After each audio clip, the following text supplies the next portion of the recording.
Yes, people, big up to everyone. Welcome back to Tuesday night Mudness instead of Monday night Mudness. I did have to postpone the episode for today instead of yesterday. So we weren't able to do Monday night Mudness. We were back for another episode right now, episode 109 of this wonderful show where we do discuss everything regarding Manchester United, Arsenal, Chelsea, and Tottenham Hotspur. Obviously, we're still a couple of weeks away from the season starting. And currently, the situation that all our clubs are in is the transfer window. So most of the streams up until the first week of the Premier League are going to be transfer window, transfer news central. Don't worry, because my club has nothing to talk about, has nothing to deal with. So you already know that we're not going to be discussing anything Manchester United transfer window in this stream because we're just not doing any business, bro. Genuinely. Like it's crazy. It's like we made 2 signings and we're like, yep, that's it. Close shop. I'll see you guys next year. Great job, everybody, in the transfer window this season. I'll see you guys next year. That's what it seems like. That's what it seems like, at least. Don't worry, though. It's not just my club. There are other clubs involved with this as well.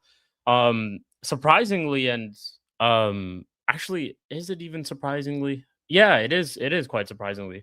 But Chelsea are the ones who are doing the most business. And today's stream includes a little bit of incomings and outgoings as well. Quite strangely, like I saw that and I was like, I knew he was being linked away with a move to a different club, but not Manchester City. But anyways, we'll be discussing all those things in the stream. So as you can tell from the title of the video as well, we did get a Ornstein tweet regarding BRUNO GUIMARAES to Arsenal. We also did get a Fabrizio tweet regarding PEDRO NETO to Manchester City. Maresca calling one of his old boys and potentially saving Chelsea right there. So we're going to be discussing those things. If there are any other news, just small reports, soft links for certain players and other clubs other than Chelsea and Arsenal, we will be discussing those. But make sure you guys do run up the likes, subscribe. We're on the road to 2K. We're on the road to at least 1,100 subscribers. So I think we're only less than 10 away. So if we can get 10 subscribers in this video, depending how many people do watch, to push us to 1,100, that would be an absolute dream. That get me way more excited for this season than what Manchester United are currently doing. But anyways, let me go ahead and introduce. We have one panelist who is here today. I'll go ahead and introduce him, and I'm sure the rest of the guys will show up as well. Some will be available today, some will not be available today because of my rescheduling. So don't blame them. Don't call them frauds for not showing up. Call me that. Call me a fraud. But anyways, let me go ahead and introduce our first panelist who is in the building. He is a Liverpool fan. He also, like myself, is waiting for transfer business, and he just lost a preseason game this weekend as well. So I guess we'll get his thoughts on that as well. But without further ado, he is also, let's not always forget, a superstar over here on this show and on the YouTube space as well. Man, like Sai's in the building. Sai, what you tell me, man? All good, Shik? All good, man. I'm blessed. I'm absolutely all blessed. Good? Yep. Big up. Chat, hit the like button. Subscribe to Shik TV. Turn up the likes. What do you think, Shik? All good? Yeah, man. I besides football, besides everything else, shit is good. Like, I'm looking forward to the NFL season. I'm looking forward to the NFL season. I'm looking forward to the NBA season. No, NFL season for me, I'm more excited for NFL season than Liverpool. I hear you, excited man. For that. I hear you. I hear you, man. But I'm seeing injuries in the training camp for some players, bro. You're seeing players fighting. You're seeing players fighting about the armband. You're seeing a bunch of things. I'm talking about bro. Liverpool. See, for me, that is all bullshit. For me, Jones and Dominic was like they'll after did it. Some man is happening for me. It's not for me. The most depressing thing is it's not surprise, but we are hanging eye roller like dry, bro. We are not giving anything for him. The defenders, we are not giving any defenders. We are not doing anything substantial in terms of players or anything like that. We can speak on that. But for me, in terms of life, all good. In terms of football news, from Liverpool point of view, we are chasing only one goal. That is it. The only one goal right now is Barcola. That's it. We Arcola, are yeah. not chasing anyone, brother. That's Yeah. it. The only one goal we are chasing from the last year, Barcola. Yeah. I don't know we'll get him or not. We have to see. Regardless of that, there is no news from the Liverpool point of view. You said that we lose Leeds, right? You know what? I don't care about that game because we had some good moments, we had some bad moments.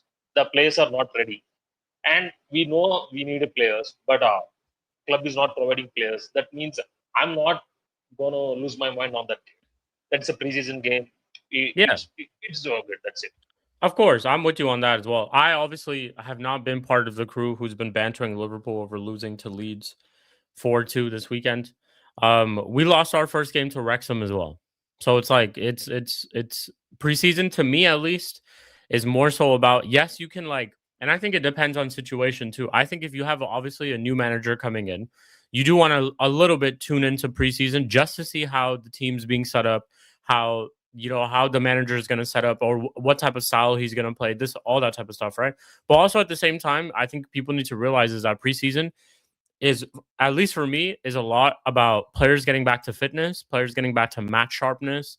They're taking a break. Obviously, they've played some at A lot least, of football. especially Yeah. in our clubs, have played the World Cup. They've had a long season, so it's more so about them taking some time off and also just being ready for the next season, the Next upcoming season, season. because the season is long. Like the season, it's not just like the World Cup where it's only a month And or by the so. way, Mhm. particularly for United players, they will play Yeah. more matches for last 2 seasons because Yeah. this season we have to play at least 50 to 55 matches. If you Exactly. go along, that means 60 plus also can happen. For Exactly. me, Yeah, exactly. preseason will be conditioning. If you get new Yeah. players, Conditioning, yeah. integrate the team, try new tactics, try setup, try your all the stuff you want, prepare well. For me, that is Yeah. preseason. Regardless of the result, I just want to see how your academy players are doing, how your players are getting back to the fitness.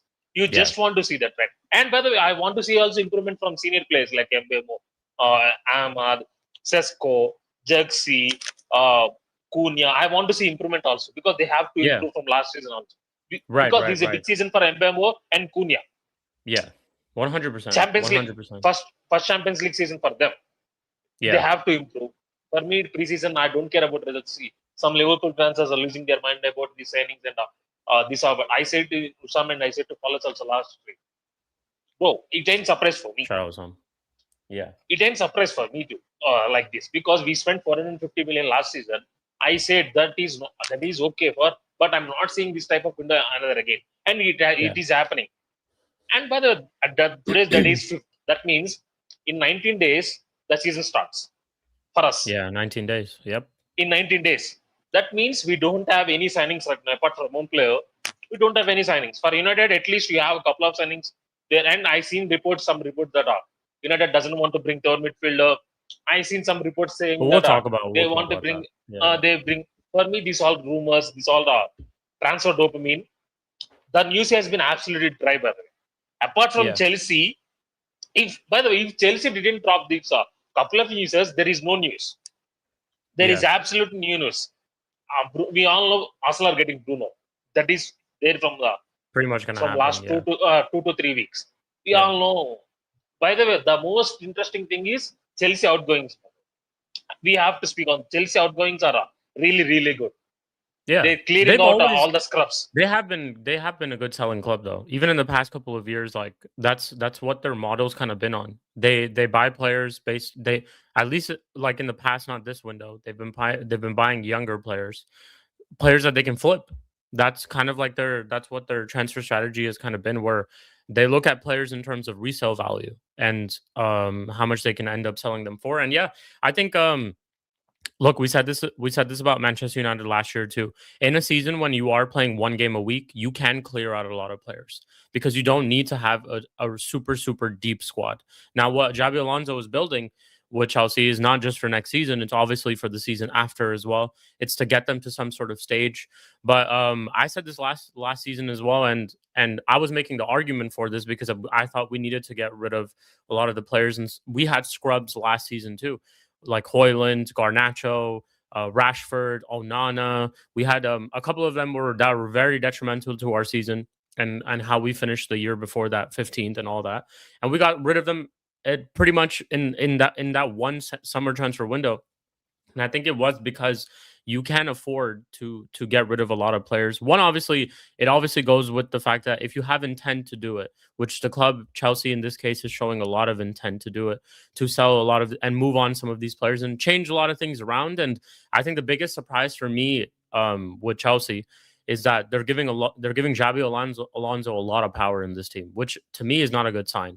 As a fan of a rival club, it's not a good thing to see Xabi Alonso and managers at Chelsea get a lot of time a lot of power, because that's not what managers previously got. Enzo Maresca got sacked because he didn't have power, because he still had to listen to what the board and everything had to say. And now it's different. Now it looks like Xabi Alonso, whoever he looks at and wants, they're looking to bring that person in for Xabi Alonso. And I think all these things are possible, once again, because you are playing one game a week. You are able to get those type of signings in. You are able to make those deals in.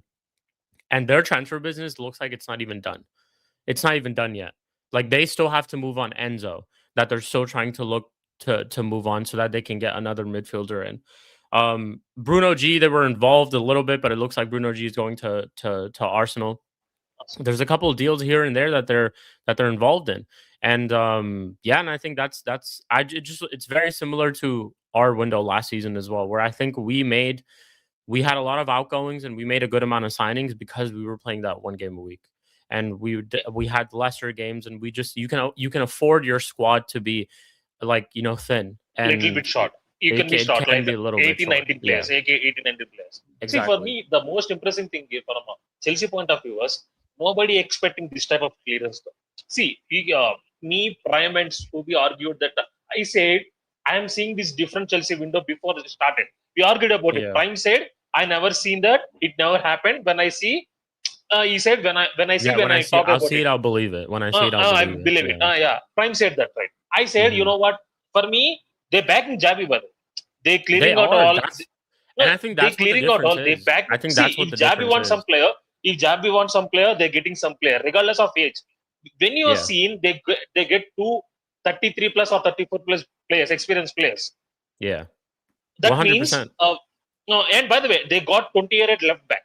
He's of experience. You, regardless of quality, his experience, he knows how they want. If Javi wants some player, they got Rodgers and they got Palestra, and they maybe get another. They link it with Alex Scott. They link it with Adam Wharton. That means they're getting the players who Javi wants. This all from Javi, by the way. This all with Javi. For me, it's not a surprise. I did not think. For me, it little bit is a surprise, and I think that's only because of how they have treated managers in the past at that club before. I mean, like I said, Enzo Maresca pretty much got sacked because he didn't go hand in hand with Bluco. And they were telling him different things, and he wanted to do different things. And he flirted around the whole idea of Manchester City and being that succession. I don't think it's only because he broke apart with Bluco. I think also it has a little bit to do that he wanted that Manchester City job, which is very clear. And it looks like he obviously got it. But I think it's also because, like, this summer, I did not expect Xabi Alonso to get as much power and as much free will as Maresca maybe have gotten, or Potter maybe have gotten, or previous managers under Blue Coat maybe have gotten. And I think nobody expected that, because just the track record tells you different. The track record tells you that they don't back their managers, and now it looks like they really are. But then also, I think in turn this puts a lot of pressure on Xabi Alonso as well, because the board can definitely look at him and be like, you know what, we've given you what you wanted, like, and it's been since day one too. I think right when he had his first training session or second training session, when he fully got to the club, we heard about reports of him not wanting to play Garnacho, and then Garnacho gets sold, like pretty much weeks or like a week or days after he pretty much gets sold. We're hearing about Tosin. I like literally in our group chat, Mud Brothers group chat, they're always dropping it all the time. Tosin could be leaving. Chalobah just left the club. Pedro Neto, another one, could be leaving as well. So I think it's mad, bro. If you really think about it, like, it actually is mad. From a Chelsea fan perspective, I can 100% understand why a lot of them are happy. even though they had a disaster of a season last year, and a lot of them don't like Blueco. But you have to sit there and Give credit say, to you them. know what? You have to give Give credit credit to to them. them. You have to, Yeah. because after all of these protests and all these things that Chelsea fans did, this is kind of like their response to you guys. Now, I'm not saying you should do a U-turn on Blueco and be like Blueco in and whatever. I think the only possible scenario if you could do a U-turn on Blueco is if they deliver you, if they make all these signings, they make all the right appointments, and they deliver something. You know, they a Premier League or a Champions League, a major. Then you can turn around on Blueco and be like, you know what? Okay, this project turned out to be well, and you backed the manager and you did everything right, and it turned out to be well. Now, if this doesn't turn out to be well, I think it's massive, massive pressure still on Xabi Alonso, because they've done a lot for him. Like, just even as of August 4th, depending on wherever you are, what time it is, it's currently 2:22 p.m. in California.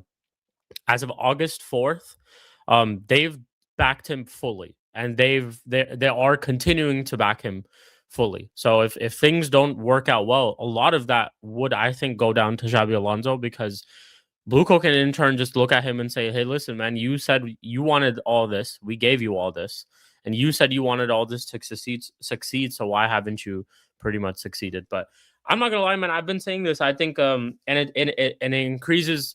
Like, my thoughts about this increase every single week. Um, Chelsea are going to be a problem next season, man. They are going to be a problem next season. They're playing that See, one game a week, yeah. just like how we were a problem for some teams last season. Chelsea will be that problem for a lot of teams this season as well. They 100% will Problem we be. can't. Yeah, Shout we out to can't Flawless as well. describe. We can't Big up short of Flawless. flawless, big up flawless. Hope all good, brother. We Yeah. can't solely focus and say Chelsea are. We can't say that right now because we don't know how Jazzy system works. We don't know how many players will perform like that. We don't know about the outer node system he plays. I see me playing back four. That means what type of wingers he play, what type of ten he will play, where will Palmer will play. I have to see that. But in terms Yeah. of strength, in terms of good positioning, in terms of the place, I think they're the best position to be finishing top four right now. Yeah, You that's and what United, I'm saying. Chelsea and United are best position to finish in top four right now. We seen how Liverpool are moving. We seen Aston Villa how they're moving.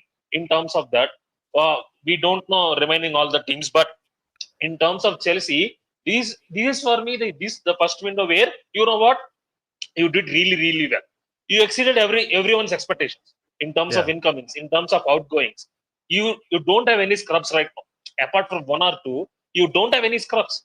And they're talking about Dilap leaving, and they're talking about Jackson going to Spurs or Aston Villa.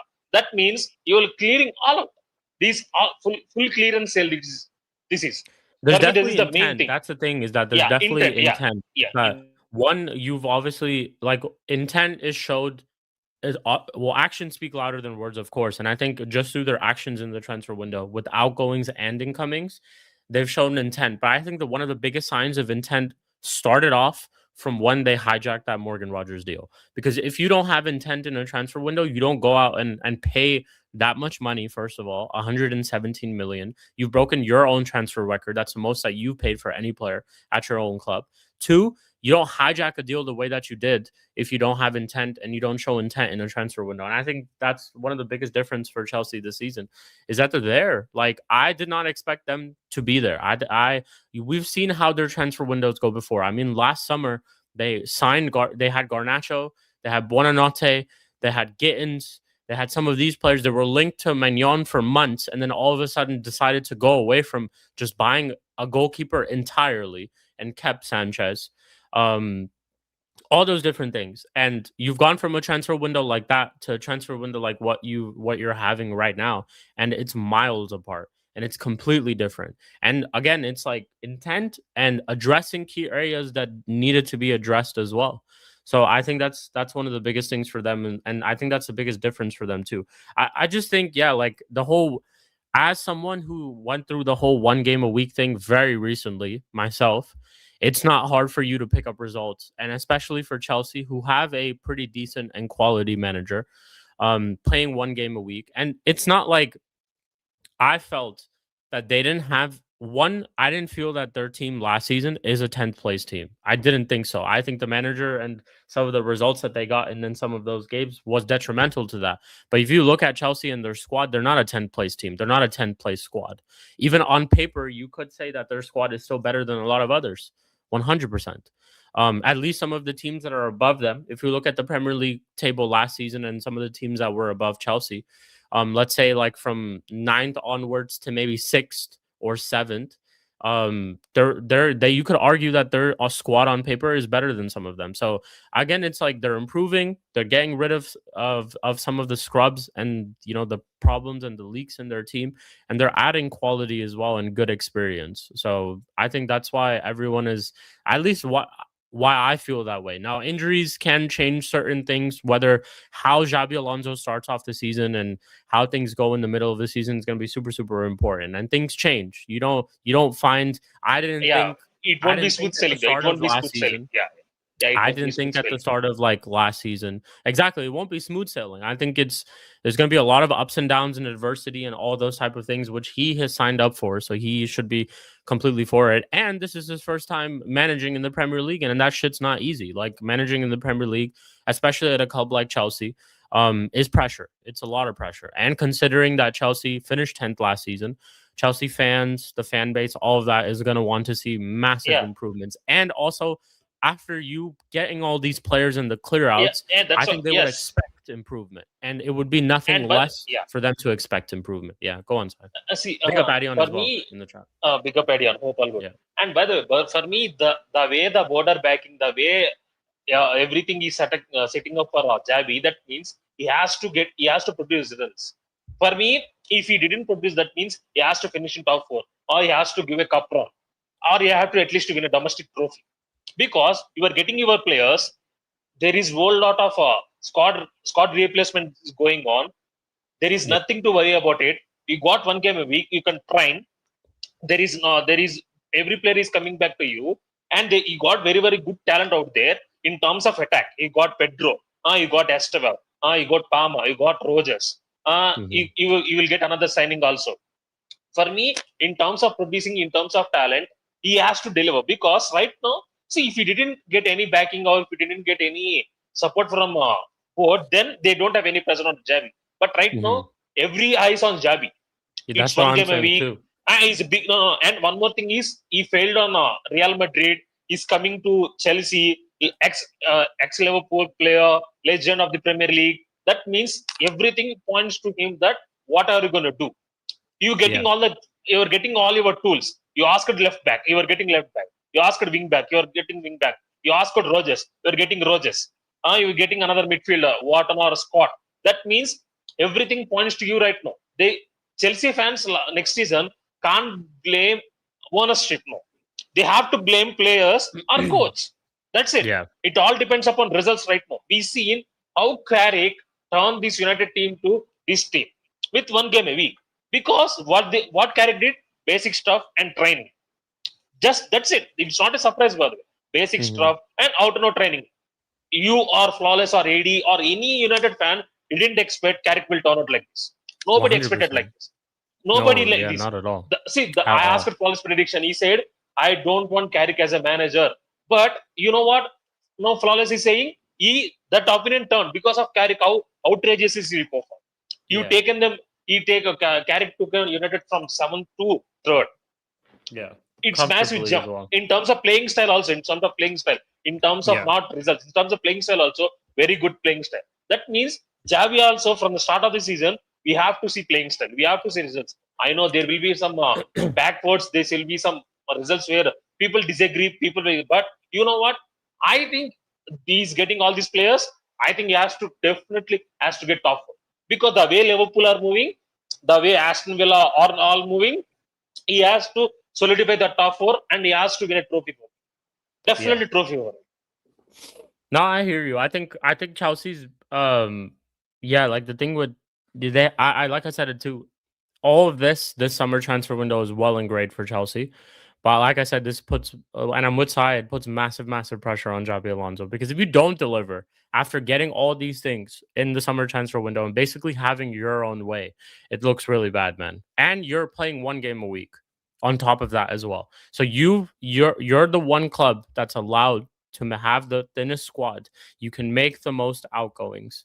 And on top of that, you have signed quality players like Rogers and some of these other players that you've been linked with and you're looking to get and experience too. I don't see why you don't make top four comfortably. I can say that as well too, comfortably, because you should honestly, on paper, should be making it comfortably. We've seen United last year. Well, like Sai said, we brought in Michael Carrick, who before that was at Middlesbrough, and I think he got sacked at Middlesbrough, if I'm not wrong. So he was at Middlesbrough, and all we did was he switched up the formation. We went from playing that three at the back to now playing a four at the back with Bruno playing in a 10 rather than him playing in a pivot. Cunha playing on the left-hand side, sometimes Mbeumo playing as a striker, Ahmad on the pitch at consistent times. Like a lot of different things that we added into our team. And we went on an absolute mad run. And and we still understand that we have a long way to go, but that itself had given us a lot to believe in just with Michael Carrick. I think that's what Xabi Alonso needs to do if he's looking to succeed at Chelsea. Is that I know some fans in their fan base will look at performances and be like, you know what, this is the season for us. Like he can turn things around. It's all about the performances and more of a consistent basis. I also do think it's about results. Like you can't play some of these teams like Hull or Ipswich and be like, you know what, we had a good performance. No, you should be beating them. You should be beating them. As size as a club at the size of Chelsea, who on paper has better teams than them as well. Even though I know Chelsea struggle at Ipswich and they've not had a good record at Ipswich Town, but these are some of the games that you should be winning and you should be looking at and like, yeah, you know what? We should be getting the result. And I actually look at that for some of the United games. Had we maybe sacked Ruben Amorim earlier and Michael Carrick came in a little bit before, things could be even a lot more different. Maybe we find ourselves in a little bit of a temporary title race, like how Chelsea were last season with Maresca. Had we sacked our manager early. But the thing is, yeah, it's that I think Xabi Alonso right now is in a very good position to turn a lot of things around in this 1 year at Chelsea. And if it doesn't go well, it's really, really embarrassing in my eyes. I would lose a lot of respect. And I think Xabi Alonso is one of the better coaches out there. Automatically joining Chelsea and looking at all the different managers in the Premier League, he is one of the better managers in the Premier League currently, just by paper, just by name. So if he can't, looking at this entire situation, one game a week, getting everything going your way. The players that you want are coming into the club. The players that you don't want at Chelsea are leaving the club. If all these things don't happen and you still fail, it's quite embarrassing. Quite embarrassing, to be honest. Because if Michael Carrick can do it at Manchester United, then what is Xabi Alonso's excuse of not doing it? So I think, yeah, it's couple results here and there, I'm sure will be like that. Like I'm not gonna lie to you, and he might get slapped 3-0 or 4-0 by a team on any odd random day. It could very much happen because this is his first rodeo in the Premier League, adjusting to the pace of the league and setting up his tactics in the team that way. Coming from a league like La Liga, which isn't as fast paced as the Premier League, it's a big change. And he's gonna have to adjust to this, and it's gonna be pressure from day one, like I said. But so far, I think everybody can say and argue that Chelsea are definitely doing the best business in the Premier League. Could even make an argument that they are maybe doing the best business in all of Europe, to be honest. And I'd probably put Madrid at second. But depending on how Vinny and the rest of it all goes, like if Madrid, I don't know what happened to the whole Rodri thing, that shit just died out of nowhere. But if Madrid end up getting more incomings, they could still end up having the best window in Europe. But right now, I genuinely do think it is Chelsea. It is Chelsea. Had Manchester United gotten that third midfielder and we kept on going again in signings, I would argue us. But we've just stopped. We've literally just stopped. But Chelsea are continuing every single day. Every single day, there's a new report about Chelsea. New report about someone potentially leaving, someone potentially joining. Every single day, it's just loud over there in West London. Like it's everything is being reported, everything is being known. So we'll see how Chelsea do this upcoming season. Obviously, the most latest thing that I can pull up real quick as well. We'll pull up this tweet. Is regarding Pedro Neto. Fabrizio posted an exclusive about 5 hours ago. Manchester City make direct contact with Pedro Neto's camp as talks start over possible move. He's actually been linked to Liverpool. Like there were some reports about Liverpool inquiring about Pedro Neto. I'm sure Sai, you know all about that too. No. See, that is a paper talk. Man. That is stupid paper talk.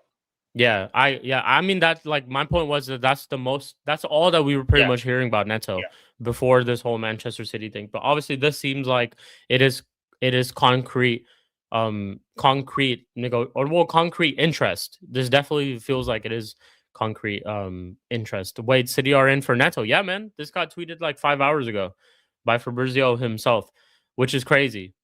It is not a fake account. This is not a fake account. Look. This is his 28.6 million account, man. This is not his fake account. Not his fake account at all. City are in for Neto, man. It's crazy. Didn't they just sign Semenyo last season as well? So you're not sure about Semenyo? Is that what it is? And don't you have Ryan Cherky too, who could play on that right-hand side as well? Neto, you know. Neto. That's what I'm saying, Flawless. But yeah, the reason, or at least what Manchester City are trying to tell us, is Neto is among the Manchester City target. If Savinho goes to Spurs, while he's also understood to be on Tottenham list as backup option as well. So not only are Manchester City in for Neto, but Tottenham, their rivals, are also in for Neto as well. Deal also depends on Chelsea valuation. You know, Chelsea are going to put some crazy valuation for this guy, man. Something that he's not even insanely near or worth. But yeah, I genuinely don't know what's worse, this or Barcola. I genuinely don't know what's worse because I think Barcola is the better player, but Barcola costs insanely a lot. Shik. This is worse than Barcola. I think Barcola. No, listen, hear me out. I think Barcola is the better player, but you're paying stupid amount of money for Barcola. Like that's the thing. No. Wait. Are you surprised in this market though? I'm not surprised. I'm not surprised. They're both shit deals. Like it's like, don't get me wrong, they're both shit deals. But who do you think is a better player, Neto or Barcola? See, for me, Barcola is a better player. That doesn't mean no. Yeah. No, that doesn't mean we have to pay. For me, nobody deserves to be 120 or 130, 140 in this. By the way, Chelsea will ask at least 75 to 80 for Neto. Yeah. Easily. That means, and for me, this deal doesn't make any sense. You know what? City, get him, bro. I don't want to see him at my City, get him. No problem. I don't want to do anything with this. And we are linked with Ibrahim Mbai. Just speaking about just in the group chat also. For me, Neto go to the Chelsea. Sorry, go to City. This is stupid deal. If he goes to City, this is stupid deal. You know what? I agree with that. This has Maresco written all over it, by the way. I don't like if Manchester City, if I don't know, maybe there's more into it, but this just seems like this just confirms that maybe Pedro Neto was Maresco's best friend. He was there supporting him. You know, like when Maresco was venting about Blueco, you know, to someone, it was Pedro Neto who he was venting to. You know, like he's sending that text message out to him, be like, "Yo, bro, I just need to get some things off my chest. Like, can I talk to you for a bit?" And Pedro Neto's like, "Yeah, you can talk to you. I'm that guy for you. I'm that friend for you." Like this is what it screams of. Because in no world this signing makes any sense at all. Genuinely, in no world this signing makes sense. Manchester City, a team that's not won the Premier League for 2 years. I just surely do not think that they think Pedro Neto is the difference between them possibly winning a Premier League again after not winning it for 2 years. There's no way they think Pedro Neto is what they were missing in their squad for why they didn't win the Premier League. There's no way they looked at that Everton game last season where they drew to them 3-3 and were like, you know what? If Pedro Neto played in this game, we would win. Like, there's no way. There's no way they're thinking this is the difference. So I don't know what's going on over here. I think this is that blue pill, like the blue pill bullshit that these blue clubs are trying to help each other out. Maresca is telling Manchester City, listen, or he's telling Chelsea, listen, man, I got you guys. It's still love over here. No hard feelings. Like, if you want me to prove my loyalty to you, I'll buy Neto off of you. Like that's what this seems like. That's genuinely what it seems like. Probably a like for like replacement for Savinho. Yeah, I mean, it's like this is the thing. Why Neto? And you know Chelsea are going to put a pretty decent valuation on him because that's what they do for every player. So why Neto? Why? Could get any other right winger. There's deals out there. Genuinely, I would keep Savinho. Like if they were both at my club, I would keep Savinho than getting Neto. Genuinely, and I don't even rate Savinho, but I still probably keep him over getting Neto. This deal just stinks, man. It makes no sense. But it's nothing. It's just initial talks, and like I said, it also mentions there too that Tottenham have him as a backup option. So depending on the whole Savinho and how all that stuff goes, we'll see, man. Pedro Neto could possibly be a Manchester City player next season, which is crazy to me. That's absolutely crazy. City 2 years without a league title think that we should get Pedro Neto. Fucking insane. Fucking insane. Chuse, he does love crossing the ball, and he's terrible at crossing the ball, though. So I think that would work out for Holland. But Holland just get used to not receiving the ball at all, at least from the right-hand side or whichever side Pedro Neto plays on. But yeah, that's pretty much it for Chelsea side. Do you have anything else you want to say about Chelsea before we move on? We'll speak on Arsenal. That is it, bro. If you go Neto goes to City, that is a very good deal for Chelsea. Bad deal for City. Yeah, that's it. Fair enough. Arsenal. If you guys have any questions regarding Chelsea and stuff too, or any comments and stuff that you want to make, let me know. Let me know. I do want to post this.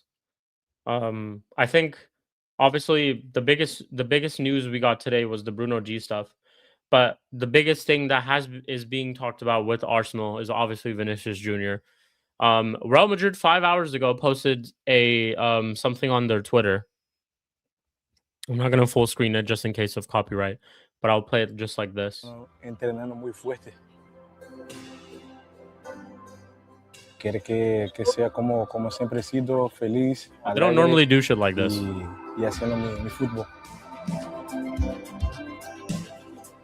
Creo que preparar físicamente para que durante la temporada tenemos menos lesiones y así podemos contar con todo durante la temporada. When Jude comes back, when Jude comes back to Madrid or Mbappe comes back to Madrid, I can guarantee you this: they are not doing this. Madrid are not posting nothing like this. They're only doing this because of the whole Vinicius to Arsenal thing.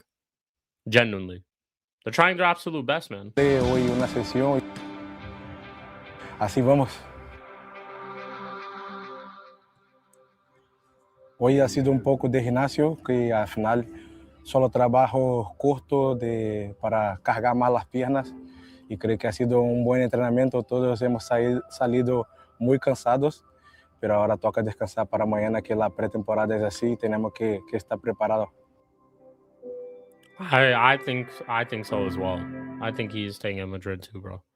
By the way, at times he just looks like a completely different person with that chin surgery. By the way, shout out to Prime as well. Prime, we just got done with. You can say chin BBL.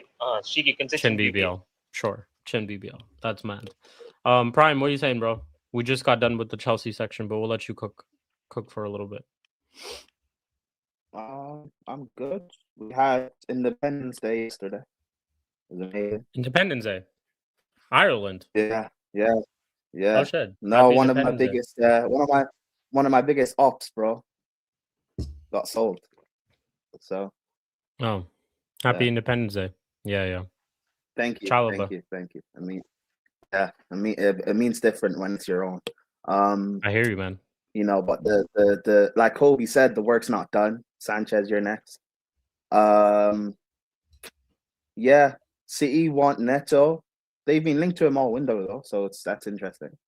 I don't know if that's a Maresca signing or City are just being stupid now. Pep's gone, but if you really want him, put down the money. Thank you.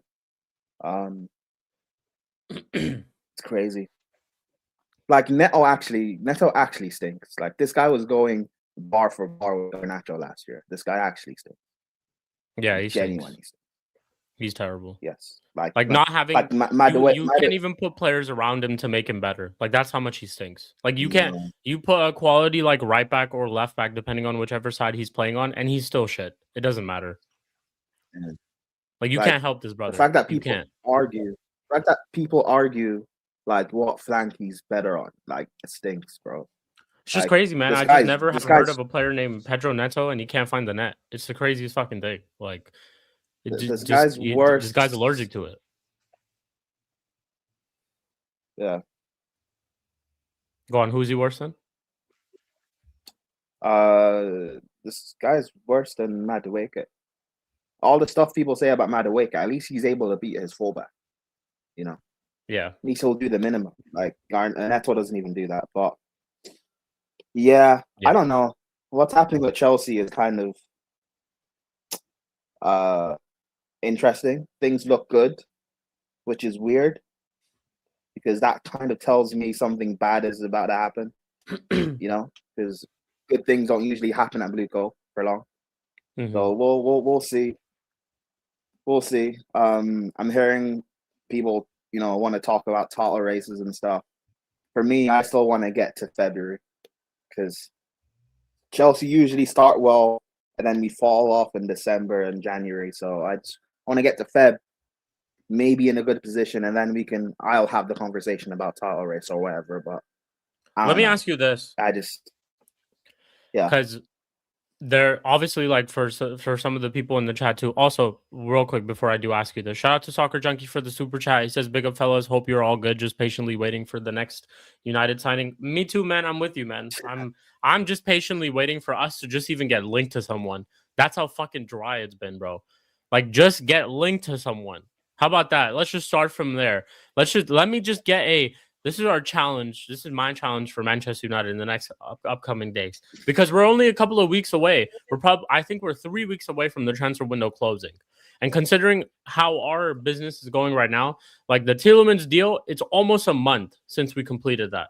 So we only have 3 weeks left. But yeah, at this point, my challenge for the club is let's get one Ornstein tweet or Fabrizio tweet and start from there. Let's just start from there. But anyway, Soccer Junkie, big up to you every single time. Shout out to you for the super chat every single time. My question to you is this, Prime. People in the Chelsea panelists here, CP, obviously you said before that he's been very excited about Xabi Alonso coming into the club. Obviously with the CV and like all that type of stuff, and he's one of the better managers, this and that.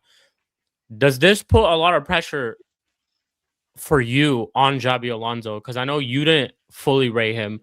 And I don't think you still do fully rate him. Like you don't, like you're expecting to see some from him. I rate Alonso. I'm just not. When we appointed him, I wasn't gassed about it because I didn't think things would actually change. The whole argument that Sai and I had before the World Cup about like Chelsea finishing above Liverpool or whatever and stuff like that, and how Alonso being here. I thought Alonso, him coming to Chelsea was a red flag because he's not going to get back. So it's going to be in a situation in 18 months where he ends up like getting sacked or whatever, but not really being backed. And it just looks bad on, it kind of looks bad on his part, like choosing a club that's not run properly. But I don't know. Like, on the one hand, we're actually making good signings and changing the squad, but we're doing it when we're not in Europe, which we've done before. All these great signings and of improving the squad, we've done this before, not being in Europe under Blueco. So let's see next season or next summer when we're back in the Champions League and the aim is to push to challenge. Will they actually improve the squad next summer for us to win the league? Do you think there's a lot of pressure on Xabi Alonso, though? Do you think there's a lot of pressure on Xabi Alonso, though? Because things are going to challenge way. To challenge what? To challenge? Not to challenge. Not to challenge. Not even this season, like to challenge, but more so just about picking up results.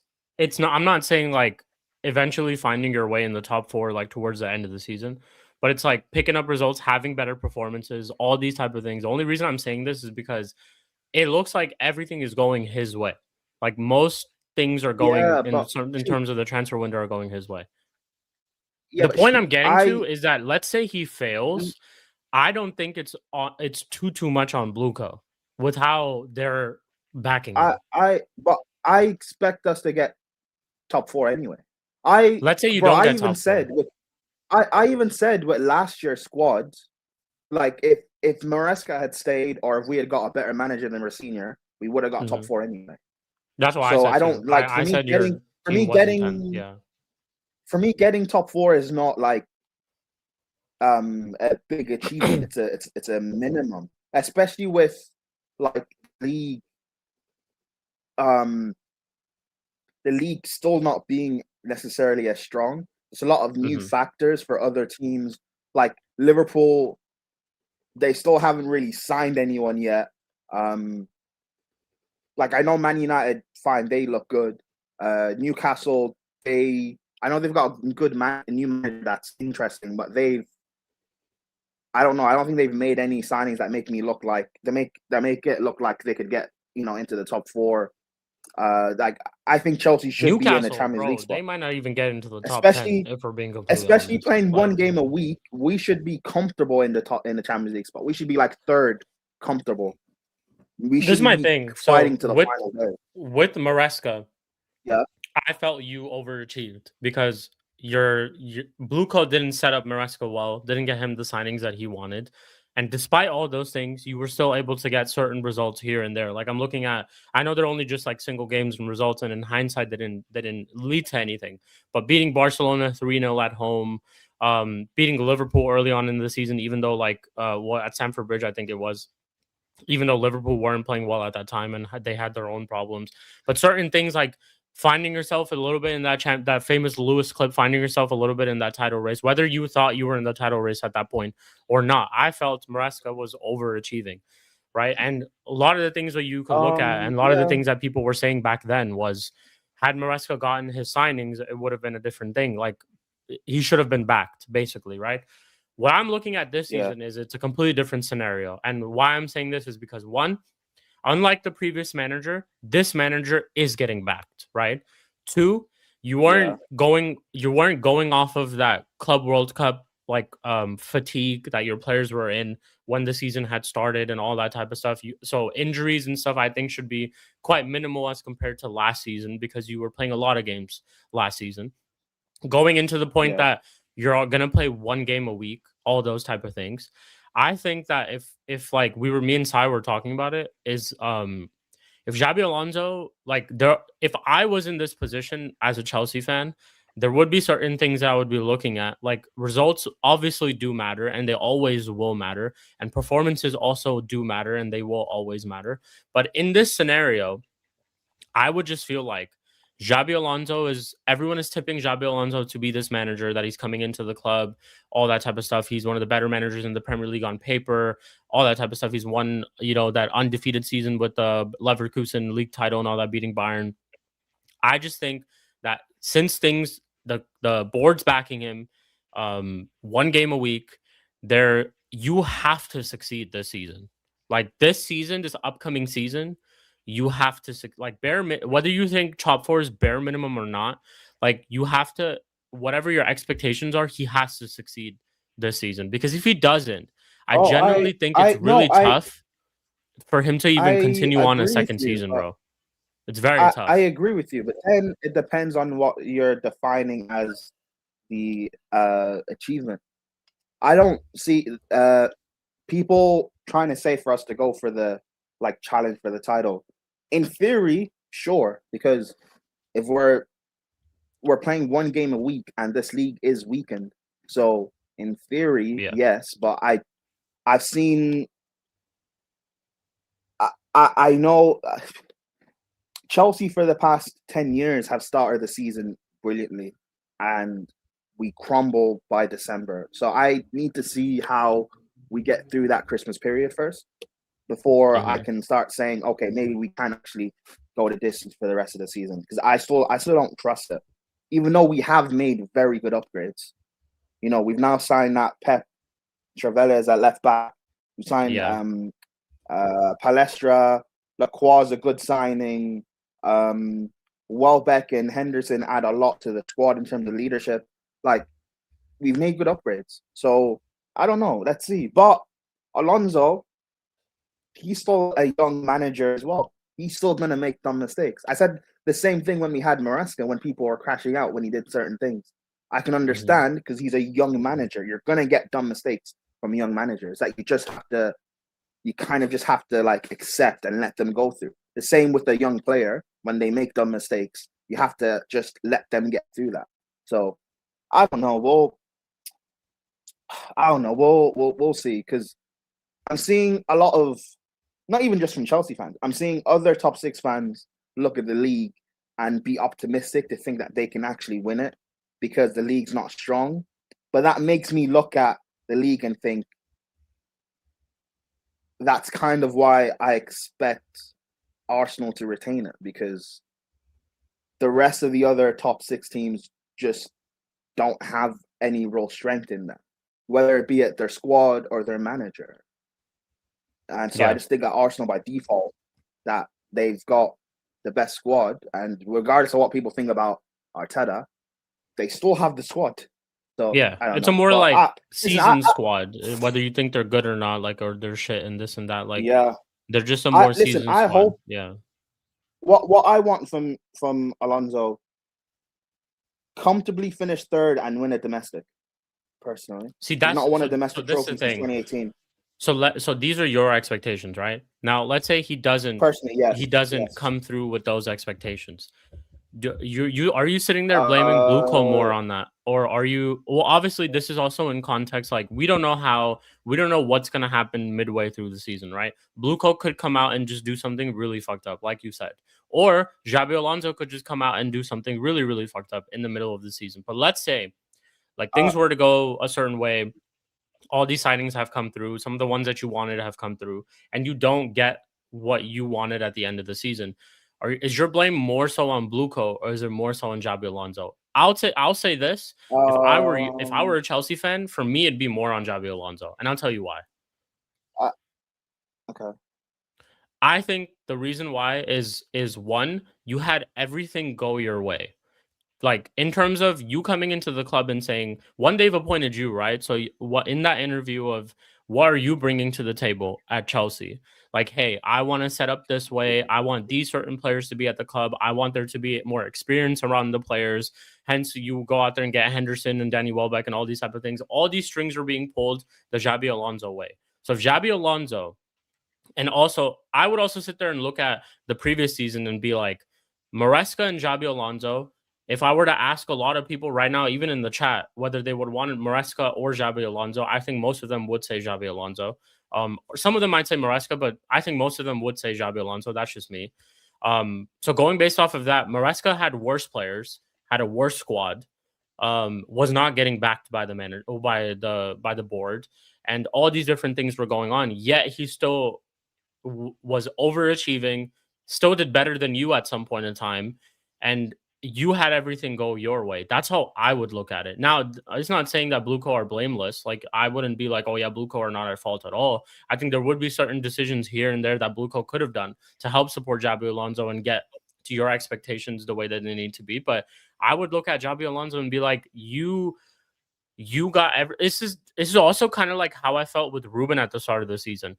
Ruben had everything going his way. Like, Amorim had everything going his way. He wanted the attackers that he wanted, or he wanted to get a whole new attack, whatever. He wanted Garnacho gone, he got Garnacho gone. He wanted Højlund gone, he got Højlund gone. He wanted Onana gone, he got Onana gone. He wanted Rashford gone. One of the first few outgoings at the club when he first arrived, that happened for him. And he still ended up performing a certain way and still ended up setting up the team in a certain way, which I was just looking at, bro, this on you. Like, as much as I don't like Ineos and I don't, from time to time, even now at this point, I'm criticizing them. I look back at that summer transfer window and be like, you know what? They did the job for you, and you just still ended up not performing the way that you needed to, and the way that you told us that you needed whatever you needed at this club. And that's what I would look at Xabi Alonso for. And it would definitely leave I would lose faith in him. If he were to continue in the next season, I wouldn't be like Xabi Alonso out or whatever, but I'd definitely look at it and be like, you had a lot of things go your way. Why should we still trust you? why should we still believe in you? Why are we still doing that whole thing? That's just me though. That's what I would, maybe that's how my thinking would be after a season on that. But what would you think? I don't. Again, it depends. It depends on how because there's still like a lot of things that could happen. Remember when we appointed Rosenior, and I said that even though I expected Rosenior to be a lot better than what he ended up being, I still said that if it doesn't work, I'm not going to crash on him because ultimately it's the fault of Bluco. Right. But when he actively was playing to the weaknesses of everyone in the squad and everyone looked shit, I turned on him and I said, you have to go because you're just making everything worse. I don't expect Alonso to end up being like a Rosenior or like an Amarin. I still expect like a base level. I still expect us to get top 4, regardless of these new like signings that have come in. Yeah. I expect us to get top 4 with Garnacho on the left wing and Chalobah at centre back, because I still think with the way the league is, you should, even if it means we scrape 5th on the last day, that's still in the top 4. So but now with these added signings, that's why I think we should comfortably be in the top 4, and we should also win a domestic trophy. I'm not going to put the pressure on to say compete for the title, because I am trying to be realistic. But to win a domestic trophy, I expect that. Because even with Bluco, we've been to, 2 finals? We've been to 2 domestic finals. We've been to 3 semi-finals. Poch got to a final. Rosenior got to a semi-final. I expect us to be able to do it. I'm sorry. Yeah. I at least get to the domestic final anyway. And if Alonso is this world-class manager people say that he is, I don't think he's world-class yet. I think he's on the same level as Maresca. But if he's this amazing manager, and now that we have this leadership with Henderson and Welbeck, go win one of the domestics. Also, that's my thing. That's where I'm at. And I think you mentioned that very well. Also, you talk about the improvements of the squad. If the window for Chelsea ends today, I won't be happy, because the midfield, going into the summer, I didn't think we needed to touch the midfield at all. But if the midfield stays as it is, I have a big problem. Enzo Fernandez, regardless of what people think, whether you rate him or you don't rate him, it's a known fact that Enzo Fernandez starts the season very slow. He starts the season very slow. And we've sold Andres Santos, so he can't come in and start. I don't expect Barco to start. And Isugu's very young and, kind of injury prone. Lavia's hella injury prone. As it stands right now, it's just Henderson. And Henderson's also, he's got a broken arm. So who are we going to pair with Caicedo to start the season? Is it going to be Enzo, who is known for not starting the season well? So he's going to be a liability straight away. That's why we desperately need Wharton. It looks like Bruno G's gone to Arsenal. We desperately need Wharton, or at the very least, Alex Scott. We need another midfielder to come in, because I know Alonso apparently wants to keep Enzo, but if this guy really wants to leave or whatever it is, we need to bring in a midfielder. We desperately need to bring in one. So, I understand what you're saying about Amorim, but Amorim vastly underperformed. He didn't even do the bare minimum. I expect Alonso to be doing the bare minimum. I expect Alonso to win back-to-back games at Chelsea within 3 games. Let me put it that way. I expect the bare minimum. So I don't. That's my thing. My whole point that I was trying to make is I don't expect failure. I know what you're saying, and you're not wrong. Listen, Shik, you know what I'm like. If I see that Alonso's just being trashed, I'll be the first one to call it out at Chelsea. I'll be the first one. That's what I'm looking at. It's I'm trying to test his whole. I'm with you. I don't think he's world class, as a manager. And this is not just because of his last stint with Madrid. I just think he's still a little bit inexperienced. He's still one of the younger managers, and he still has a lot to to coach and lots of experience at the high level. Like he's pretty much just joined the high level in the past, like you could say 5 years, which is not a very that's a small small time and at the top level. I think you need to judge someone to see whether they'll be ready for it is at a much longer period. And now obviously him coming on Chelsea, big job, big pressure, them finishing 10th last season. So there's a massive a lot of fans are looking for some sort of turnaround. And with how things are going his way, I'm testing Xabi Alonso this season. And I'm like, okay, now you're having things go your way, all that type of stuff, whatever. I want to see what you're about. And that's where this conversation is for me, is that I want to see with 1 game a week, you getting some of the players that you want, you and this football that and the philosophy and stuff that you set up with. I want to see what you can do. That's where I'm at. Is like I want to see whether you're bulletproof or not. Also, I'm seeing reports that like publicly the talk they're gonna publicly it's being said that we're the aim is top 4, but behind closed doors that we're apparently trying to push for the title, which again kind of makes sense. The signings of Welbeck and Henderson and trying to sign Jack and John Stones, bringing up the leadership in the squad, that makes sense. But again, listen, we'll see. We'll see because people are right in terms of the league that you try and take advantage. The league isn't that strong. Try and take advantage. I just don't know if we're set up for that yet. I really don't. But hey, listen, if Chelsea can, Blukov kind of proved me wrong. Listen, I said Alonso, you wouldn't get power. Seems like he's getting power. It seems like he's getting back. Even with certain players that I didn't want. I didn't want Rodgers, but in terms of the system, it kind of makes sense. So we'll see. But the depth at Chelsea, I still don't like it. I watched that Spurs game, bro. The depth looks ass, but where it seems like we're getting rid of them as well. Tosin's looks like he's gonna go. Badiashile, I think Napoli is basically done. Chalobah's now at Como. And we have like 6 strikers, and we're trying to cut that down to 3. Like we're actively trying. So you're kind of right. If big up Jazz, Alonso shits the bed massively, big up Jazz. If Alonso shits the bed massively, then I can't just trash Bluco. I agree. That's where I'm at. Is that like, bro? There's no way you shit the bed now because like everything is pretty much like going your way. Yeah, I don't mind at all. I got you. No, I'm not ending soon at all. We still have a couple sections to go through. But yeah, I got you, Jazz. I'll send you the link right now. Yeah, you're for the like. But by the way, in terms of like getting top 4, if we can't compete for the title, I don't want Chelsea fans trying to crash out saying Alonso's a fraud, like because that shouldn't be the, that shouldn't be the case. But if we can't, there will be some people who will say that. Oh, of course there will. But like I don't know. We'll see, man. We'll see. Just win me a fucking trophy. I'll be real. We've not won a domestic in years. Just win me a domestic trophy. Prime, I think you remember we and you were discussing about Liverpool and Chelsea before the transfer. You remember that? I just sent it to you, Josh. Yeah, I do. And you know what, Sai? You guys haven't done anything this window, bar Barcola. Yeah, it stinks. See? And I predicted this side or not.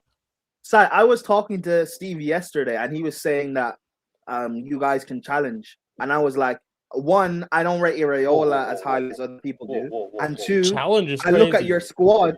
It doesn't look good. No, because yesterday I was talking to Stephen Kells, and I was trying to say Arsenal will retain the title because the other teams don't look as strong to challenge them. Yeah. Chelsea don't look as strong. City don't. United, I don't see them challenging Liverpool, and I was just giving reasons why Arsenal just have to retain it by default. And he was talking about like Iraola and stuff, and I was like, I don't rate Iraola as highly, and Liverpool squad doesn't look good. Prime. We know that. See, this is where we and you discussion. I said, you know what I think? I said that to you. I think Chelsea will back Xabi Alonso. For the first time, I said they will do it. You said when I see it, you believe it. Now roles are reversed. Yeah, I predicted Liverpool won't do anything. But Sai, I also said about Chelsea that I'm not like I know we'll get top 4 in this season. It's next year is my next summer is my big worry. Are we gonna say we do challenge this season, right? But we don't win the league. We finish like 3rd, we're 10 points off the title. Next year, are we actually gonna back him to win it? That's my big worry is the following season. Yes, Prime. That's for my you. worry. Yeah. I can understand for you, but this has never happened though. The clearance sale is happening right now, and by the way they backing Xabi Alonso, you never seen that. See, if Xabi Alonso wants some players, he's getting some players, and he's getting everything though. Yeah. If he's continue like this, no. If he continue like this, you can say that they will give him 1 more 2 players though. If he get Champions League football, if he wins, it can happen though. He can't sit here and tell me it can't happen though. I hope so, because this is like the first window of the Blue Co where it seems like every Chelsea fan agrees with all the signings we've made so far. Like everyone, even Henderson, a lot of people are saying, "Oh, I understand the experience." Everyone agrees with the signings, which is weird. So, that puts more pressure. Then I don't know. Well, listen, we'll see. We'll see. That's why I said to Shik also. That's why we're coming up with that whole thing. I didn't like having to watch Arsenal win that title. I don't want them to retain it. So nobody did. Yeah, of course. Listen, Chelsea. If City can't do it, Chelsea, I beg, please, I beg. No. Prime, before you come, me and Shik are talking about this. For me, the way the way look over backing Xabi Alonso, that means I want to see a smooth sailing top 4 and domestic trophy. I say to Shik also, because the way we are moving, Liverpool and Aston Villa, everybody, Spurs, we don't know about it. They still need attackers. I think the path is clear for you. For me, we are finishing 6th or 7th. For you, your 4th road it's for Chelsea and United. For me, I don't want to see Chelsea in top 4 race, by the way. I think 3rd. I agree. I think 3rd for Chelsea is the aim. Yes, basic. If we're not going to compete for the title, we need to be like we need to be one of the best teams in the league. If we're not competing for the title, we need to be one of the best of the rest. Yeah, you can't scrape, by the way. You can't scrape for 4th and 5th. You can't scrape. Yeah, same with United, same with Chelsea. Even with a few injuries, I still expect Alonso to like kind of figure it out and not to fuck up, because Maresca had to do it, and he's the worst. So I expect Alonso to do it. I'm telling you, for me, this is the first time where every Chelsea fan has to pick on players and manager, because they can't blame Bluco now.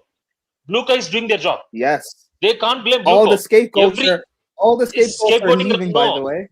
Yeah, there is no scapegoat. You can't blame Palmer injury. You can't blame this. You can't blame that, because Palmer got rest. He haven't go to World Cup. He got heavy rest.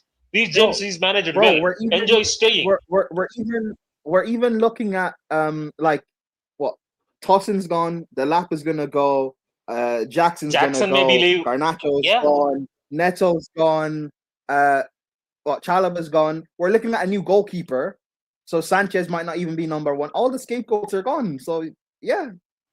There is nothing to scapegoat. For me, if result goes down, it's Xabi or players. That's it. I don't want to hear Bluco in this season. Last season, I can understand. Before season, I can understand. But this season, nobody can tell me that you can blame Bluco, because if Xabi wants gold, he's getting gold. If Xabi wants diamond, he's getting diamond.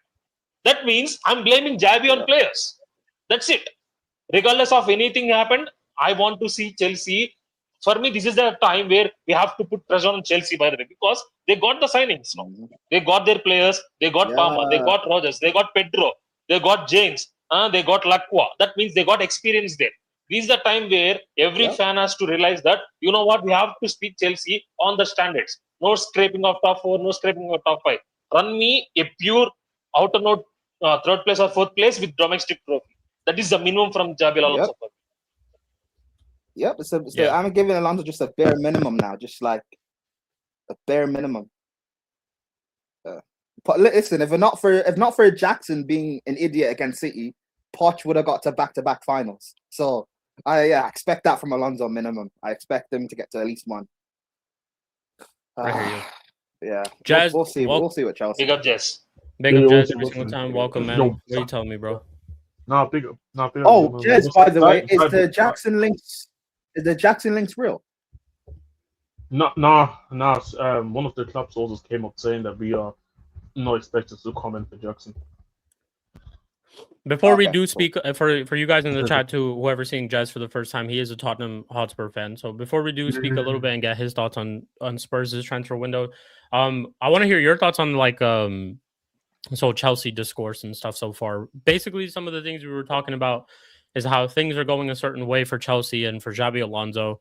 And I think it just puts a little bit of pressure on Xabi Alonso to succeed at some sort of level like this season. And I think if he doesn't, like a lot of fans can't say that Bluco was really at fault for a lot. I mean, it all depends on how the season's going to go. But if we're looking at it right now and how things are going, if they don't get the expectations, whatever expectations they do have, I just feel like you can't really look a lot at. I mean, you can look at Bluco, but it's like they backed him. You know, like he's gotten every single thing he's wanted. He's constructed the team a certain way, and he's gotten rid of the players that he didn't want and gotten the ones that he's wanted. What are your thoughts on that? And just like Chelsea's business and stuff so far. I mean, first and foremost, I don't think it was Chelsea's window, which like other teams' windows, will start off quiet, and then as links start to come in, obviously players coming to the point where like players are coming out. Like you got a bunch of guys coming in, you got a bunch of guys leaving as well. So for me, it's like Yeah. I think considering how last season ended, I think it's just again. I know people get gassed by signings and everything, and when they see their club actually moving, but at the same time, I'm kind of like a bit different when it comes to these things. I think that, in my honest opinion, I think they're doing the bare minimum. Like when we really consider what Chelsea as a club should be standing for and what the expectation should be. Expectation should be. Sorry, my bad. Yeah. Consider what the expectation should be, and how long they have been messing around. The fact that this is probably the first manager that they hired in their tenure that has a certain level of pedigree about him, and they're doing this. I think it's all the bare minimum. They're supposed to go and get a good manager, and that they can realistically think of themselves that he can compete with the people that are currently here in the league. They should be bringing in players after the horrendous seasons that they have gone through, where they two seasons where they finished mid-table. 2 seasons where they finished mid-table, but and then another season where they had only one top 4 finish in their tenure there. So I feel like with what they have done, can you really complain? No. I mean, there's that Spanish left back that's gonna come in as well, and from what it looks like, because Ornstein obviously reported it. So they back at him. They're bringing in the players, and I agree with Brian, agree with Sai as well. Is that considering that they're playing 1 game per week, there shouldn't be like this whole man, but this is his first season. Now, like there needs That's to where be I'm some at pressure. too. Like there needs to be some Thank pressure, you. man. Like I feel like the reason why, and this is honestly how I feel like there's I feel like the reason why the Premier League is in the state where it's at is because there's way too many excuses. I think fans are a bit too soft in a certain way where Yeah, I know what you mean. we trying to give too much leeway to the managers and the players, and I'm like, but again, what is the but it's just not supposed to be Chelsea Football Club. It's just not supposed That's to what be I'm. Liverpool Yeah, Football Club. It's that's not where I'm supposed at. to Yeah. be Man United, Arsenal, City, right? And it's not supposed to be the teams who are supposed to be the best teams in the country. But they're not moving like this. The expectations don't feel like it. One time, people doing the whole stand thing for players. They will stand one player that is shit, but they will stand another player who's shit. Yeah. They do favoritism with guys who are not performing to us. They're doing favoritism with players that they like, even though they're not performing. So for me, I feel like there needs to be a certain standard that has to come back, and that standard can only come from the ownership. And with the window that they had, with the manager that they brought in, I think it's a good start. I do agree with Brian. We have to see it now if you can do that actually back-to-back windows, because again, this is the bare minimum for me personally. This is what it's supposed to be on a consistent basis. I hear you. So let's see what they do in terms of this season. I mean, with the window they had right now, with this way this season looks, the teams look right now in the Premier League, there's no reason why this team can't get top 4 when they did it just the season prior. Yeah. Xabi Alonso is meant to be the better manager. So that's where I'm at too. So Yes, this is where I look. And obviously, you guys talking about the debt wood. The fact that so much debt wood has left, and a lot of these guys had some valuable minutes last season, and they're all leaving.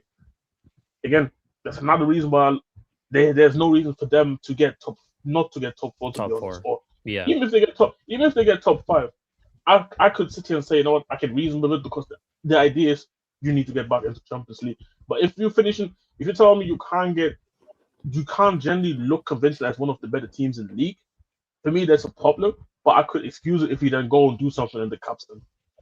Yeah.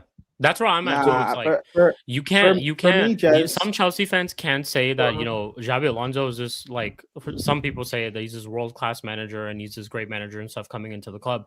But then at the same time, like later on in the season, be like, oh, well, he needs a year.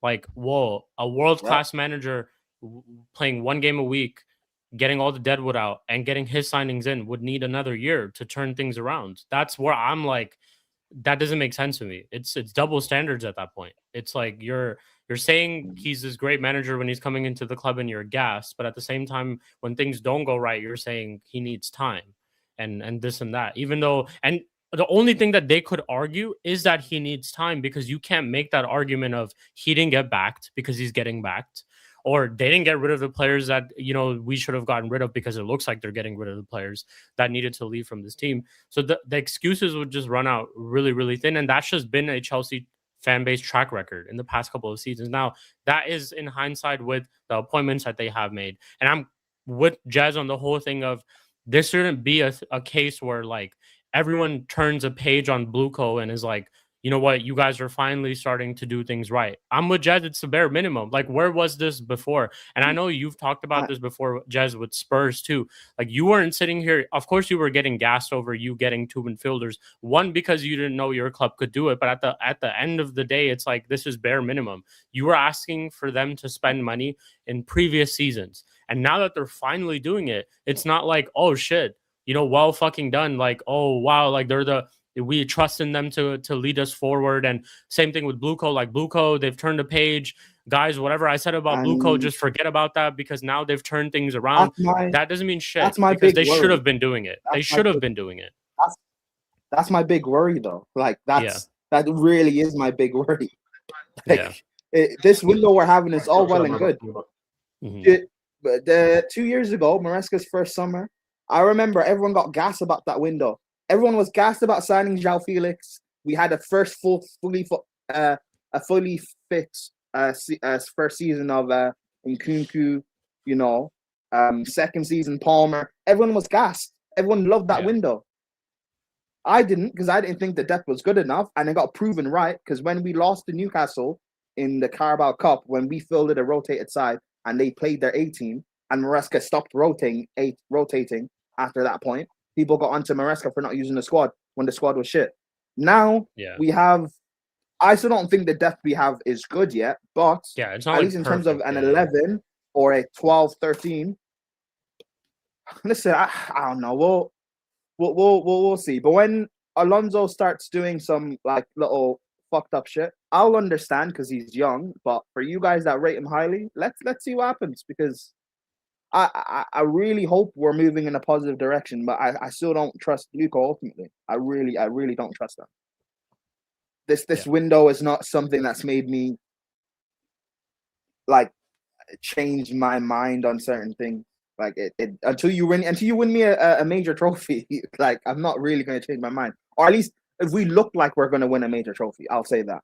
If we look like we're in the right direction to win a major, I'm not going to change my mind on how we're on, because And before Shik, I have to ask Prime. Prime, did you watch any preseason games? Yes, I have. I watched us against. It's a back four. It's a back four, but on the ball, it's like back three. Lopsided. Yeah, the fullback tucks into the 3, and then the winger, the left back, bombs forward. Which is fine, but I don't know. We'll see. The Spurs game, I only started watching from like the 53rd minute, so I didn't see us in the first half. So, Jez, maybe you can speak on that game more. I was busy when I was watching the game, so I only had like have on. I was not really paying fully attention to it, but um, I don't know. It's kind of weird. I don't. It was a weird game because you know what I saw in the game. I kind of expect anything what I see from the Derby team. Chelsea didn't really. Yeah. Chelsea had like a good start, I think, but then we started to really take control of the first half, getting onto ball. Obviously, sorry, both teams didn't play with their strongest 11s, of course, which makes sense. Um, I should say the game. Chelsea created like really good chances in the game. I think Kinski just had just really amazing saves, hence why they couldn't score. But I think Yeah, which was I the saw the conversation saves after the game. Kingsley made. I saw a compilation of Kingsley's saves. And Bro, this performance, guy yeah. looks like a good goalkeeper. He looks like a very good goalkeeper. You see? Don't know what You see? Ange did, but he looks like a very good goal. Or no, it wasn't Ange. It was the No, other it guy, was the Italian. it was no, Zerbi. Oh no, sorry. When you mean Vicario? No. Who was the guy that Oh, got hooked against Atletico Madrid? Tudor. Oh, Tudor. Yeah. Ego Yeah. Tudor. I don't know what Yeah, Tudor Tudor did to him, but he looks very good. He does. He looks like a very good goalkeeper. A very good shot. The funny thing is here. This is crazy, right? Because he's the one he didn't do anything. I would say it was more so deserving because Tudor was the one who threw him just randomly into Atletico Madrid, knowing that Vicario has been having like a shocker season all the time, even during his time when Tudor came in, and then all of a sudden he said, and this was before Vicario took his surgery. He said, "No, you know what? I just randomly just rotate away at Atletico Madrid and just bring Kinski in, and then obviously this is when he had the holder. So this is him completely cold going away at Atleti in a round of 16 game in the Champions League away. Honestly speaking, Tudor is an absolute criminal for even doing it in the first place, right? But because I remember how much slander I saw to the point where even I saw Courtois coming out saying stuff like how players slip in the Athletic Stadium a lot of times, and he knows it himself from just the amount of times they play obviously over there at the stadium, right? So it was a horrific game, but I don't know what happened. I don't know really what happened, but I think Deserve really coming in, Vicario getting it's kind of weird. Vicario getting injured and taking surgery was a blessing for him because I feel like he was able to get the minutes, and Deserve just gave him the confidence because he's just way much better on the ball than Vicario, and this is something that obviously Deserve values a lot. And he finished the season strong. It's not just even on the things on the ball, it's also the important saves that he made. And I feel like him looking like he's looking right now in preseason as well. I can't lie. I don't know. Again, I don't know what Deserve is doing with him, but you can see there's like a complete confidence with him to the point where they said they already announced him as the starting keeper for the season, even with Vicario still being at the club. So Yeah. no, I've been impressed. I've been impressed with him. But with Chelsea, He's your confirmed number one. Yeah, confirmed number one. Yeah. Oh, nice. Yeah, Good for him, man. Good for him, man. Good for him. He took Vicario's spot, which kind of shows you, like sometimes you can have that type of mentality. Because I thought he was finished after that game, to be honest. Yeah, definitely. And he got hooked after 30 minutes, like as a keeper. And it wasn't even his fault necessarily as well. It wasn't his fault, but now it's crazy. But in Chelsea, I just don't think there was necessarily. Like, I think Lavia, I would say that Lavia and Iguso midfield, kind of crazy how they got dominated by Tonali and Gallagher, which is that was crazy. Hey, speak on it. Speak on it. I saw a clip of Lavia, yeah? I saw a clip of Lavia. He got lucky that he was able to play through a press. Bro, the guy stinks. He's got a goal. All these injuries, he's got a goal. I'm sorry. It was a hard watch for that midfield because like it's not like Tonali is obviously better than Gallagher on the ball, but it's not like he's like amazing on the ball, right? And the fact that on the ball and off the ball, both of them was just getting worked. Granted, preseason, we was also two games, I think, into the preseason already, but it still was kind of a bit mad, to be honest, because I don't think nobody was expecting that going into the game. But I think Palestra, I think he looked actually good going forward. I don't know about him in the back four as a defender, right? Because he has been predominantly playing as a wing back, but I do imagine that Javi Alonso, even if Chelsea plays with a back four, there will be more times than not be the team that dominates possession because at the end of the day, De Zerbi will dominate possessions even against the better teams. in the league, even when he was at Brighton. So I don't think there's necessarily like a game where I look at it and say, man, I can't trust his defending because it was against a Deserby team. And going forward, he was actually solid. Joe Pedro looked nice, really nice. Like um, right there, you think to yourself, hey, Richarlison, you could have not been mad about League not getting to the Brazilian squad when he didn't get into the squad. So yeah, I just think like I think Escobar looked really good as well. I think Escobar looked really good as well because obviously there's this worry with the hamstring as well. You never know, especially with the long term that he has. Yeah. And then I think again defense. You could maybe argue again it's still a bit of an issue. It did look like a bit shaky from the not necessarily even the structure. I would say just the defenders at times. I feel like they just didn't look something clicked on. But again, it's preseason, so I can't really sit here and make a full analysis on it. But it wasn't too bad. I would say for Chelsea in the game. And by the way, before this, I remember Kinski's first game is against Liverpool in Carabao Cup game. I think that is his first game. I seen that. You won 1-0. I seen that. He got some good fundamental. That's why I said I'm surprised that he got that treatment when Atletico Madrid. I tweeted also. I think, bro, he got good fundamentals. I remember vividly last season. In last 4 to 5 games, he made some crucial saves for you. I think he bailed out Spurs in a lot of crucial saves. And he on the ball is so improved. By the way, from first time I seen when Liverpool played against him, he's so massively improved. By the way, for me that's why I tweeted. I messaged in the chat also. Bro, he's massively improved. For me, regardless of preseason or not, he's massively improved from where I seen because that is his first game against Liverpool. I thought, bro, he's not good on the ball. He's like shaky hands, but he got good fundamentals there. But from there onwards to now, he's massively improved. This is the good step, but I want to see more. Of course, yeah. And this is where it's on for him now. Where like, let's see in the first 6 months till January. Let's see how you do now because can you continue on that?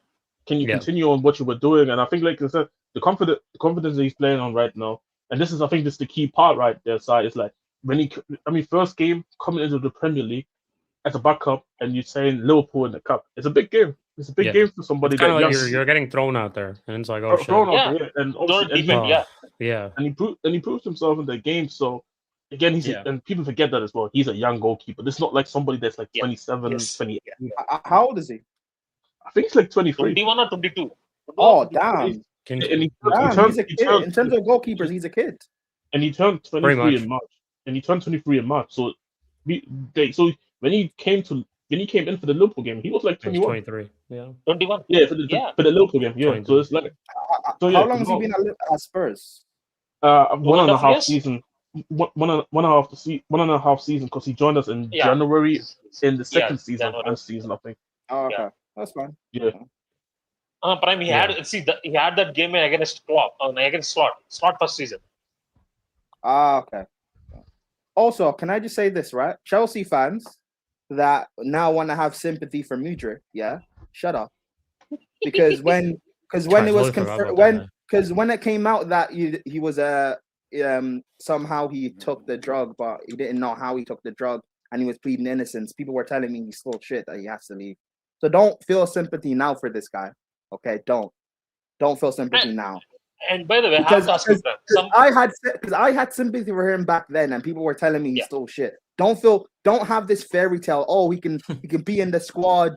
You know, I still remember that debut against Liverpool. No, I don't care. Don't he didn't even score or assist. Bro, that one game, bro. He passed Shik. He passed James Miller. Shik. That's it. He passed James Miller. Yes. I know exactly what you're talking about. He did that little skill move and just got past the player. In the box. And it got saved. Like it literally got saved. Jamie Carragher, Gary Neville said, Mudryk will be popular for Premier League. He tweeted like that. Bro, shut up. And one more thing I have to ask Prime also. Prime, I seen Chelsea fans say, you know what? But Neto can leave. We have to keep Mudryk. What is your thought on that? They're saying Mudryk has to stay if Neto leaves. We don't have the games. We don't have the game time to keep Mudryk for him to play. Like this is what I was saying last week about the Henderson thing. Like we don't have the games to give like Henderson a lot of games. We don't have the games to give Mudryk a lot of games. Also, if we're going to be playing Also, if we're going to be playing this back three, where does he play? He can't play in the tens because we have enough players there, and he can't play wing back. So he's gonna go Strasbourg. Apparently, Prem teams have wanted him. Coventry want him. Lampard wants him. De Zerbi, I'm gonna assume wants him because De Zerbi loves this guy. He treats him like a son. Wait, So who tomorrow? De Zerbi was. Do you not? Hear what De Zerbi said about Madrid? Not me. Oh, sorry. I wasn't Mudryk. listening. Mudryk. Yeah, I wanted to know the player. Yeah. I want to Yeah. know the player. Yeah. So yeah. Listen. It wouldn't surprise me. For me, Mudryk, go out on loan for 2 years. Just play because, bro, this guy's 25 and he's lost 2 years of football. Yeah. And keep in mind, before he joined us anyway, this guy still had limited experience. This guy hadn't played 100 games. So, like, this guy just needs to play football week in, week out and just learn. Because I still stand by it. I think the talent, like, is there. He just doesn't have a brain. But there is talent. Like, it's not like he's not limited like Garnacho. There's actual talent there. So if he can just get in-game experience, I think he can be like a good player, a very good player. Not at Chelsea, but somewhere else, yes. Yeah, like he still can turn like his like career around because he's still what, 25 years of age and he's coming He's back. 25 so... now, yeah. He's not had any long-term injuries or anything. Like he just go. He's not like Garnacho who's play. Finished at 22. Like he's not. Yeah, it's not like that. Listen. Yeah. Do you know how quickly his world can change if he goes out on loan? If he goes out and balls for a year or two, all of a sudden teams will want to buy him and we can make money. So, yeah. But honestly, I wish the best of luck for Mudryk. I really do. Just not at Chelsea. Yeah. But I wish him the best of luck. Listen, Arsenal need a left winger. There you go. Arteta loves him. There you go. You know. I hear you. I hear you. Cool. But yeah, Jez. Back to Spurs. Just thoughts on like window so far, everything and all that type of stuff. And you guys have been linked with, I think it looks like Savinho, Cody Gakpo is one player. Like a winger is basically who you're shopping for next. So yeah. Also, are you guys there are some Spurs fans. I mean, to be fair, it's mainly like Deji Spurs, but are you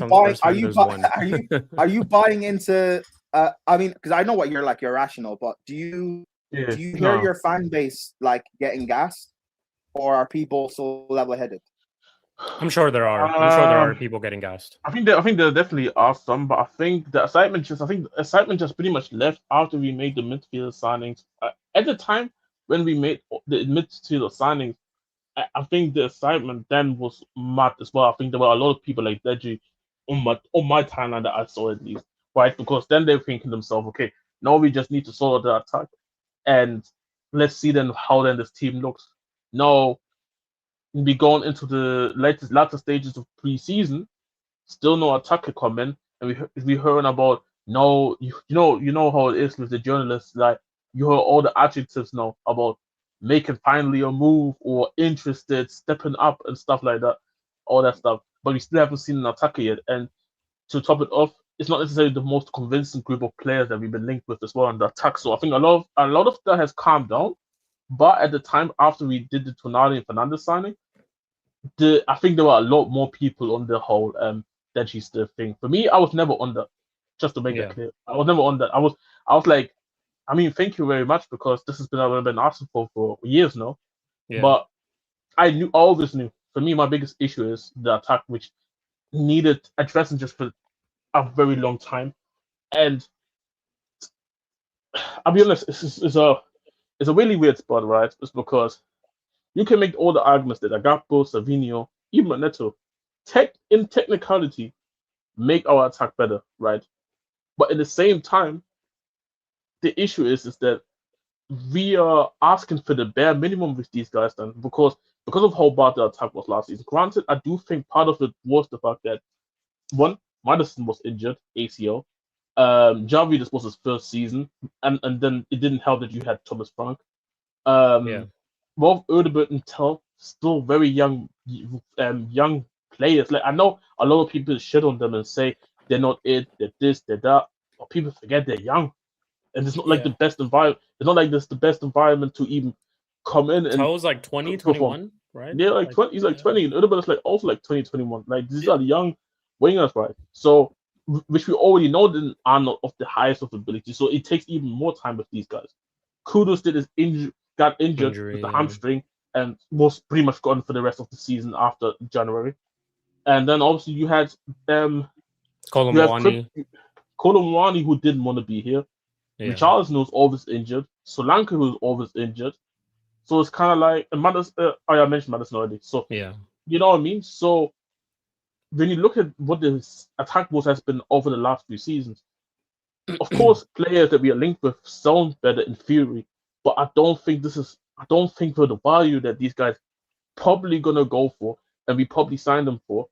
I don't think that this should be the move that we go. Like, I understand Premier League proven, but I made this analogy before. Just because they're Premier League proven doesn't mean that they are good players. Yeah. These are like how many times over the season last season, forget the Spurs attack. In general, who were these Premier League attackers that we as fans in general, by just watching the game, was gassing up last season?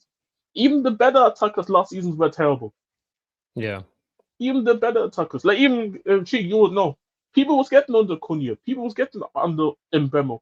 Yeah. But they easily walk into our team. So that's what I'm talking about. The gap in terms of being able to walk into our team isn't that hard. It really isn't. But just because it's not hard doesn't mean that these are good enough players. End of the day, these are players that you've seen right now. These are all players that I think De Zerbi likes as players. And if he signed them, cool. I'm not gonna complain because at the end of the day, I do think they're gonna make us better.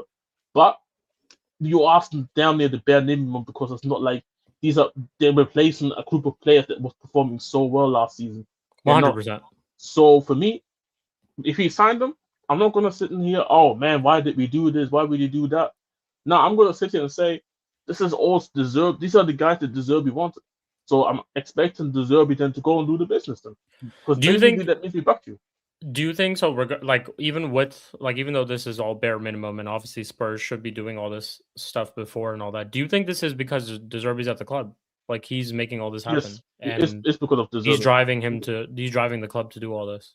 It's 100% is because of De Zerbi. Yeah. Because they're indebted to him because we would have gotten relegated, and getting relegated, you know what that already means: sponsorships, money, the fans, and the state of the fan base. Yeah, everything will have just gone completely to the shit, fall apart. So, and the fact that for me, the sign that it shows that the sign for me that shows that all these players are back and are all signings from him is for the fact that every time when you see a player be mentioned by Fabrizio, by Fabrice Hawkins, by David Ornstein, whatever player that you talk about, De Zerbi's name is always there. Mm-hmm. It shows to me this is a De Zerbi pushed window. So every player that comes in are players that he wants. Because Tonali, nobody would have told you, you should try and go on Tonali.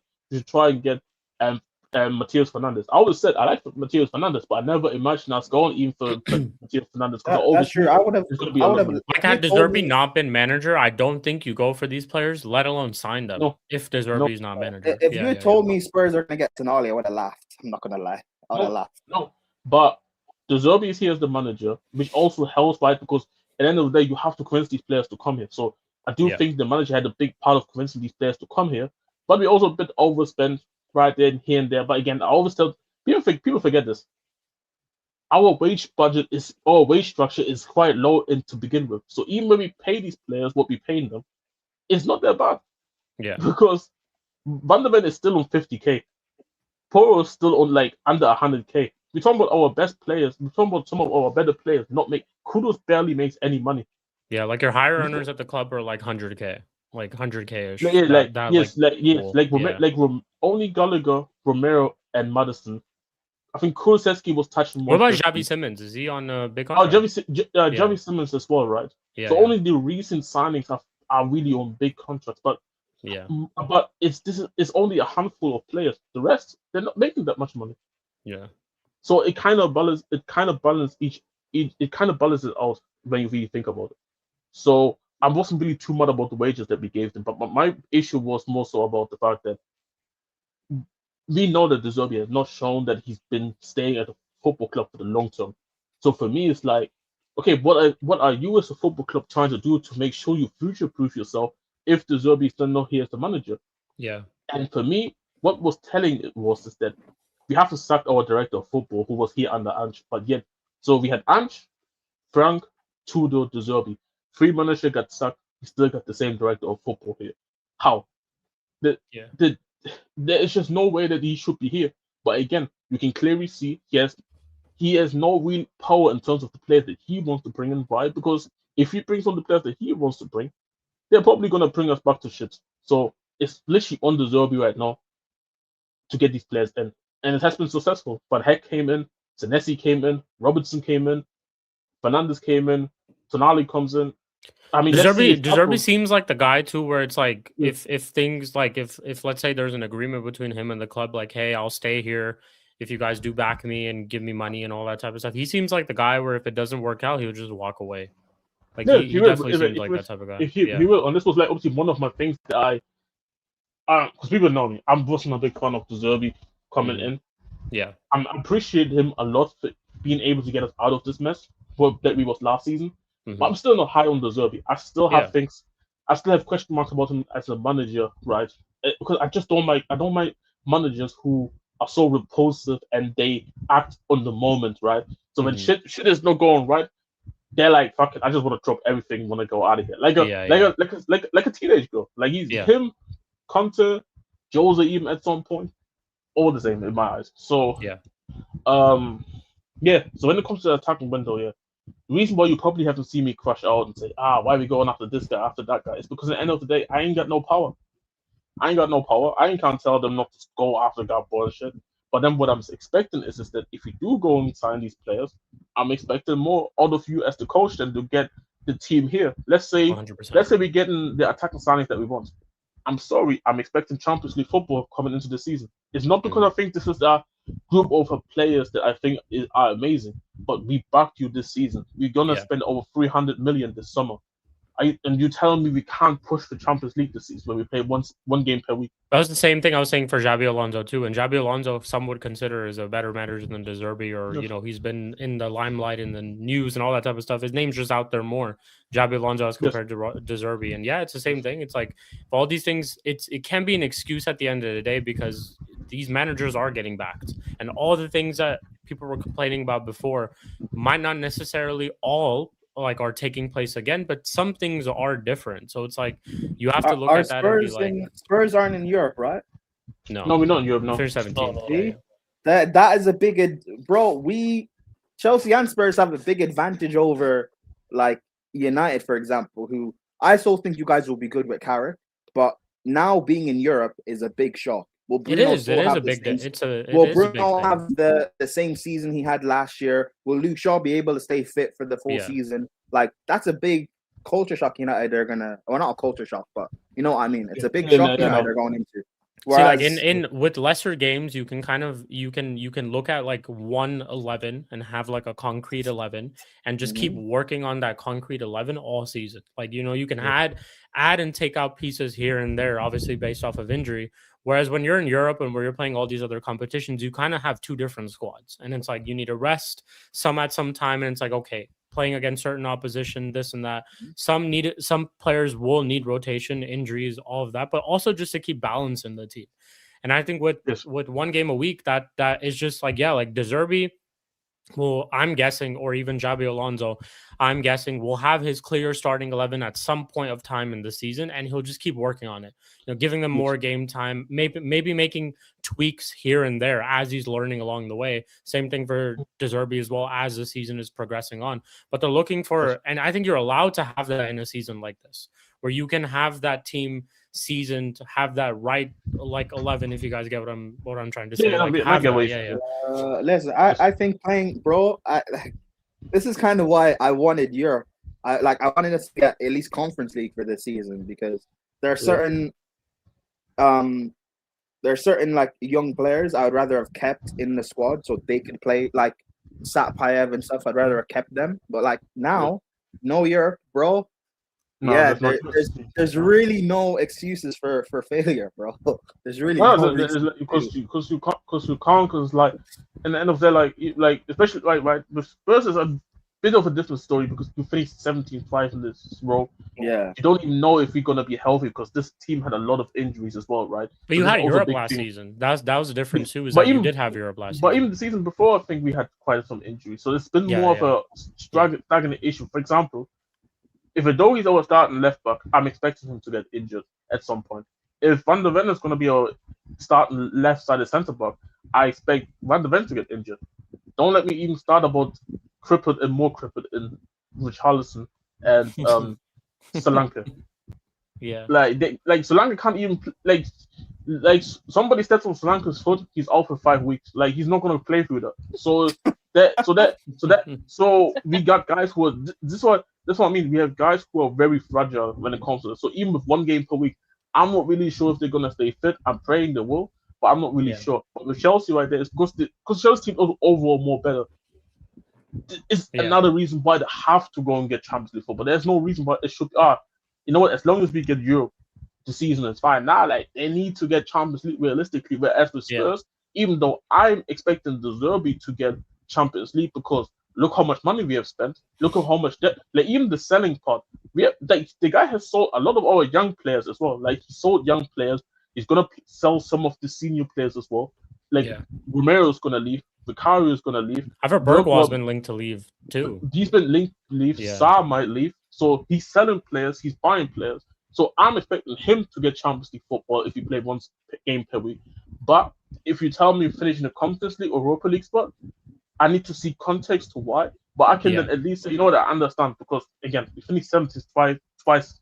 So it's a bit more. I can be a bit more forgiven as long as I understand the context by the end of the season. Like if you go through injuries again and then he still ends up finishing like let's say Conference League or Europa League, technically that is an improvement. Technically, because of obviously like based off of last season. But it's like you could look at it, you know what, the injuries were still there. Like the injuries has and players are still getting man for failure. Lucky. I don't have those. I don't have that excuse now. Hey, man, when you finish 17 twice, man, it gives you a lot of leeway, man. Yeah, but your definition of failure changes. That's really what it is. Exactly. Like us finishing 17th last season was a success because if we don't finish 17th, we go down to the championship. So it's so you're saying 15th, yeah? I mean, that would be a failure. That would be a failure because I get what you mean. I got. No, in hindsight, think about it. If they're not in 17th last season, they probably don't end up getting Zerbi, and they probably don't end up getting all these players and all that stuff. Because maybe if they do finish a little bit higher, Spurs are going out there saying, you know what, these players are okay. They can play. They finish this. They maybe don't go out there and get signings. People forget this. Yeah, people forget this. The reason why Spurs kept Frank as long as they did is because Frank, like people think Frank got sacked because he was in the relegation battle, which was part of the reason, and also the fans had enough of him. But the problem was Spurs was expecting this, and this is how you know how much of a bum he was. The expectation for him was just mid-table. The expectation, as long as he would have finished anywhere mid-table, the club was saying, you know what, it's a transition season, and you saw what happened last season prior. So even if you get mid-table, you can keep your job. Yeah. He couldn't even get us to mid-table, and this is why he gets stuck. Not even mid-table. So again, this is where I say with Spurs, yes, my personal expectation is Champions League football. How are you gonna get it? By top 5, top 4? I don't know. Champions League football, especially if you go and spend the money for Savio or Neto or Gapo. I don't know. But especially if you're gonna go and get the attacks. Because that means you have a new goalkeeper, you have signed defenders, centre back and left back. You have signed 2 starting midfielders, and you have signed attackers. So basically, everywhere on the pitch, you have new sort of players. Yeah. So what's the excuse for him then not to go and get Champions League football if these are the players that he wanted? 100%. 100%. So yeah. But when it comes to the football club, if you ask me on that aspect, again, you guys are just doing the bare minimum to me. It's been not a surprise that we needed attackers. It's been not been a surprise that we needed 2 midfielders, especially of the mode of Fernandes and and Tonali. Not necessarily them specifically, but just the profiles of players and what they have been doing in football. It's no surprise that we needed defenders. It's not a surprise that we needed a goalkeeper. I've been asking this for years. So thank you very much. But what's next? What's Yeah. next? And then what's next in January? What's up in next summer? Because for me, cool if you spend all this money. But if you spend all this money just to get back and be able to say, "Hey, look, we're back in Europe," then I'm sorry, that's some BS. That's some BS to me. Because for me, you don't spend that much money, and then you say, we calm now with this.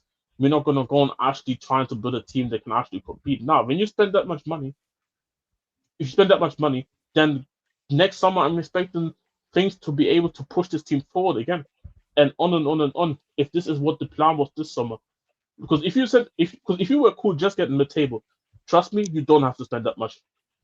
Trust me, you could have gone and grabbed you Anderson from Fulham. You could have gone and get yourself a Sander Berge. You could have gone and get you a Joe Gomez if you want to be in the mid. If you want to be in the mid-table, but you spend the big bucks.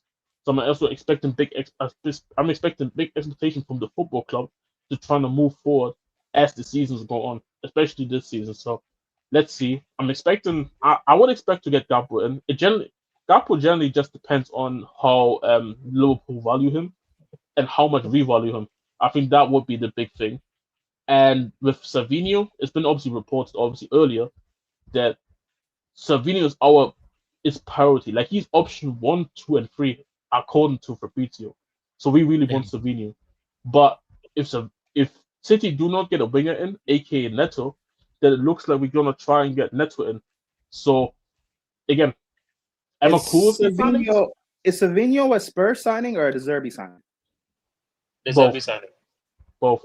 I think it's both because you've been linked to Savinho even before De Zerbi. It's been this last summer. Season also. Yeah, last season you were linked to Savinho as well. Yes. But I think it's both. It's both. But for me, like I said, I had this argument earlier with Vikram earlier in the group chat. For me personally, Savinho or Neto. For me, it's mid versus mid. Personally, I don't rate Savinho. I don't rate Neto. But again, if these are players that the manager wants and he's cool with, let's roll. Let's roll. And let's go and have a good season, man. This because I'm just tired of complaining. So if this is who you want, go and sign them and keep it stepping. But I do have to say this. This whole idea of Prem proven has to stop. Eventually, that gets to a point where, especially in the attack, this Premier League is not filled with a lot of attackers compared to how it's filled with midfielders and defenders. So for me, I don't really understand the idea of going then Prem proven, but all the attackers are mid. But again, they want to go with the safe approach. And if this is the safe approach, then I'm expecting also results the next season. Like I said, That's not wrong. I'm with you on that. Like, Prem proven is like Garnacho's Prem proven. On technicality, he's Prem proven. Yes. Like that doesn't mean anything though. Like genuinely doesn't. Jazz is not. I'm saying you're not wrong. You're proven in the Prem to be shit. Like you're not wrong. But this is the thing, right? It's a reality though. That's just we all watch the same league and we all see the same league and we're all seeing like this is what we see. Like for me, I get the Prem proven if you said you want to go for the midfielders, right? Yeah. Because there were a plethora of midfielders available this summer. Mm-hmm. If you wanted to say with the centre backs, I understand, but Heg was available. There's other centre backs who were available this summer as well in the Premier League. So there's options there that you can go for. But in the attack, who are these proven attackers that are like they are good and who are available as well? You can't tell me an attacker right now in the Premier League. Like, and that is probably the only attacker that I can think of that is available. And I think and people would be, you know what? That's a good signing. We would be light with. But again, funny enough, and that is not linked to anybody. Like Man United, wasn't he linked to Saudi? Saudi. But I meant as in the Premier League. I know. Yeah. I think last week, I think Man United and Aston Villa. But then again, where's the actual pursuit to him? He's been available all windows. So again, you're right. Because I would have before the World Cup started when we were talking about Rodgers, right? And you guys, I think Shik or someone asked me name 10 you would take over Rodgers. I mentioned Ndiaye. I would have signed Ndiaye for cheaper than I probably would have spent that 100 on Rodgers. But it seems like no one wants to spend it on them, which is crazy because he's there. Like United could use him on the left, Arsenal could use him on the left. Spurs could use him on the left. It's crazy that no one. Liverpool could. It's crazy that no one wants to sign him. Prime. Everton won't sell us. Okay, I know they won't, but I'm saying Yeah. forget that he's Everton. You could use it. Like he's a better we option. don't need than a no. right We wingers. don't need Yeah, left okay. winger. Right? We don't need left. He winger. can We play. need right He You're can a play right on the. winger. He Yeah, can play on the you're a right right too. winger. He's played on the right for Everton. And the can last also, few can years. also can also play through the middle. So it's like it's not like Yeah, you can see, basically no. I want the middle and left wing for fine. For me, I don't want Ende for right wing because he suits left wing and striker.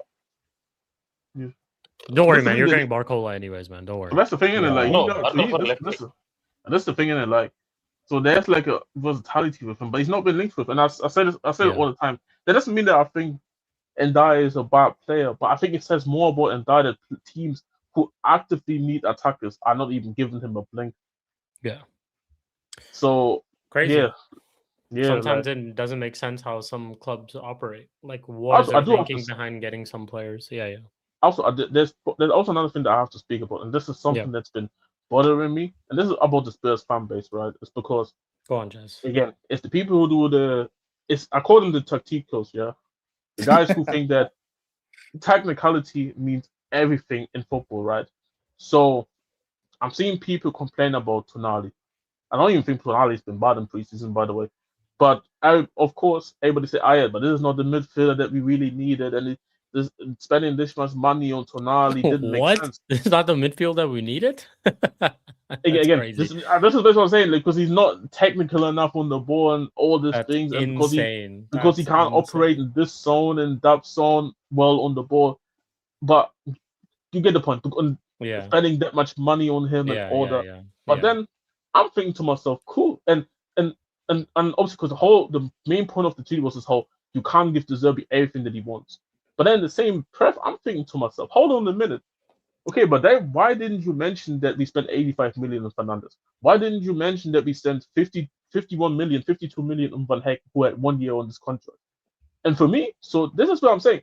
So you have a problem that we spent that we let De Zerbi spend 100 million on Tonali, but he didn't mention Van Heck and Fernandes, who we overspent as well on. Yeah. So for me, that sounds more like favoritism and the fact that you just don't like Tonali as a player and you're trying to make it against De Zerbi for spending that much money on him when we overspend on the other twos as well. Which Clearly, is yes. They came in before Tonali as well. Yes. So for me, my thing is, me personally, we needed all three players, by the way. Mm-hmm. I'm not in this whole thing that Tonali is this garbage player and everything, and he's not a good player. This is the whole point why we bought Fernandes. He's supposed to be the one to hide the Tonali deficiencies. Mm-hmm. That's the whole point. But at the same time, I'm speaking to people saying, if you have a problem that he's overspent on Tonali, you're literally a hypocrite because you're not mentioning Fernandes. You're not mentioning Van Heck. I'm saying keep the same energy. It's okay to like a player, but you cannot tell me and have only an issue with guys like Gakpo or Savio or Neto and say we're overspending on them. But the players that you do like, all of a sudden they're not an overspent, but in reality they are overspent. So I think that's just really stupid. Because again, at the end of the day, I just want people to just keep the same energy. Yeah, I hear you. It's also like I'm always like, okay, if you think Tonali is not good enough on a like a technical level, then name someone who you think's available that Spurs could have gone out and could have gotten out in the window and could have gotten instead of Tonali. That's why I'm like, okay, name one. Like name one who you think would have been available that is better technically than Tonali in your opinion, that could have been achievable as a signing. And that's where I'm just like, there's probably none. There's probably not a single one that they named. Not rating Tonali is crazy to me. Not rating Tonali is crazy. But again, this is what I'm talking about. It's the Tacticos guys who think that, man, if you can't have the perfect first touch, if you can't be the guy who's Rice is the perfect example of a player that we talk about his technical deficiencies all the time as football fans. Mm-hmm. But why is it not getting exposed as many times? Because Arsenal got a team around him. Yeah. But Tonali's not Declan Rice though. Like Tonali doesn't have. I agree. As an example, I get what you mean. I agree. No, Brian, I agree. But for whatever reason, this is people's opinion on him. So for me, I'm like, and this is, and funny enough, it's not just Spurs fans' opinion. A lot of people feel this about this way about Tonali, which is kind of weird to me. But in the same time, you know why they think this way? Because But- Jez, I watched Tonali when he was at AC Milan. Yeah. I wanted him to come to Chelsea even back then. I wanted him to replace Jorginho. Eddie Yeah. Howe has turned Tonali and Bruno G into roadrunners. I agree. He has I agree. destroyed Yeah. the perception of those two because Bruno G, when he was at Lyon, no one spoke about him like a DM. No one spoke about him like he was a destroyer, bro. Like he's destroyed the reputation of these two players. No, because the funny part is here, De Zerbi knows De Zerbi, because De Zerbi was, funny enough, De Zerbi was born in the same area where Tonali played football, right? And before AC Milan, so pressure. So De Zerbi has actually seen him for so many years. And people, and this is what is confusing me. So you guys telling me, a manager like De Zerbi, and the way he likes to play football, you guys telling me that he wants a road runner in his midfield. Is this what you guys telling me? Yeah. So again, I don't know. I think for me, the Tonali hate has gotten so crazy where I feel like people underrate his technical ability. It's not that bad.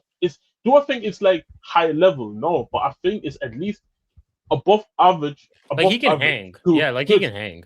He can hang. Yeah, exactly. And this is enough. In this level of football, that is more than enough. Trust me. You don't need guys who are on the board this amazing. And I say this to people all the time. Man, we're probably one of the softest teams in the league. Like we're not soft, we are soft with the A. We are soft. Like we are bitches. That's the reality. We need some men in this team also who are not who are willing to get stuck in, but also still got good enough ability on the ball.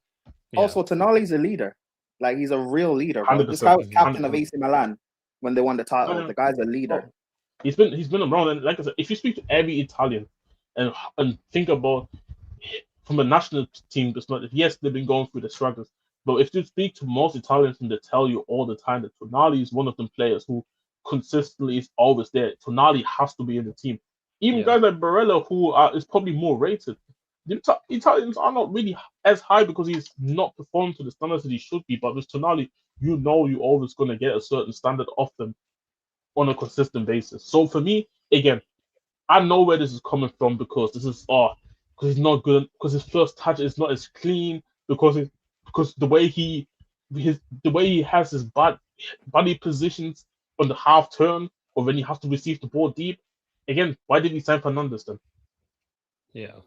Like again, it's just really stupid. It is just really idiotic. It's just like a half-based analysis, so just jumping to the gun and just jumping to the gun. And I think it's like I said, and I say this about football fans, and we had a good conversation actually on the Flawless 70K subscriber party. Also, bit of applause again all the time. Make sure you guys subscribe to him as well. Yes, people subscribe to Axum City, man. All you guys know, man. Yeah. And we spoke about, obviously, we were speaking about players from the past. We're talking about also players of current time. And Pulse made a really good point at the time where, like, because of the social media and internet and everything, right, players are getting so overanalyzed now, where because we have so much access now, we can literally see everything. It's not like we see only the 90 100%. minutes. We only see in the 90 minutes, and then this is the only thing that we remember, because in 90 minutes you don't catch everything. Yeah. So, but with the amount of data that we as fans can access, we see literally everything. You don't think some of the better players, even in the past, didn't have holders? You probably could have made a fair comp about some of the best players that you're talking about. Well, before 90 minutes has ended, there's already a fail comp on the timeline. Yeah, that's what I'm saying. It's crazy. I keep thinking all the time too. I feel like if players in the past were in this era, they wouldn't be they'd be slaughtered. Like some of the better players that we've grown up on and seen in the past would get slaughtered on social media, bro. Like absolutely slaughtered. Bro, do you know the big, like for example, like people would have criticism for Lampard, Gerrard, Scholes, like all these players, even for Spurs, like Bale, like all these guys, bro. I was just gonna mention Paul Scholes for England, even though he was playing out on the wing, but Paul Scholes for England, that ruins his reputation in the modern day. John Terry slipping in a Champions League final in the shootout, that ruins his reputation. Gerrard slipping go for his head, bro. That ruins that happened today. Gerrard, I'm telling you, Gerrard slipped right now in the generation. That ruins his legacy. That's crazy. It's crazy. That's what I'm saying. It's Yes. like Yeah, it's fact. it's definitely So changed. so Social so media so has so definitely changed it. so Yeah. for me, when people can see, for example, someone like Tonali, they can literally see every action that he has done in the game and watch it in the first 90 minutes, right? But then straight after the game, you will see any website you can go on or whatever, YouTube, whatever, and you get everything, everything. Yeah. So everybody is just so over analyzing these players, and they like no players is perfect. No player Yeah. is perfect. Even the players that you think, even the players that you guys think are these players that are so nice and things, they will make mistakes. I promise you, Fernandez is going to make mistakes this season. But but you guys will have more leeway with him because this is a player that you guys like. So I'm Yeah. like, guys, please, can you guys stop? Please, can you please stop it? Yes, we overpaid for Tonali, but we overpaid for Fernandez and we overpaid for Van Heck. Please keep just the same energy and let's stop this baseless analogy that Tonali all of a sudden is not a good player. This is such a lie first and foremost. And I Yeah. agree with Prime. Part of it comes also with what Eddie Howe has done with Bruno G and Tonali Tonali, as yeah. players. I do agree with that. Yeah. 100%. Cool. All right. So we'll move on. We'll kind of pretty much just do last section with United, Arsenal, and Liverpool pretty much combined. I think the biggest news, and it just looks like it's about to happen, is Bruno G obviously going to Arsenal. Whether they go for Vinny or not is a completely different thing. After this signing, I guess we'll find out. I think Vinny stays at Madrid. I just think, yeah, like I don't know. Obviously, we don't know too much about the entire situation of whether he's not like whether there was a. I don't know too much about it. Whether there was a contract proposal for Vinny, given to him and or something like that. I just don't see Vinny going to Arsenal. I think they're trying to make it work around for him at Madrid. I'm seeing how Madrid are posting on social media regarding Vinny. Like if you look at some of their last like posts, it's all Vinny. All about It's Vinny. just Yeah. all Vinny. It's all Yeah. about Vinny.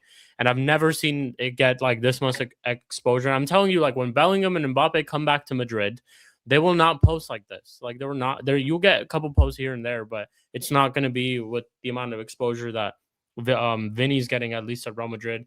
And I also just think that the deal is just really hard to achieve. Like some people are saying, some Arsenal fans think that Vinny wants to go there. I don't get any indication from anything that I've seen so far that Vinny wants to go there, that Vinny wants to go to Arsenal.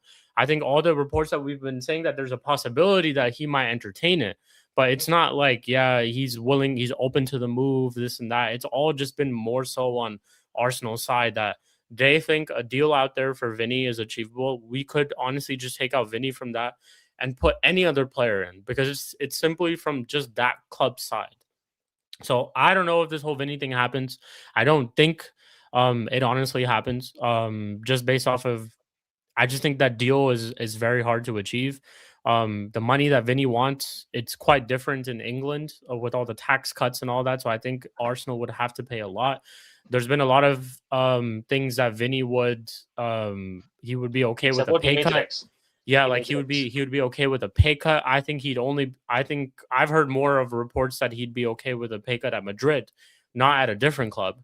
So it's all these things together. Just to me is just, yeah, it doesn't seem like that deal's gonna happen. What do you guys think? Nobody knows what he wants from apart from Madrid and their Yeah, representatives. Nobody knows. For me, I see in reports he wants 30 million and he wants 80% of image rights.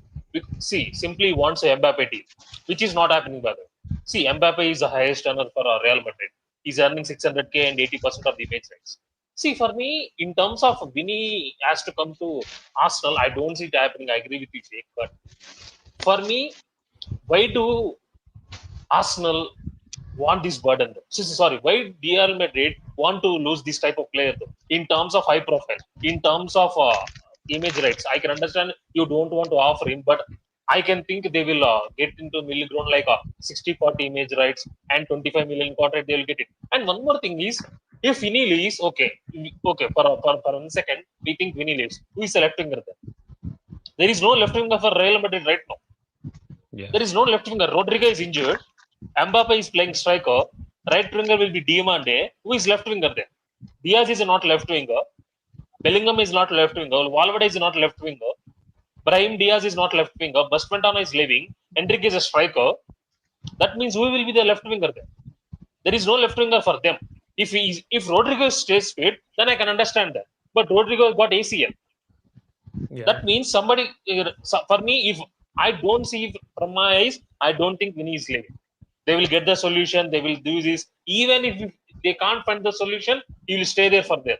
Because he can leave for next season with more money. Because he can sign pre-contract, he can get more fees. He can get 100% of image rates, not 80%. He can get 100% of image rates in PSG or City or Bayern Munich or any club will come for if initiation is free. For me, I'm not seeing it. In terms of Bruno Guimaraes, you know what? I can't lie. This is a very good signing. Regardless of what his age, regardless of what his price, this is very, very good signing in terms of that midfield. Rice and Bruno Guimaraes will be a good pairing for them. Rice, Bruno Guimaraes, or Eze or Odegaard, that can work.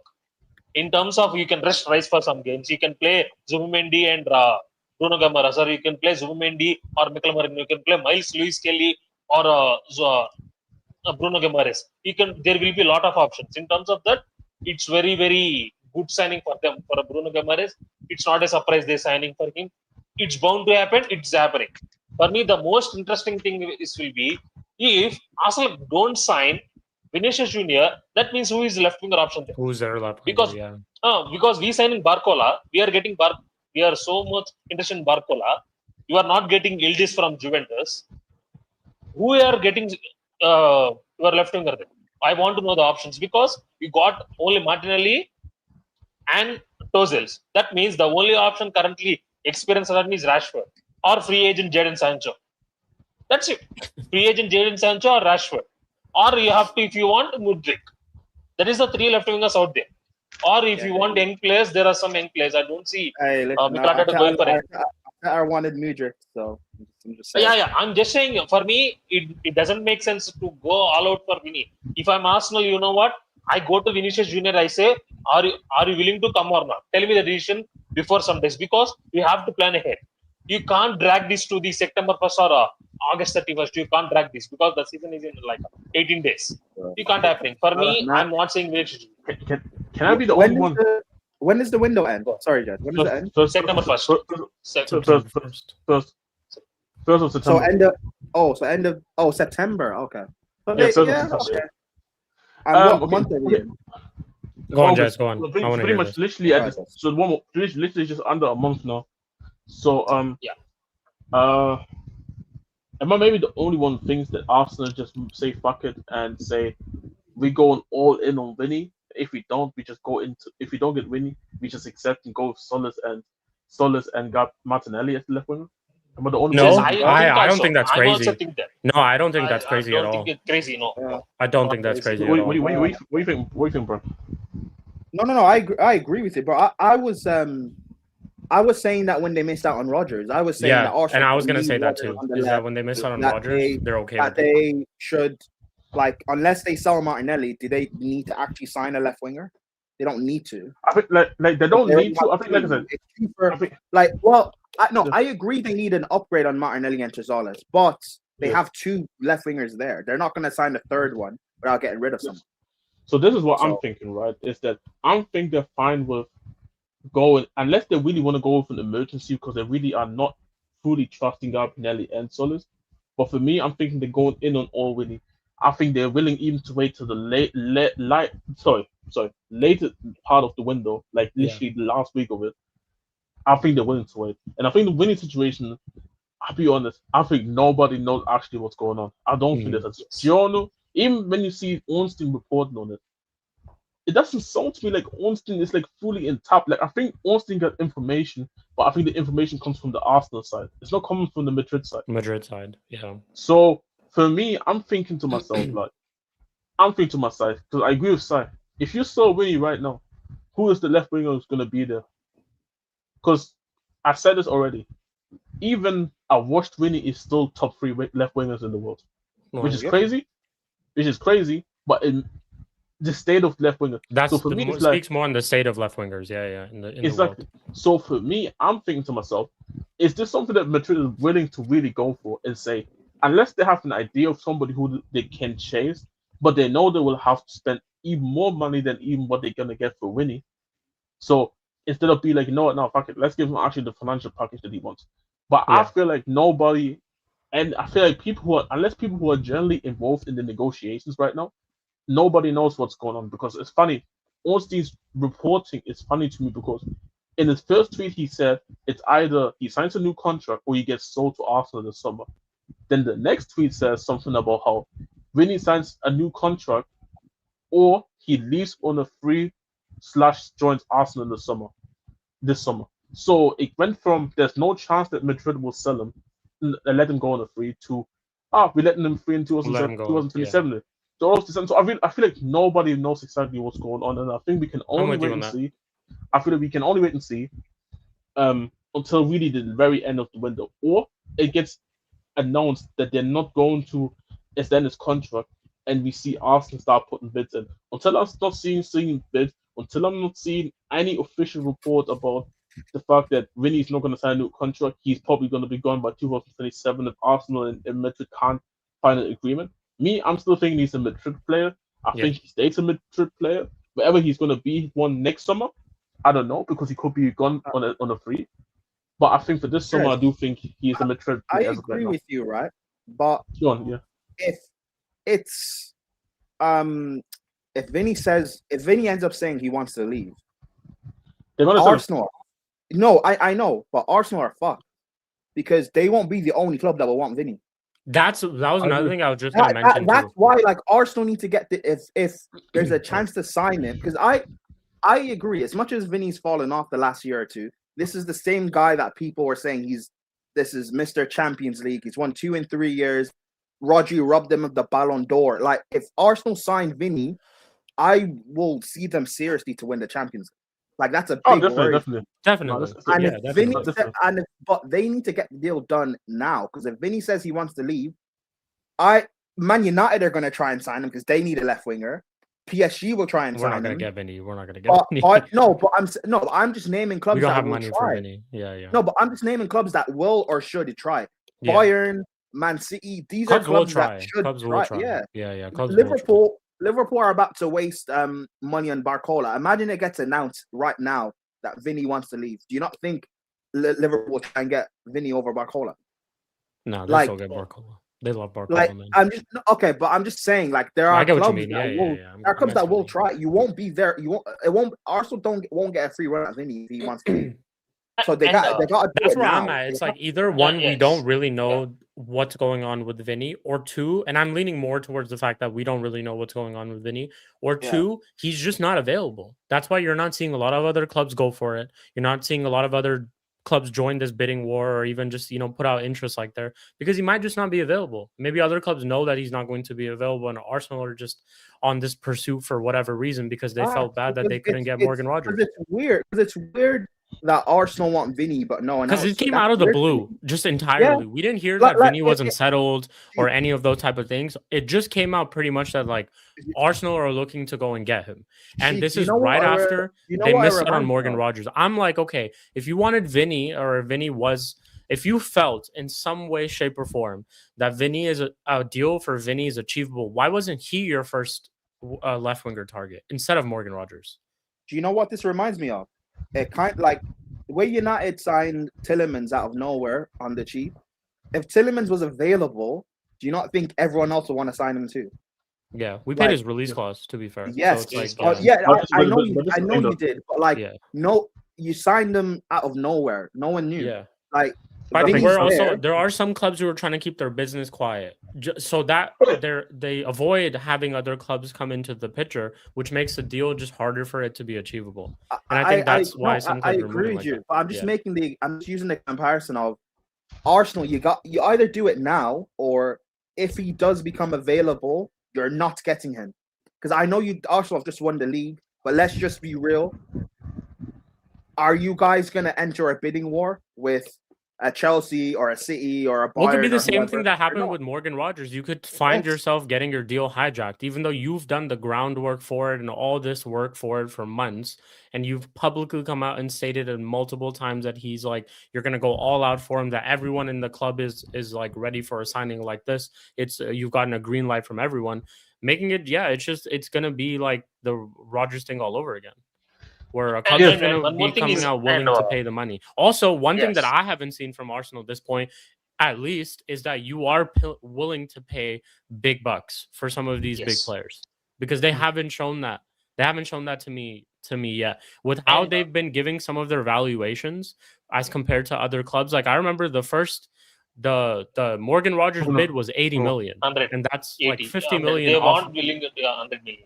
Yeah, they weren't And- willing to and- pay 100 million for him. Now, this is 100 different because Vinny is a type of player that I think most clubs would pay Pay. extraordinary money for, because he's just And- like that. He sets out in terms of level of players. Like if you even just compare Rogers and Vinny, of course, I think all of us would pay crazy money for Vinny as compared to Morgan Rogers. So that, in a sense, makes sense to me. But it's like you haven't even shown that indication that you want to go out there and pay money for some of these players, knowing well and clear that this is what the market is. That a lot of the players that you're going to go out for are not going to probably be achievable in the valuation that you want. And two more things is for me in terms of Vinicius Junior.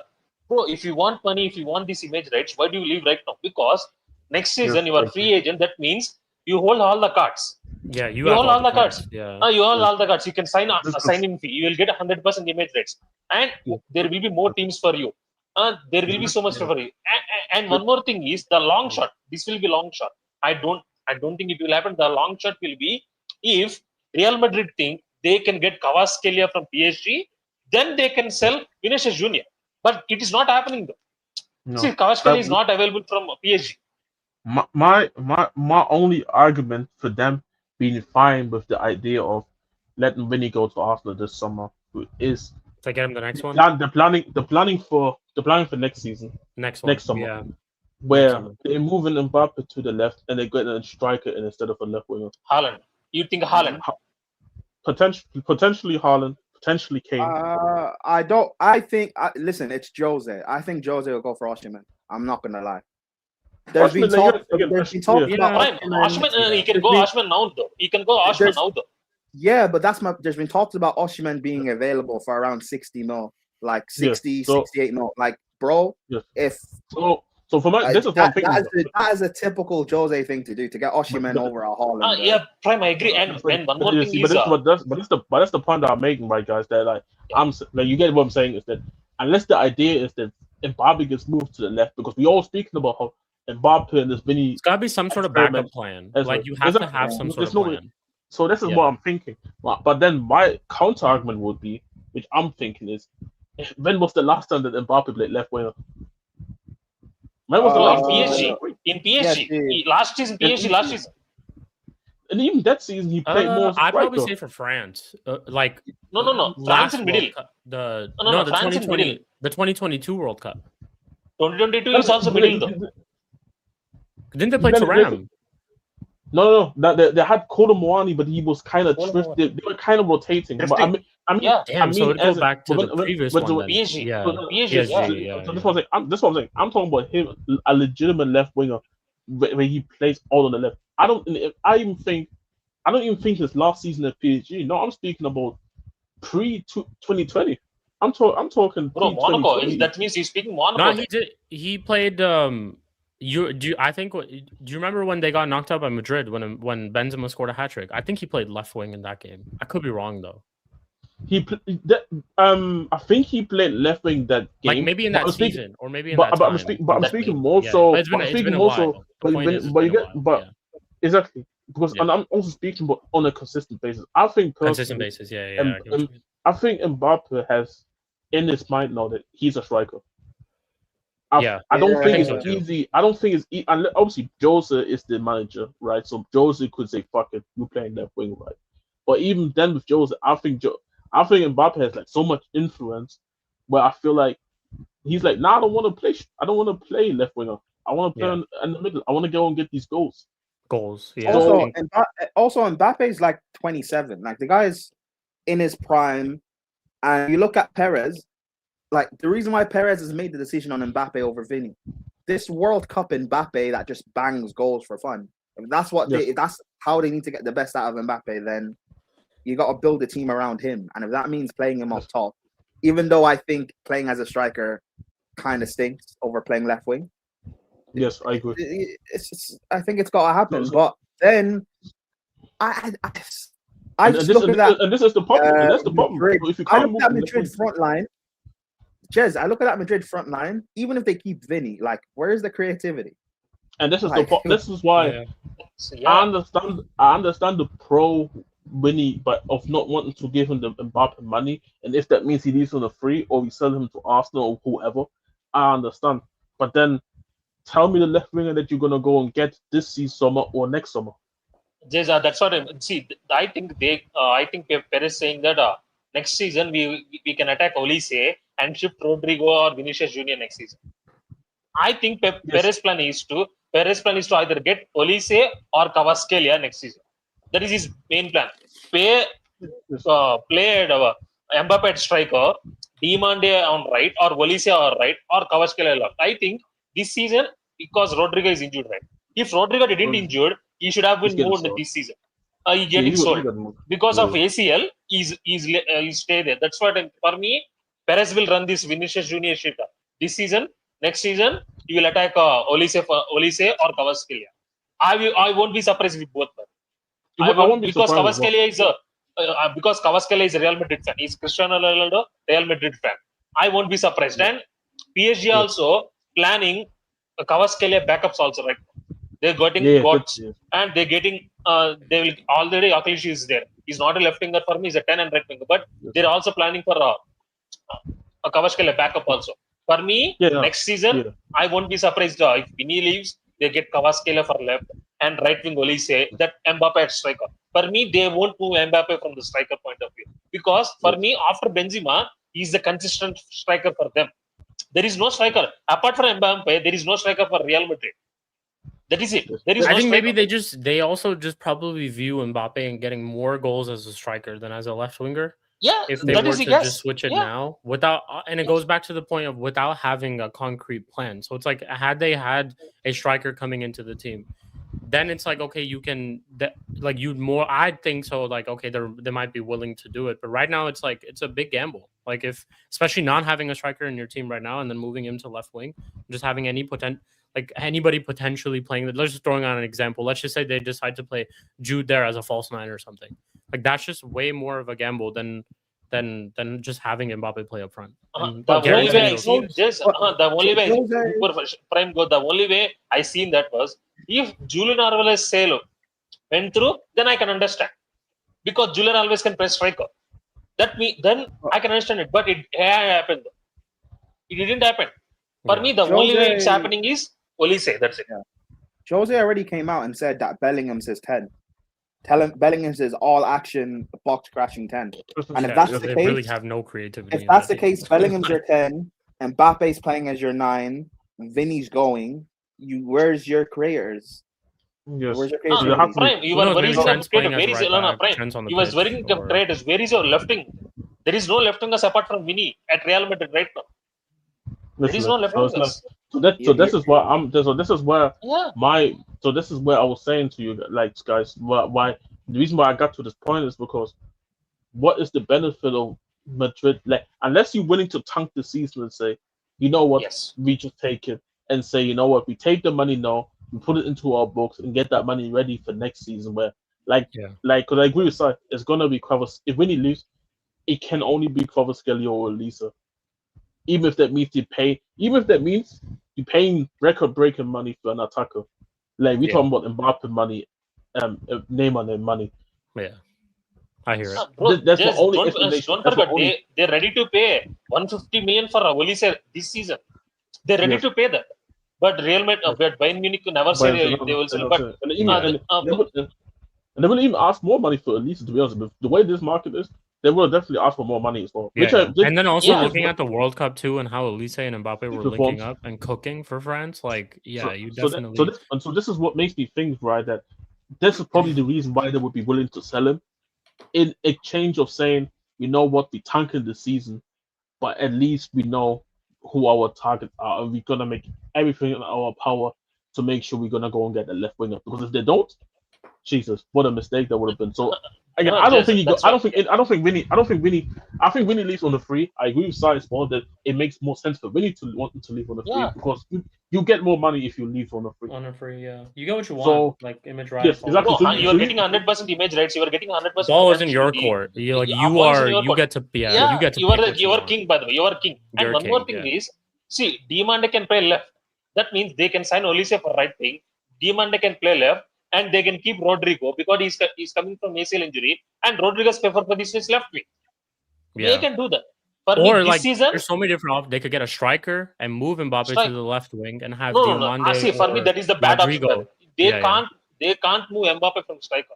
That is the worst option they have to do because I think there is no striker who can replace Mbappe right now. Apart from Haaland, there is nobody can do that.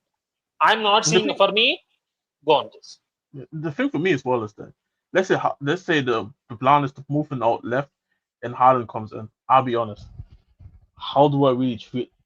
I don't feel well about a Haaland and Mbappe pairing. I I'm don't know if sorry. that shit No, works either, bro. They're no. both Yeah, they're both gonna be Bro, running into each other, You running after telling the me? same ball. that's why I said someone like an Osimhen. You need a bounce board for Mbappe to play off. You need Yes. someone that's Brian, gonna okay, be a but do you think target. Oshman will sit on the bench though? Do you think that? No, No. they can He's- both start. They can both See, start. this is I agree, but this is my problem.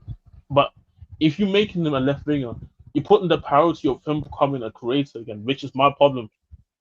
Yeah, I he don't can't think be he wants to creator. be. For I don't Mbappe, think he wants. yeah. Yeah, no, Mbappe becoming a Mbappe, yeah. creator again. Even though, yes, Oshman can sacrifice a bit of his scoring game to be able to facilitate, like you said, Yeah. Prime in terms of being the bones sport, in order for Mbappe to get the goals. The problem is Mbappe is too much of a goal scorer, in my Yeah. opinion. Now that Oshman will not get enough to eat. That's my fear. Hence why True. hence why you saw him. Like I think I said, I think the best version of Mbappe was when he was playing on the left and somebody was playing through the middle who was a facilitator who didn't mind not scoring that many goals.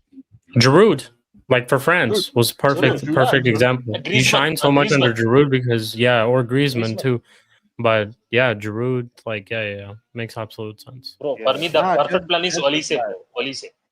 Just For right. me, Real Osimhen would, he Imagine the penalties. Imagine the penalties. You're not getting them off. Bro, You're not getting the penalties. Osimhen's going on Instagram Live, bro. He's crashing up. No, so this is the problem. So this is the problem. It is kind of sad, right? Because I do think Mbappe left wing is still an option, but realistically, I think at this stage of his career, he's not gonna go. Done, bro. It's not. It's done. It's done. So yeah. Like with Vinny, I do think he's gonna leave. I just don't see it this summer, to be honest. Fair enough. Yeah, I also just don't see it happening this summer. It's just too many things, even with Arsenal, if you look at them, and then too many things with Madrid at this point too. It's like I just don't ever see Madrid like making a deal like that where they're just going into a season fully unprepared or like not having some sort of like plan or like shit like that. And yeah, I just don't see that happening this season. I just don't think they'd let someone of the likes of Vinny leave without even getting someone near as a replacement or like properly being replaced. I just don't see that happening in Madrid. So that's the thing. Because the crazy part is not even that Arsenal is linked to him. Like I don't think it's crazy, right? Because again, Arsenal, in my opinion, can make a deal happen. It's just that it would just mean that they go all in beyond. They're willing to go even past the wage structure. They're willing to do everything to bring it in. So it's not impossible for them to do it. I'm thinking more from a factor of what is Madrid thinking? Yeah. Will Madrid allow it to happen or not? Yeah, 100%. Cool. We'll move on to if you guys have any other more things about Arsenal, feel free. Nah, not really. And by the way, I have to last point is regardless of Bruno, regardless of Vinicius Junior, they have to go back to back. For me, I'm not seeing City as a contender. In my eyes, they're favorite. City are not contender. You're not United, not Chelsea, not Liverpool, no Spurs, no. For me, regardless of left wing, they getting Bruno means they have to go back to back. For me, this is the best opportunity for Arsenal to go back to back. Yeah. There is no Pep. There is no one. I said this to Steve yesterday, right?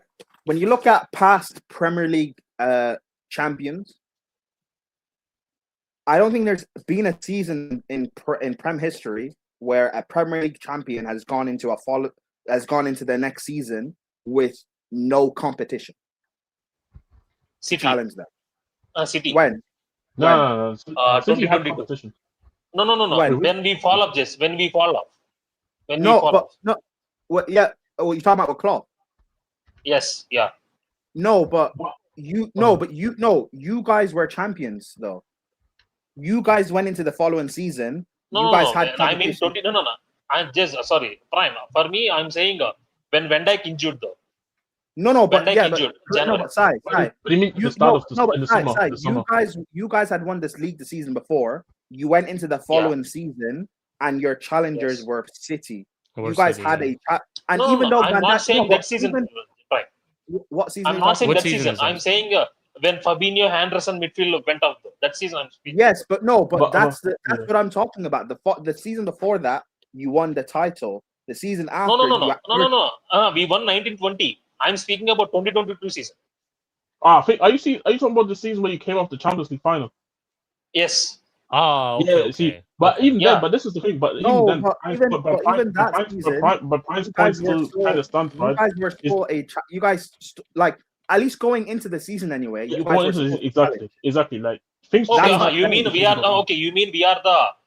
You we were are not supposed favorites. to We are challenge. second favorites. No, Yeah, but you were supposed to challenge, even You're though it gonna didn't happen. contend for the league. Yeah. Everyone yeah. agreed you were supposed to. This season, this is the first time, at least from what I know, where a Premier League title winner has no competition.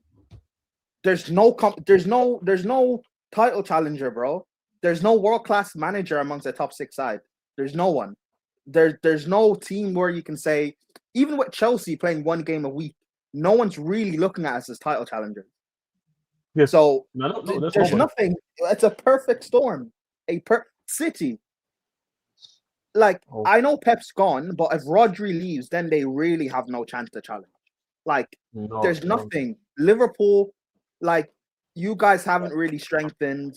You have Iriola. You don't have what? There's nothing there. Arsenal have to repeat. They have to. Yes, they have to. They Yeah. have to.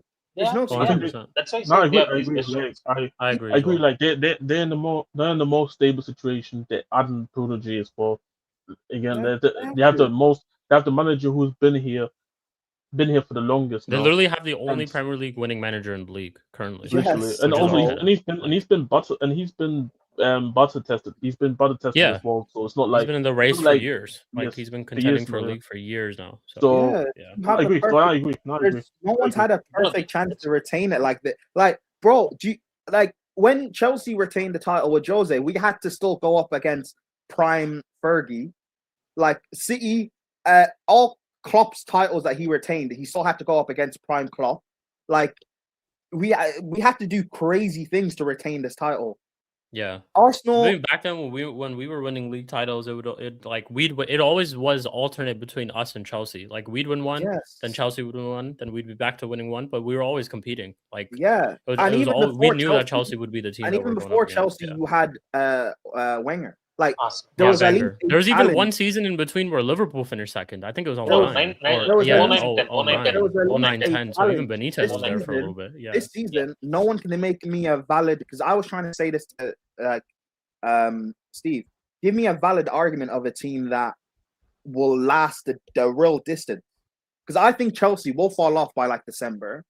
I think probably the same thing maybe with Liverpool if they start strong. I think City will probably fall off by like maybe March, if they can. Think about it this way, bro. All the big 6 and potential contenders have new managers, so it's just new question marks around all of them. Yeah. So it's like there's no clear cut. Yeah. Like if you could narrow it down to maybe City might be the team that maybe cuts like the title, like they might contend for the longest as compared to others, but could also eventually just fall apart. Because Maresca is still a very big, especially this time Neto, bro. They're not challenging with Neto on the wing. Bro, Maresca's a young manager, and listen, you guys know I rate Maresca highly, but he does some bullshit. He does some real bullshit sometimes. Yeah. So, like, Arsenal, you've got a free hit run to just retain it, even if you don't win the champs this year. Which I don't think you can win the champs if you don't get Vinny. But you guys can. This is how you build your dynasty. take advantage of what's here. There's when we look through history, no one's gonna care to go up against anymore no, either. No one's you gonna care that there was no Pep in the league when you retained it. No one's gonna care, bro. This is how you build. You win double or not. That's it. You win back-to-back titles. They've never won back-to-back. They've never won back-to-back. I always tell the people when we won the Europa League against United, sorry, Chief, but when we won the Europa League, when we won the Europa League against United, I always said like I tell when my niece is gonna be of age because she's gonna turn two this month. And let's say, I don't know, when she's like 18, 19, I'm going to tell her we went against the greatest Man United of all time. The greatest Man United of all time. Are you going to tell her Sir Alex wasn't trying? It is what it is. I hear, man. You have to sell it. You have to sell it. Yeah, you have to make it. You have to make it seem like it was prestige. That means, are you calling Sir Ruben Amrum? Sir Ruben Amrum. You have to think like so people will not remember. There will be a time where there's going to be kids out there who don't even know what Amrin did to United. So this is what I'm saying. I agree. Like, so nobody's gonna care. That's why I always say, why are Arsenal fans? This is the thing that was annoying me so much, is that why are Arsenal fans so insecure of people saying it's the worst Premier League that we have seen? I said that last season about Liverpool and Man City. Yeah. Bro, do you know the amount of Premier League titles that have been won during when Chelsea won it with Conte? That was a bad season. That was a bad Premier League season, bro. Yes. Fergie's last Premier League title was a bad Prem, but who cares? No one cares. Nobody cares. And by the way, I can remember United won 2 titles with 77 or 78 points. United won titles like 78. They haven't crossed 80. That means it doesn't. Who cares, bro? Even if you won 65 point title, this title, you won the Premier League. That's it. Yeah, man. End of the day, everyone's going to remember you for winning the league, not for how you won it and what happened in this. Not for points, though. See, City won the league. That means nobody's speaking about you got 90 points. Man United won the league for 90 points. Nobody's speaking about that. You won the league or not. That's it. You are champion or not. City won a league without being like, they were second place for like 200 plus days out of the year, and they still ended up winning the league. So it's like, they're not gonna sit there and be like, oh shit, we weren't the most dominating team that year or whatever, because we were like for 200 plus days we were second. At the end of the day, they did what they do best, which was winning the league at that moment of time. So that's what Arsenal prime example is Liverpool. I could make this argument. We got 90. Shik, prime example Liverpool. We got 91 and 97. We won. 97. We didn't win the league. You didn't win the league. 91 and 97, by the way. We haven't won the league. That means points doesn't matter. You win or not. That's it. You win or not. Genuinely. And it's like, I could even make this argument without Arsenal signing all these players too. I could still say that like even Arsenal's team last year would probably win the league next season. Probably would. And now you're adding on to the fact that they're actually improving. Like that team from last year is going to be better. Wasn't this the argument that people like Igal kept saying about why they shouldn't sack Arteta? They kept saying that when Pep leaves, we're going to be the dominant force. Well, now you're the dominant force, and you guys are shook. Show me that. Show me that. Yeah. Listen, I think Arsenal's. I think as a whole they're brilliant, but a lot of their individuals I don't rate. But I would love to be in their position right now to say I'm going back to back. I would love to be in that position. Yeah. 100%. No, Prime. Everybody will be on that position. Come on, everybody. I don't know what they're scared. Who are they scared of? Like, bro, if Prime, if roles reverse, Chelsea fan will say with chest, we are going back to back. All of us would say. All of us. Yeah, all of us will say. All of us will say, sit here and tell me who is challenging us. You will speak like that. Who is challenging us? Arsenal fans were saying that they're gonna beat Enrique's PSG team, but you can't go back to back in this Prem. That's crazy. Yeah, you're gonna beat PSG, but you can't go back to back. Yeah, man. Yeah. Okay. Cool. Right. Yeah. That's what I'm saying too. It's like, they're clear favorites, unless something. Yeah, unless like which is also like extraordinary, which by the way can happen. Like we're not saying that it can't happen. I'll be real.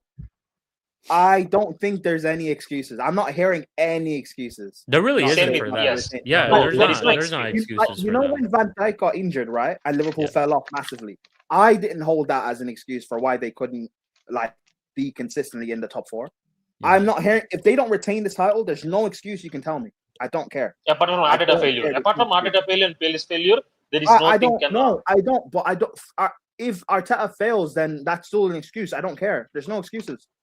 Yeah. Just like I'm saying, it's failure. That's it. Yeah, just like we Yeah, set it's a just standard with Chelsea. If we don't get top 4 comfortably, I'm looking at Alonso because this is the team.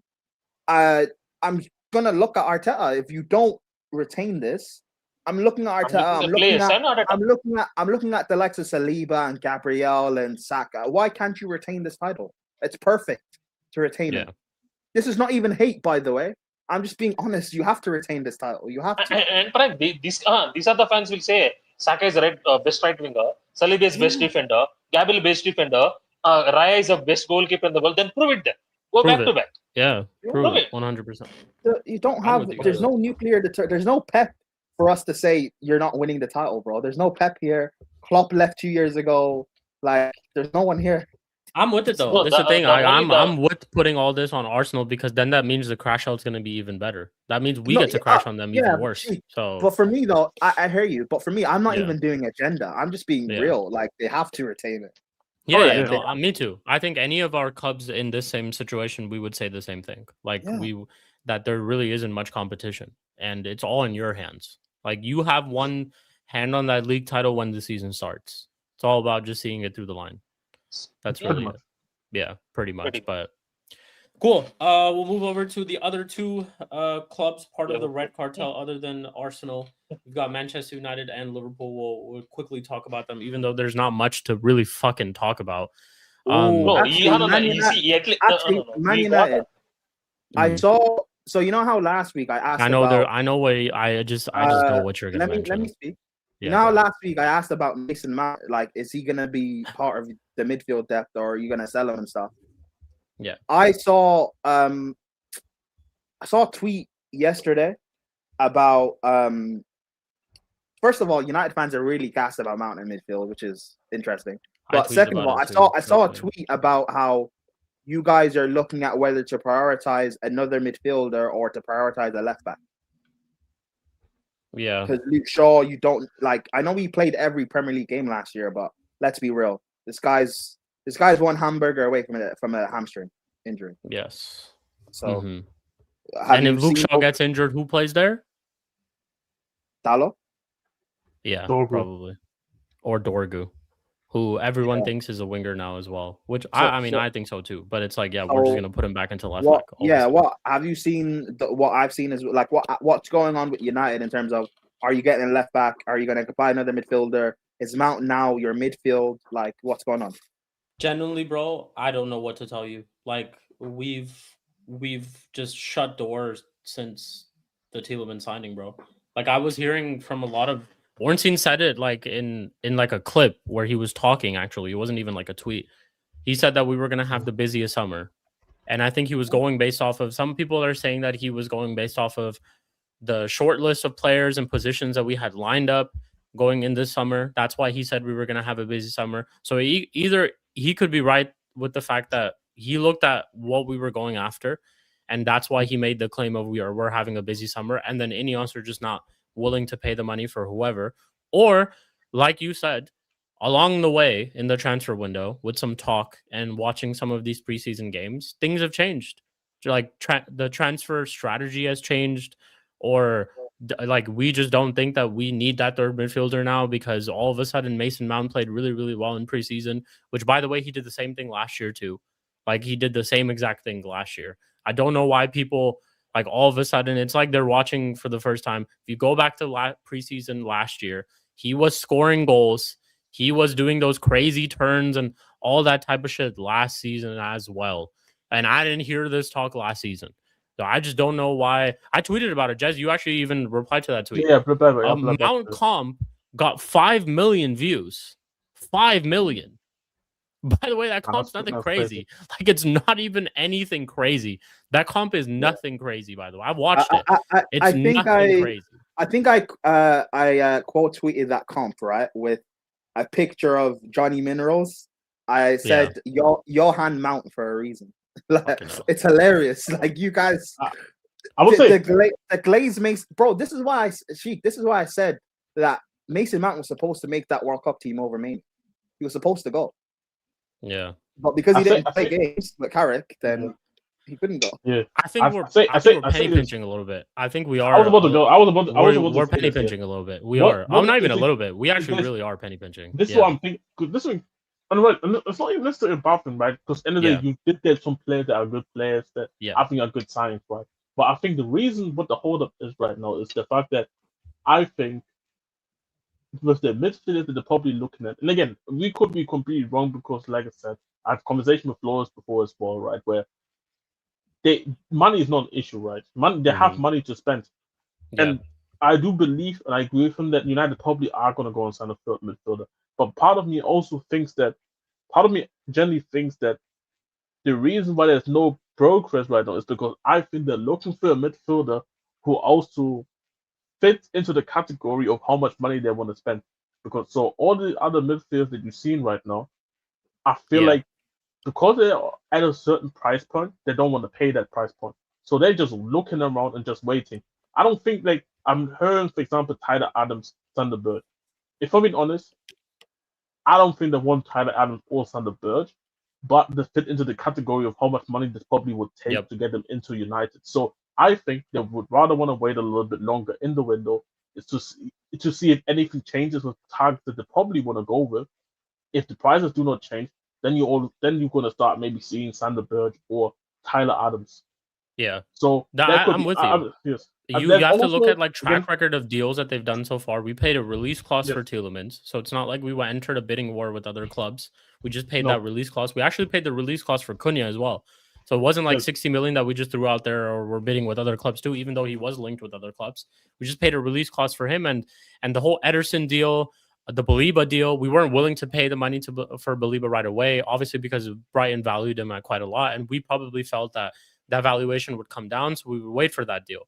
But they've shown their track record at times has been they have moved away from the whole thing of we would like in the past where we would just throw money at clubs and do anything to get that player in.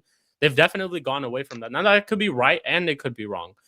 I think it comes to a point where when you have necessities and things that you really, really need in a club, like as a player or a position, at some point in time, you don't penny pinch. You look at whatever you can get and you're like, okay. And when I say penny pinch, it's like the same thing, that example that Jez is taking.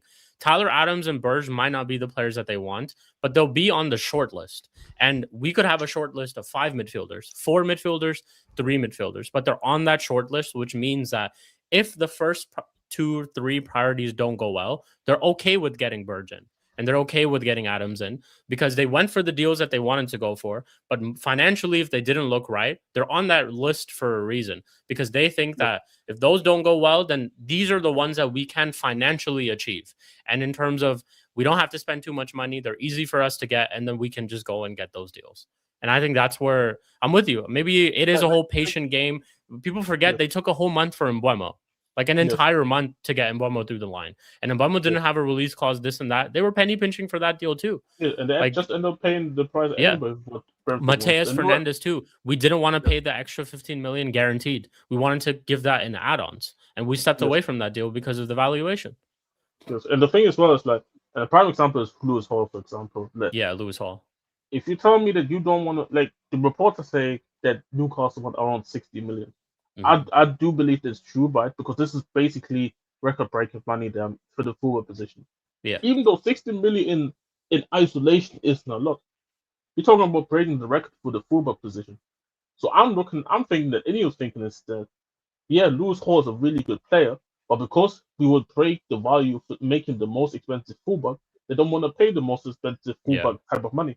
Even though I think it's worth it, and I always say in modern day football, fullback are probably one of the most important positions in football right now. Yeah. So I feel like spending 60 million is a no-brainer.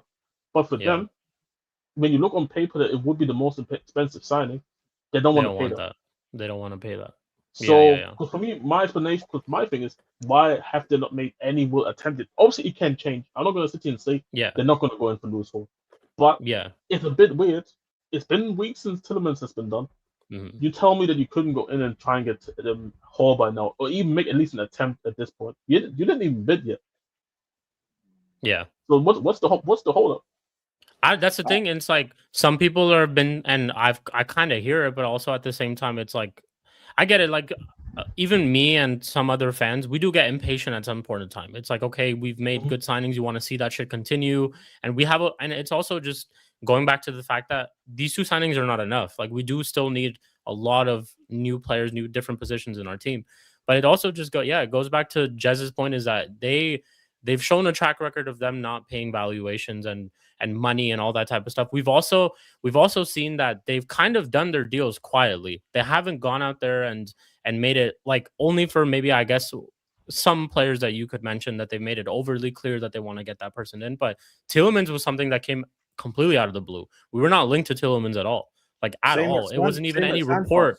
Same with Santos. Yeah, kind of heard of it, but it was only after we started hearing of the Ederson deal potentially falling through. That's when those links of Santos came about. Santos, but you got Santos done within a few days. Yeah, like, it came out of nowhere, yeah, and all of a sudden the deal was done. Like, yeah, I think I agree. So maybe it could be a thing where that's just how they're wanting to go with their business. Now, I can only sit there and lose my shit is if at the end of the transfer window we don't end up getting anybody, because then it's like, okay, you were trying to do your deals quietly for what reason? Like and you didn't end up getting anybody. But one of the big things we've praised Ineos on is that they know how to like get deals done and sign players. I think like just because things are silent doesn't mean nothing is getting done. Is happening. Yeah, true. Remember, Chelsea 2 weeks ago, we hadn't really signed anyone. There was no moves being done. Then out of nowhere, Morgan Rogers done. Now the past 2 weeks we've like a Chelsea fan like 2 months ago was depressed, and look at them now. Like it's crazy. So, I just think we United fans just kind of maybe I agree, you're impatient, you need things done, but things can change within a few days.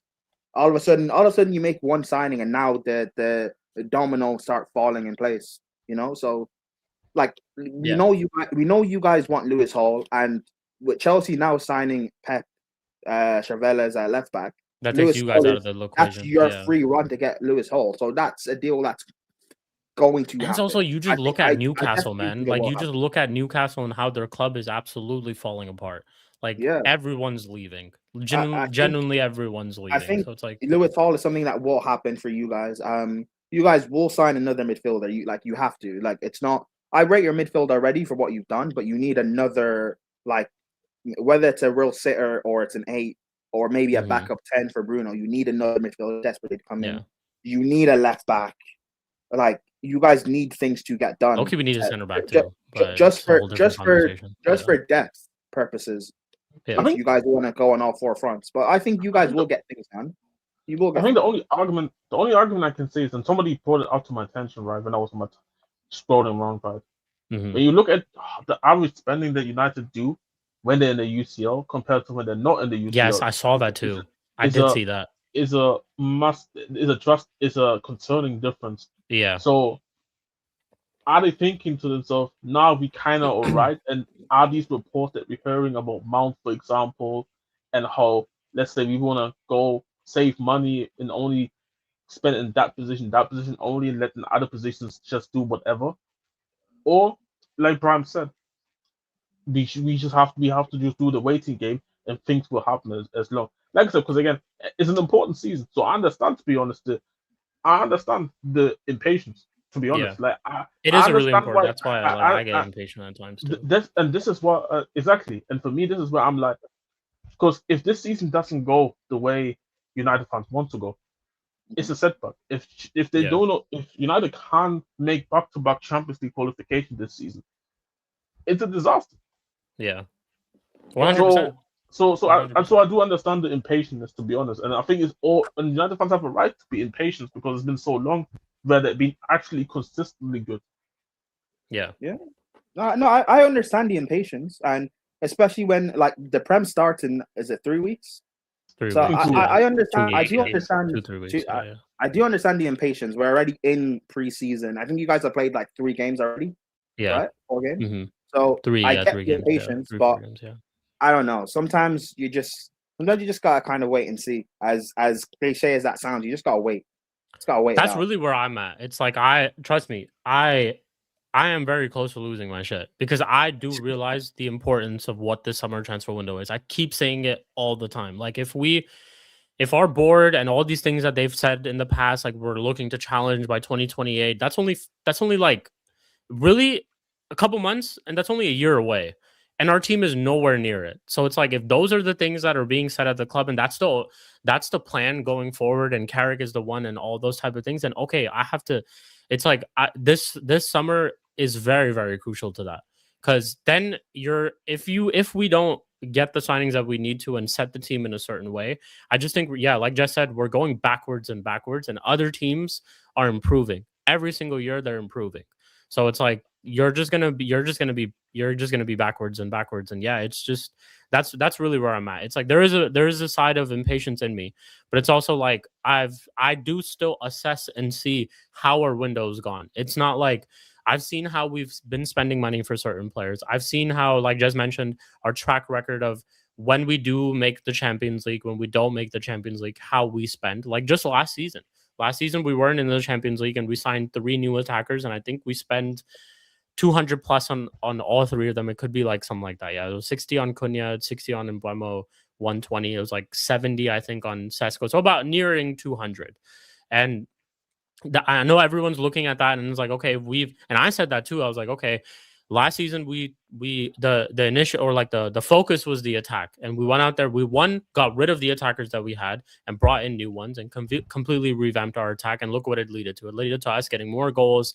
I think we scored 70 plus goals. Last time we did that was with Ten Hag, and that was Ten Hag's first season, something like that, some stat like that. So my thing going into the summer was like, okay, Ineos, you did this for our attack. I'm looking to see this for our midfield. And it looked like they started off like that. Getting Andre Santos in, getting Tielemans in, looking to get that third midfielder. So they got 3 signings just like how they did the season before in one department. And again, it's like you have to see how they got those deals too. Yeah, go on. You know how you said that the Ineos wants to challenge in a year that you think you're not anywhere near that?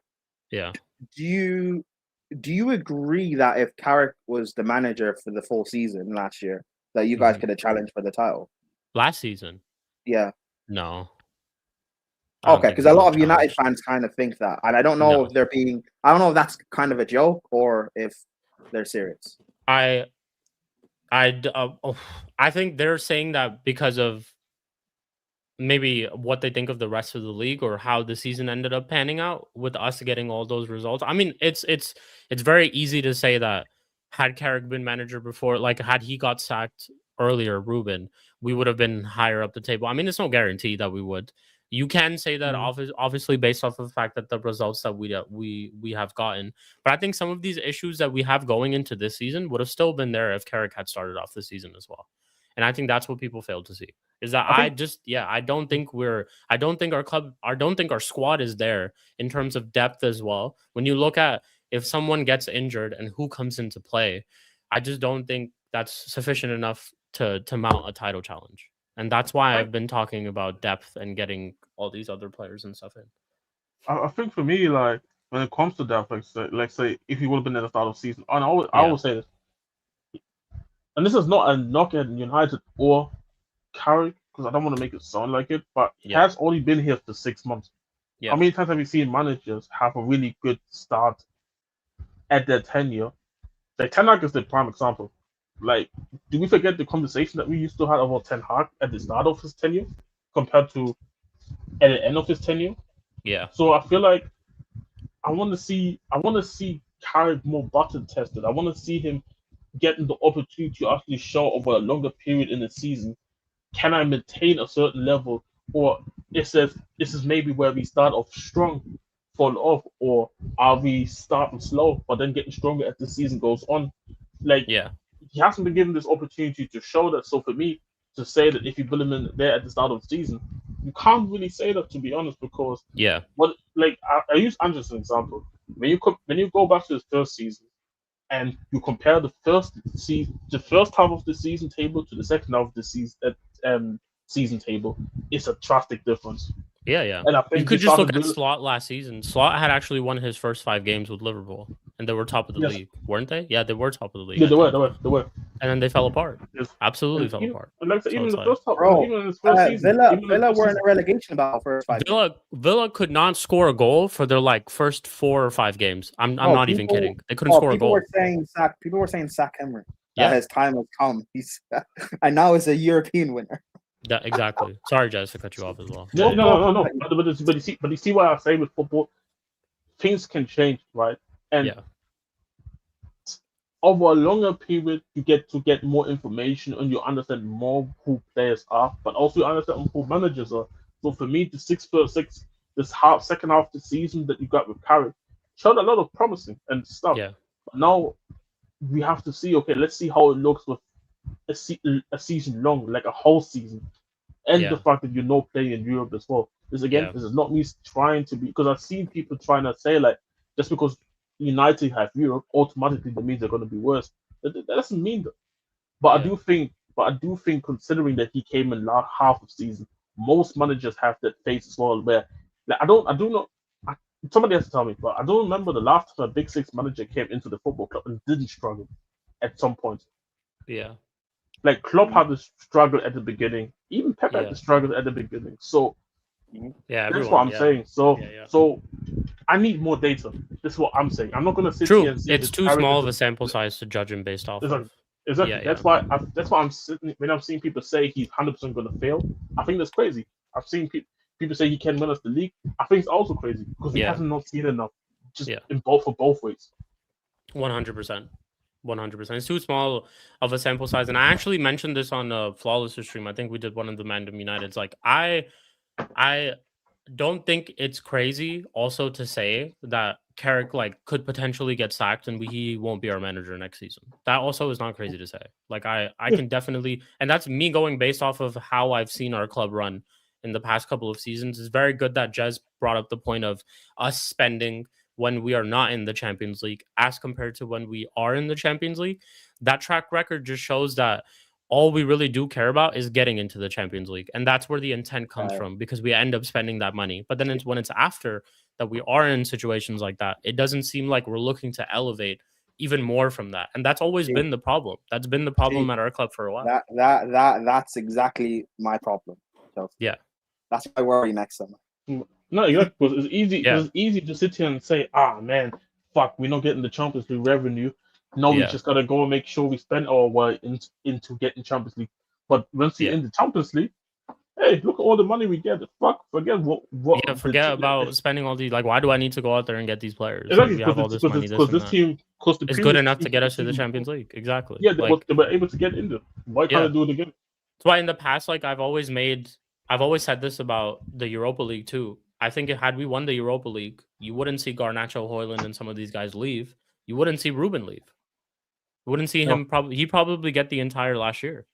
Maybe at some point in time, if that continued, he would have got sacked. But I think he would have gotten more time. I think he would have gotten more leeway from the fan base too, had we had won that Europa League. Same thing happened when we won the FA Cup against Manchester City. A lot of those players ended up staying because they showed that in that one game they could beat Pep, and that those players are, I guess, for some certain level, good enough for them to continue in the next season, and that's why a lot of them continued. That's why maybe even Ten Hag continued. You know what, Shik is right. Because I wanted us to get into Europe, like get at least Conference League. But if we'd got into Europe, we'd probably be keeping the scrubs. So you're right. Yeah.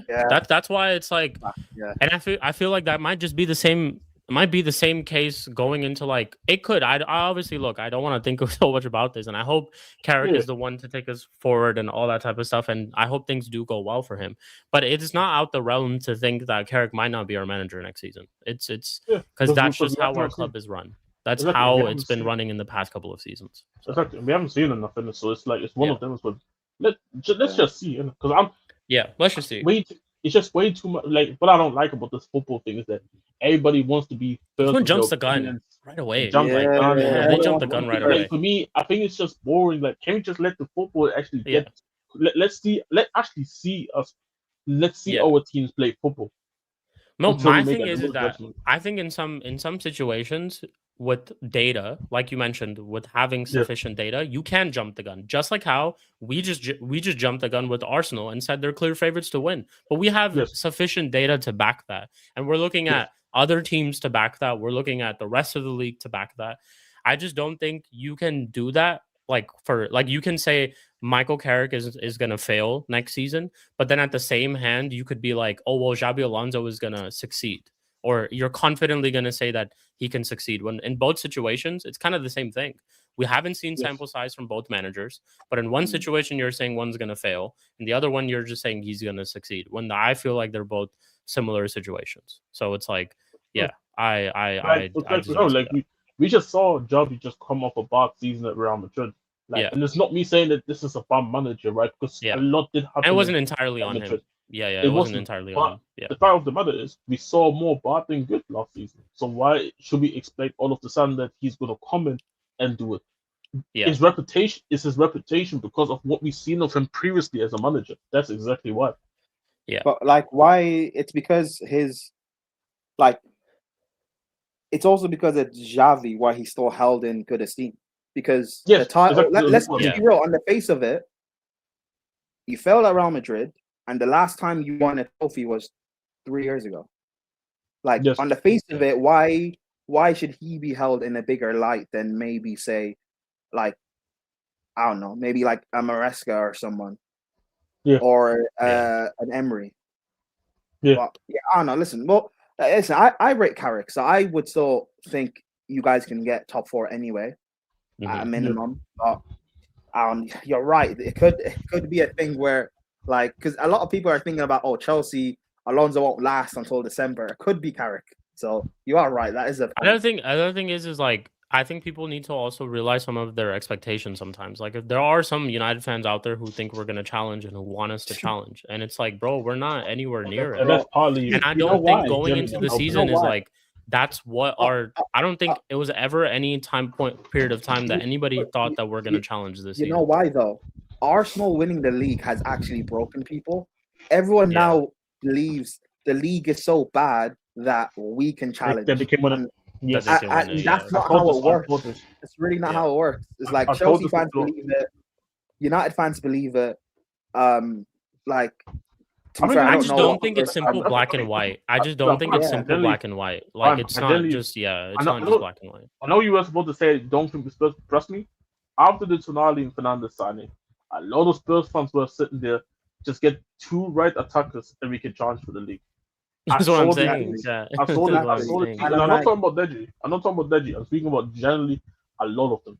And I'm like, guys, I don't think, because our clubs haven't challenged a serious challenge for the title in a long time, I don't think we realize what it takes.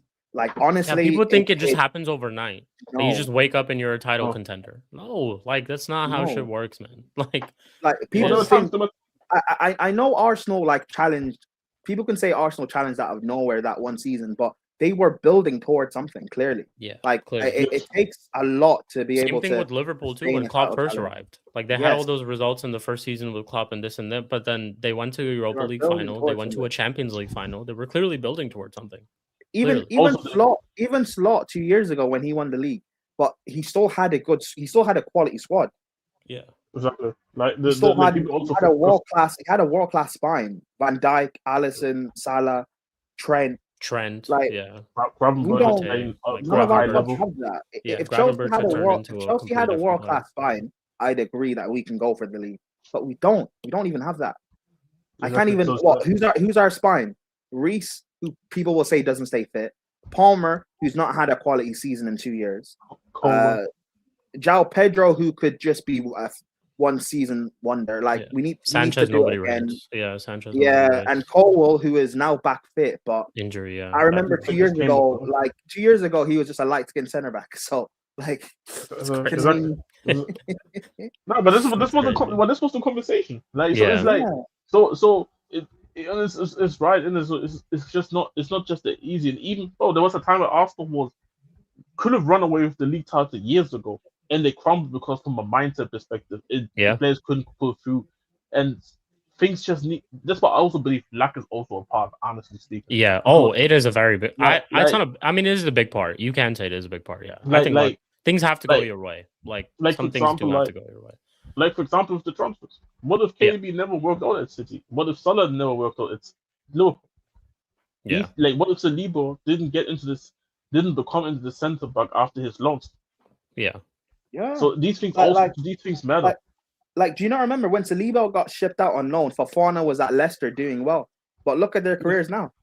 If Arsenal fans had done what Arsenal fans wanted and Saliba had stayed at Arsenal, maybe he'd be like Fofana right now. Yes.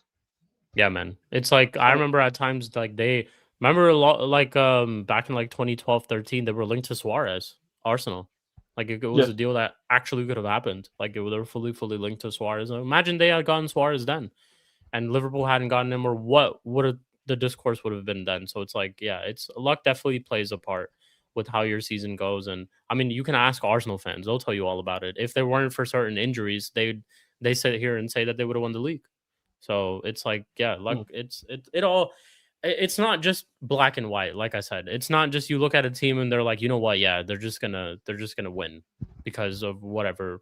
You can get injuries. You know, certain other teams can just go out of the blue and sign one player that can change everything, and that is possible too. Like it could be a lot of stuff that happens. So, but yeah, United, to just simply put it, where I want to be patient. I'm trying my absolute hardest to be patient, and I will wait until the end of the transfer window to just fully give my thoughts about everything. But it's like, yeah, I'm just gonna sit here and emphasize on the fact that, hey, this is a very important window. That's it, and we'll go based off of what we've seen so far with Ineos, because I have given them credit for a lot of signings that they've made too. And to be honest, if there's any credit that I've given them, it's always been with regards to the transfer window, not anything else. So it's like, okay, I think that with what they've done so far and the work that they've done so far, even though I don't rate them entirely, it still does give me a little bit of leeway towards them and be like, okay, you know what, you've taken a lot of time on deals in the past too, but you've come through, and towards the end you have come through and you've made the signings that we needed to make. So I'm just sitting on that, to be honest, bro. Just hoping on that fact. So hoping on that hope, I guess. But yeah, we'll see what does happen with United. There were a lot of people talking about Andre Santos. I did watch a little bit of that game against Atletico Madrid. I think there were some things that were good. I think in terms of how we set up to play and how we were moving the ball, it looked good. Like Andre Santos had some good moments where he was breaking lines to make passes and recovering the ball and all that type of stuff. Again, no, I'm not sitting here jumping the gun with Andre Santos. There's still a lot more to see. I still need to see him play again alongside other midfielders in our team and all that type of stuff. But yeah, it's I'm not taking too much away from preseason. Good performance against Atletico Madrid. You could say we did get the win. I think Shea Lacey actually played really well in that game. He was the one who won the penalty for the second goal. Buemo was the one who scored both goals, I think, in that game as well. But yeah, so we move. We still have a lot. I'm looking forward to this AC Milan game. Trust me, I'm treating this game as a final. This game's coming up. It's August 15th, if I'm not wrong. Will I be doing a watch along for this game? Yes, I most likely will. Treating it like a final. Crazy. Yeah, treating it like a final. Yeah. I want blood. Like I want blood in this game. If you lose, is that a red flag on? I'm crashing out. There's no way we allow ourselves to lose to that fraud. You know how embarrassing that is. Genuinely, how embarrassing. That's when preseason goes out the window. You know, for all these games, I'm just like, it's just preseason. We beat Atletico Madrid. It's just preseason. We lost to Wrexham. It's just preseason. No, that Milan game is a final. To me, it is. We need to absolutely destroy AC Milan. It's the last preseason game, right? As well, right? Yeah, it's on. Wait, I'll tell you. So basically, we should have most of our team playing in that game too.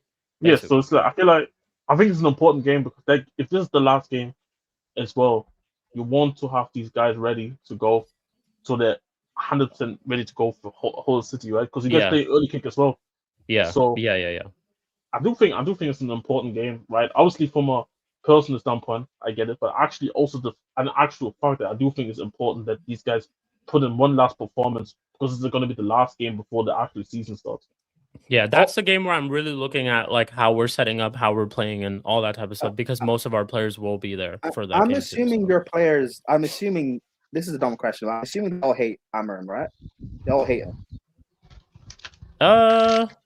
Except the Portuguese guys, yeah. Okay, so I'd expect them all to turn up then.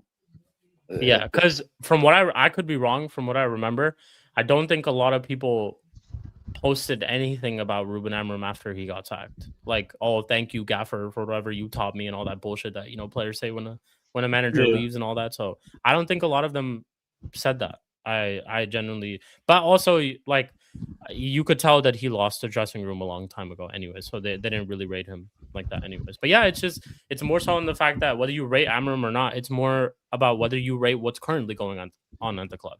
That's what's most important to me, is that I've kept saying it. I want players who want to be here and players who want to play it. And I feel like this certain group of people, maybe some of them don't, but most of the ones that we do have, I feel like do want to be here and do want to play for this club and do want to turn things around. So we'll see. We'll see. Another uncomfortable conversation that we're gonna have very, very soon is and a lot of people are still not ready for it, is that Bruno's gonna leave, man, very, very soon. I think this might be his last season at the club. Bruno, this might generally be Bruno's last season at the club. I saw like the not reports, but like the contract situation, everything. Like, yeah, I think this might really be it. And I think maybe we might push Cunha to the 10, and maybe this is why they've waited on a left winger, because before they put Cunha in that 10, they want to get someone there, and they might be willing to do that when Bruno leaves or next season. I don't know. I just might be thinking I'm reaching maybe too much, but yeah, I have a strong feeling that this is going to be Bruno's last season, and then we're gonna move accordingly after that. So, but cool, we'll see. We'll move on to our rivals, Liverpool. Sai, what's going on with your club, man? Bro, there is nothing going on apart from POS that we linked with Mbai from PSG. Yeah, I saw that 18 today. year old. For me and Jess are talking about in the group chat also. Fine, good player. But good player, but you know what? He's not ready to start week in, week out. This means apart from hello, sorry. I think your mic is kind of like not. It's like far away from you. It's like far away from you. Yeah. Now you can hear me. Yeah, it's better. That's better. Yeah. See, for me, I'm okay with Mbai. He's a young player. For me, there is not a problem signing him. For me, the planning is a problem for him. He can't be a starter for us. He's 18 years old. He got so much to improve. He can't be a starter. And I also said in the group chat also, if Gapco leaves, that means our left winger will be Rio and Barcola. Our right wingers will be Munoz and Mbai. That means at least 3 out of 4 attackers are young players. It can't happen like that. We have to have experience. I don't rate Gakpo. I literally don't rate. Everybody knows that. But I don't want to lose him right now, because I don't have any confidence that City can tell me that Liverpool will replace him. I don't think it will happen. For me, if Liverpool really, really want to sign a player, you know what? Sign another player with Mbai. I'm fine with Mbai. He's a good talent, but he can't be a starter. We spoke about this like a few weeks back. He needs a club where he can start week in, week out to improve. Then he can come to Liverpool. If he comes to Liverpool, the terms I'm getting from the Liverpool representatives, and I seen the reports that he's starting right wing right. I will be not surprised if he start many games at right. It can't happen like that. He's 18 years old. He's talented, but that doesn't mean he can't start every week in game. For me, it can't happen. For me, the squad planning is very, very dreadful. Do I surprise? Absolutely not. Nobody knows what is happening at Liverpool right now. Big up Sarcasm TV for right. Yeah, shout out to Flawless for the raid every single time. Big up Flawless. Big up Sarcasm TV. Nobody knows what is happening at Liverpool. He still need a centre back. 2 centre backs, by the way. We still need 1 centre back, one right back and centre back. We still need a midfielder. We still need a right winger. And we don't have any backup striker for Isak. For me, there is a lot to going on. We're not moving what I want to do. See, this is not a surprise. This is not really where to come out of the blue. We are signing no. For me, it's difficult to sign Barcola and Mbai. Both deals are difficult deals. I have never seen where 2 deals done this early. No, I think this will drag on. That is where my frustration was. Bro, there's not okay. You want to sign Barcola and Mbai, fine. You can sign, but you can do remaining things. You can sign a centre back. Meanwhile, you can sign a midfielder. Meanwhile, there is not. You need so much tools there. And one more thing is, people may disagree with me or not. But I think Liverpool sacked Slot because Slot needed improved players. That means he needed regular starters. He needed very, very experienced players. I think Liverpool board are thinking now is with Iraola, he can improve young players. We seen with James Hill, we seen with Kurupi, we seen with Ryan, we seen with so many squad. They think that you know what, we will give young players for Iraola. He will improve. It's gamble for me. Iraola is a good coach. That doesn't mean you can give him like 5 to 6 young players. You can't do that. Rio is young. Victor Munoz is young. Mba if he gets young. And we have Jake young. Leone young. How many young players he can develop? And by the way, Van Dijk is 35 right now. Yes. Van Dijk is 35. And one more thing is our midfield will be Gravenberch and Szoboszlai. And people, I am saying this for so long. No, Gravenberch is not a 6.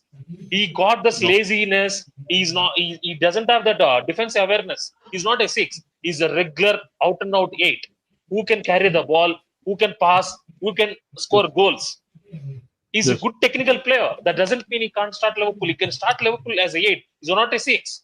Bro, I'm telling you right now, in top 6, Chelsea, United, Spurs, Arsenal, City, our midfield is the weakest. Our midfield is the weakest midfield. You can run to our midfield, regardless of who starts, or Gravenberch or McAllister, or Gravenberch or Szoboszlai, McAllister. Who starts our midfield is the weakest midfield. This is my problem. For me, it's not a surprise. For me, the frustration is why not you can't see that.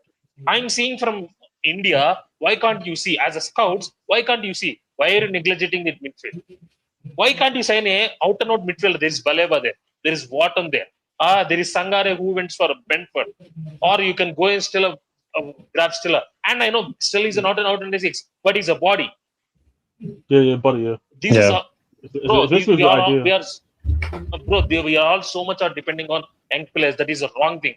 Bro, yes, we have to create path for young players. That doesn't mean we don't have to sign senior players. We have to sign senior players. Then we have to give a path for young players. For me, this is all totally wrong from Liverpool point of view. Liverpool doing this totally opposite, by the way. You have to sign a senior player, then young player. Senior player, young player. Bro, who is learning from, if Van Dijk leaves, who is learning defending from them? There is no senior centre back. If Van Dijk leaves, the senior centre back is João Gomes. He's also injury prone. There is no one. But you don't have right back. Bro, this is why I said to Jez also in the group chat and Eddie also. Bro, this can't happen. Mba is a good, but doesn't mean you have to start week in, week out. Rio is good. That doesn't mean you have to start week in, week out. And that's the first thing for me right there as well is that, because I agree with you, I think the idea is because they look at Areola's track record with the young players. Developing players, yeah. I always say this, it's a different situation when you are a young player playing and manager. If you are a young manager and you are with young players at Bournemouth, where the whole philosophy is working with young players. Like, you go into that Bournemouth interview and they're telling you, this is our plan, this is how we recruit, and you have to abide with it or you're going to be out of it. So he knew that at Bournemouth, this is how we operate. But at Liverpool, this is the type of football club. It doesn't work like that. You don't get the time to develop because you're looked at to get results week in, week out too. There's so much scrutiny. You're playing so much. You're playing so many more games than Bournemouth. Whereas like I say it all the time, Spurs got more attention last season than Bournemouth get nearly Champions League football. Nearly. Nobody gave a shit. Nobody gave a shit that they finished 5th or 6th. Nobody gave a shit. Yeah. But we were sitting there going to the relegation battle. So that's what I'm saying. The attention that you get at Liverpool is so different where manager starts panicking when things don't go the right way. We always say this about Man United. How different just the eyes on you are. You can be a promising manager, but all of a sudden you come to a new different environment where fans expect so much more of you, and then all of a sudden you see what happens. I said that to Steve yesterday, that being at a big club is different. Like, and before Prime, before you go, and one more thing is, at Bournemouth, you got young players, you got time to make mistakes. At Liverpool, it can't happen. You don't have. You see, if you don't have time. You don't have time. You see, by the way, if you drop 6 points out of your first 2 games, people will call your head. People will say, what is happening? If people will call it worse than Robert Ambrose. See, Yeah, bro, fact. everything will be scrutiny. At Liverpool, if he's starting Mbai and Rio means people expecting goals from them. They don't know he's 18 and he's 19. People will ask why he's starting there. It can't happen though. If they're talented, that doesn't mean they start. They cut out. I think you cut out. I think Yeah. Oh, good. He'll be back, guys. I'm back. Yeah, go ahead. Go ahead, Ty. You cut out for a little bit. See, No worries. No worries. Show me a team where young players started and not won, but achieved something without experience. There is no one. Our right wing is not their experience. Left wing, apart from Gakpo, is linked with Spurs. If he Cut out again, Ty. Oh, good though. No worries. can I hear you, Shik? Yeah, Can yeah, you hear me? I can hear you now. Yeah, Yeah, yeah, Sorry, we can hear you. yeah. No Yeah, worries, got no it. worries, man. For Just me, repeat it this again. whole thing for me, this whole thing about Irola, young players development, it sounds good in hindsight. It sounds really, really good, beautiful, wonderful plan, but doesn't work on the pitch. Bro, young players needs coaching. Young player needs development. Young player will make mistakes. You don't have to time for that at Liverpool. Victor Munoz is left winger, is not right winger. Chiesa, bro, I watched Chiesa. People has to stop about this Chiesa hypothetical. He's done. His career is done. He better go to Saudi League or MLS. He can't be our right winger or Yeah, striker. K is a prop in 2026 is kind of crazy. Bro, he's not done. And one more thing is this Treyoni Pop, bro. I'm seeing this Treyoni Pop, bro. I rate Treyoni. He's a good young player. That doesn't mean he has to start week in, week out. Yeah. I'm literally saying that Gravenberch is not a 6. How can I accept Trey in a 6? He's not a 6. He's a 8. Yeah. Bro, Yeah. for me, the whole physical midfield, I'm not saying destroy, give me a midfielder who knows a defensive awareness. Because our defenders are young players. Give me a midfielder who can tackle. There is no tackler for us. McAllister doesn't a tackle. McAllister is 8, is not a 6. I said to Jezza, so we talked about this in a few weeks back in group chat. Right now, nobody is giving time for development for young players. That is why Liverpool are doing the same mistake again. You can't sign young players all of the pitch. If you bring 2 to 3 players, I'm okay with it.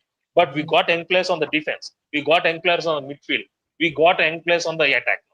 Who is there? Okay, the burden will be on Barcola, Isak, and Wirtz. For me, Wirtz is not a goal scorer, out and out goal scorer. Isak is yes, but if Isak is injured, there is no backup plan. Nope. Yeah. For me, it's all. I'm telling you all these things, but last season also. Now everybody saying, laughing at Liverpool's backup squad depth. Liverpool's laughing at our attack. But I saying it from last season. Bro, Yeah, the squad is not problems were good. there last season as well. Yeah, yeah. Bro, we spent 450 million. That doesn't mean our squad is good. We scraped it. Regardless of slot tactics, we scraped it. We scraped top 5. We got top 5 last day of the season because of Brentford and Bournemouth bottling it. Because of that, we got top 5. That doesn't.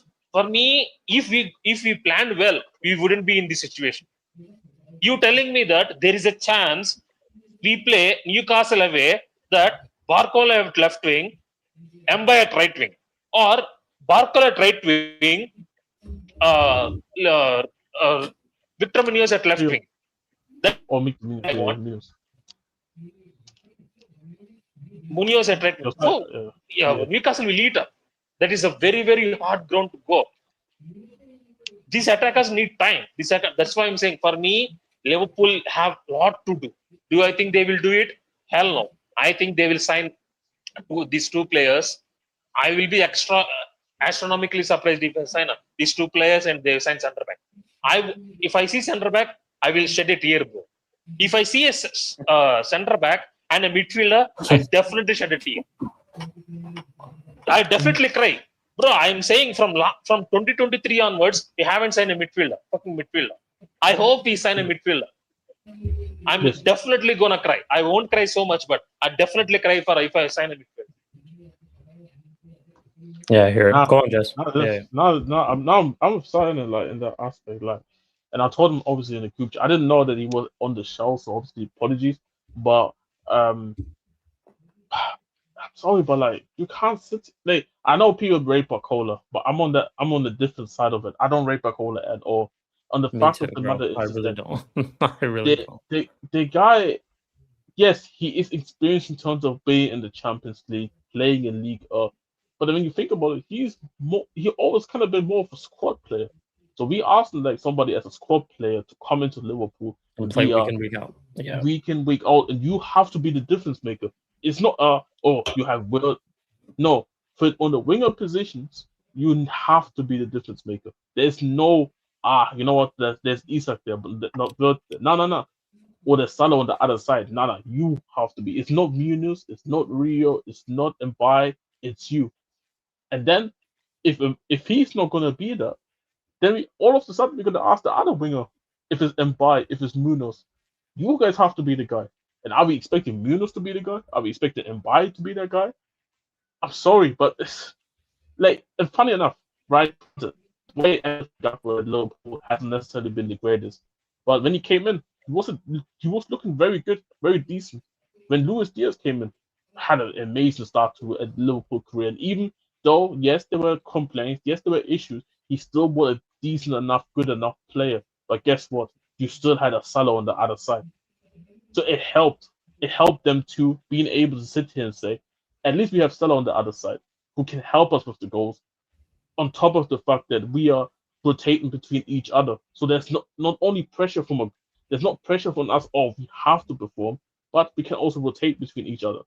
If you tell me we have to rely on rotating between Bacola and Rio, a bit of flawless. Make But it flawless. but if you're telling me we Appreciate the rate as well. No. we Before Jess goes, fuck you, flawless. that's crazy. But this is the thing. If you're telling me, if we are expecting Bacola to be the difference maker, and I have a feeling he's not going to be the difference maker, my thing is then, man, like then he's saying like, Munoz and Bai have to be the guys all of a sudden. No. Liverpool expecting. Sorry to cut you off. Liverpool expecting Barcola to be the guy at left wing and right wing. See, you have to understand that because some games he will play right wing, right? Some games he will play left wing. That's mean he have to score a goals from right side and left side every fucking game. Or at least like just make a difference. Yeah. Bro, if Isak is not scoring goals, he has to score goals. And by the way, he's not the type of player. He will score 10 goals or 11 goals. He coming to Liverpool, that's me. If you're giving me 11, it's not sufficient for us. We don't have Mane. We don't have Gakpo. We don't have Diego Jota. Rest in peace. We don't have other supporting characters here. Bro, if Isak is number one, Barcola is number two. Words is not his goal scorer, he's a creator. Yes. So exactly. So this is what I'm saying, Sai, is that when we realistically look at it, there's not that many options for Liverpool who we say are reliable goal scorer, bar Isak. Because let's be honest, Bacola is not I don't view Bacola as like a reliable goal scorer, especially when he's not playing for one of the best teams in the league. Like, because it's easy for PSG when it's so cold and every team is struggling against you, especially as a squad player. But it's completely different when you know the starter, big man is signing. Because I promise you, people are not speaking about Bacola week in, week out, watching every single game compared when it comes to Liverpool and stuff. For Liverpool, just the here we go. The guy isn't even in Liverpool yet. He's not even in Merseyside yet. Just let the here we go come. Both the amount of slander you're already gonna see from all rivals is crazy. So imagine and I spoke about it earlier, how everything is so overanalyzed now these days. They're gonna do everything in their power to make sure that this Barcola guy has the worst time out there. Whether it's online, offline, whatever, off the field, on the pitch, whatever. Again, I just don't look at him. This guy, and the top of the fact that he's just not that good of a player on sport. Like, this is my issue, right? So we always talk about Bacola, and obviously the idea is to hope that he comes in and he proves people like me, proves people like Sai wrong, right? That we was wrong and Liverpool was right, and people who do rate him were right. But for me, I'm like, if Bacola doesn't work, are we really saying that we're relying on Munoz, Rio, and then Bay to be the difference maker with Isak and Wirtz? I'm sorry, it's just crazy planning to me. It's crazy planning to me. And Liverpool used to be so good at this, where they maybe don't get the best players, but they're getting players who have some sort of level of credibility in the game, where they have shown over consistent years that they have put in work. Even somebody like a Minamino. Granted, it didn't work over for Minamino, but Minamino had years of playing at Salzburg at least before Liverpool.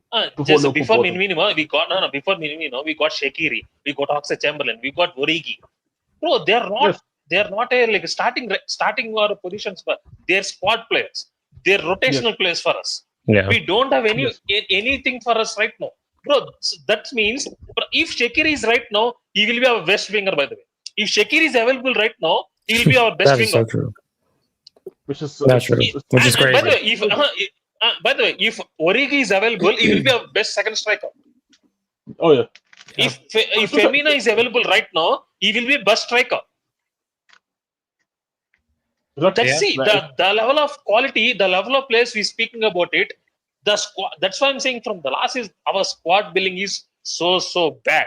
If you want to win the title or if you want to chase a top 4, you can't do this just because we are aging squad. Bro, Joe Gomez went all out fine. He came back to the preseason and he injured in first fucking 7 minutes. He injured in first preseason of the game. You telling me he's the backup for Van Dijk? Put the fries in the bag. Hell no. Put the fries in the bag. Like I said, and one more thing is two young center backs. One is coming from ACL injury, another coming from shoulder injury. Who never played Premier League, by the way. One is 18, one is 19. Yeah. Exactly. You telling me they're gonna save us? Exactly. So you have to, what's it called? So you have to them two specifically, like Leone and Shaka, they have to get used to the Premier League as well, to the physicality, to the speed as well. Yeah. On top of it, with an old man next to you. Nah, like and bear in mind, Van Dijk plays on the left side. So these young players, you telling me, their cover to help out defensively. Yeah, I'm sorry. In front of them, there's no defensive midfield. Nobody's helping them. And then on the right side of them, you either got Conor Bradley, who gets his injuries, or ping pong. And ping yes, ping pong, bro. Because this guy. Speaking of ping pong, is he not center back there?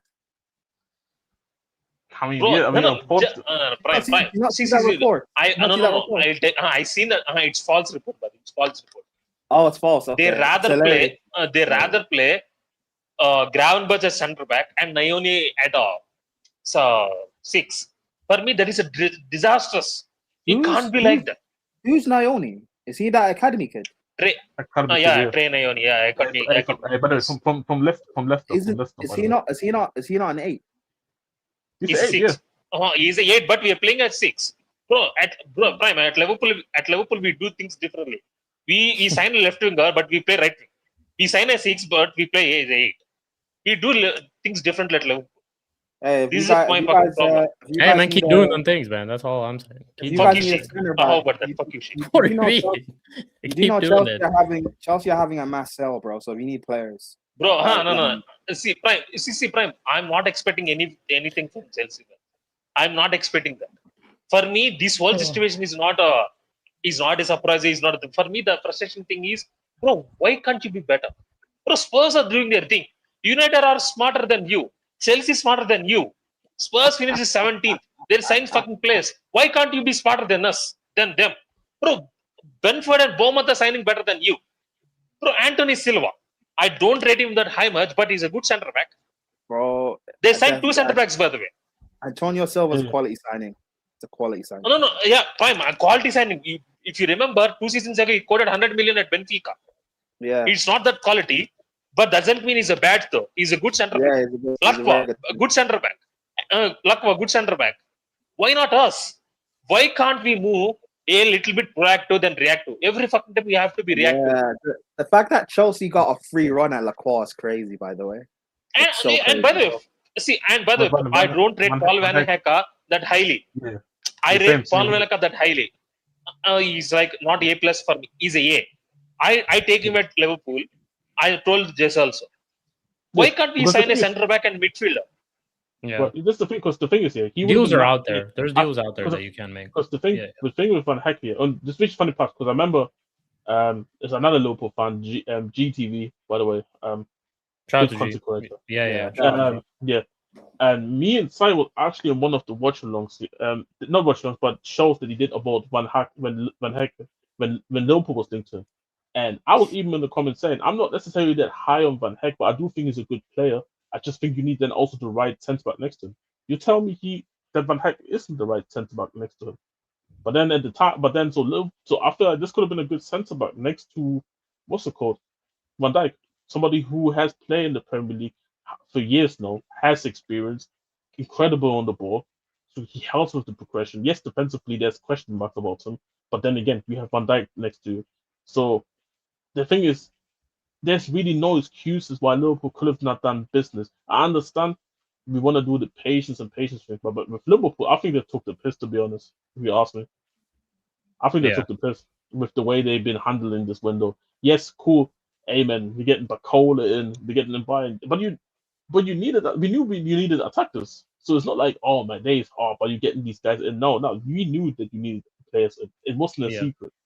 So it's like, and even in I said it in the group earlier, I think it's Johan Mendes trying to force him to Liverpool rather than because Fabrizio just reported as well that Bayer Leverkusen, which is a good move for him as well, by the way. But Bayer Leverkusen is interested in getting Mbaye, and apparently they're in really good relationship with PSG, and they're also far into the negotiations as well.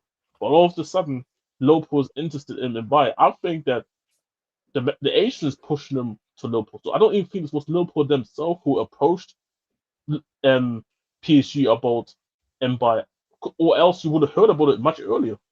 Because it's not a secret that they wanted Bacola, and it has not been a secret that Mbaye wanted to leave PSG this summer. Yeah. So, and just by the way, if right now Mbaye wants Liverpool, I can understand why he wants Liverpool though, because it's his name.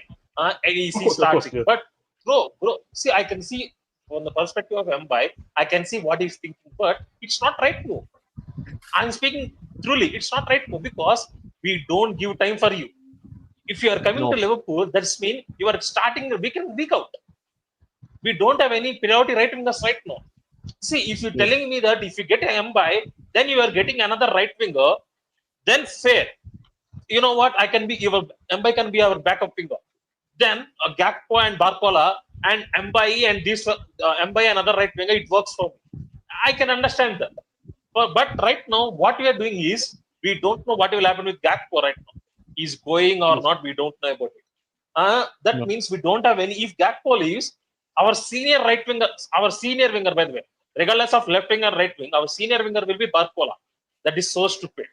That is absolutely stupid. You telling me Liverpool Football Club senior winger is Barcola? Yeah, that's crazy. The guy who played for 2 years. He is the senior winger. It can't happen, bro. And one more thing is our striker is Isak. He's so injury prone. And he played well in the preseason games. He started well in the World Cup. He did well in the World Cup. But doesn't mean he will start 50 games. You know, it's crazy how the world changes. Because a year ago, Liverpool had built a dynasty. It's so weird how the world changes. It's crazy, isn't it? No, who said dynasty though? No, Prime. You said dynasty. We never been like you, not you. But no. But it was a legitimate conversation, and even partly I was buying into the idea because I'm like I was buying into it. I was because for me, I'm sorry, but you can't tell me last summer that you bought the players that you bought, and we not talking about like Liverpool's in the crisis. Yeah, we were shook. Yeah. And it's we were shook, man. No. Prime, Shik, Jez, you were shook. I can understand you were shook, but Sai, I'm not talking about you. I know your opinion. But I'm just saying the consensus of everyone. Because when Spooby keeps asking, you spent all this money, why do you need more players? Spooby makes a point because everyone agreed Liverpool was perfect. So he makes a point when he asks that. Because on the surface, on the surface, why do you have problems? But when you actually look into it, Liverpool's like not good. Your team's really not good. I think what the issue was more so is not that they don't spend money or they do spend money. It's just them not understanding their squad and what their squad is at. And I think last summer kind of put them a little bit backwards, because if you look at it, that money if that money was available this season, it'd be a completely different conversation, because they could use that money not to maybe get Isak and Verts, but to just fill these other positions in.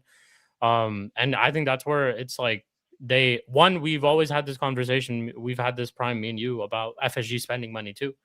And I've always said they're not good owners. And this is evidently clear why they're not good owners. Shik, sorry to cut you off. For me, last season spending is not a problem for me. Yeah, you wanted quality. You got Isak, one of the best strikers. But don't you think some of these issues were there last season? I've explained it.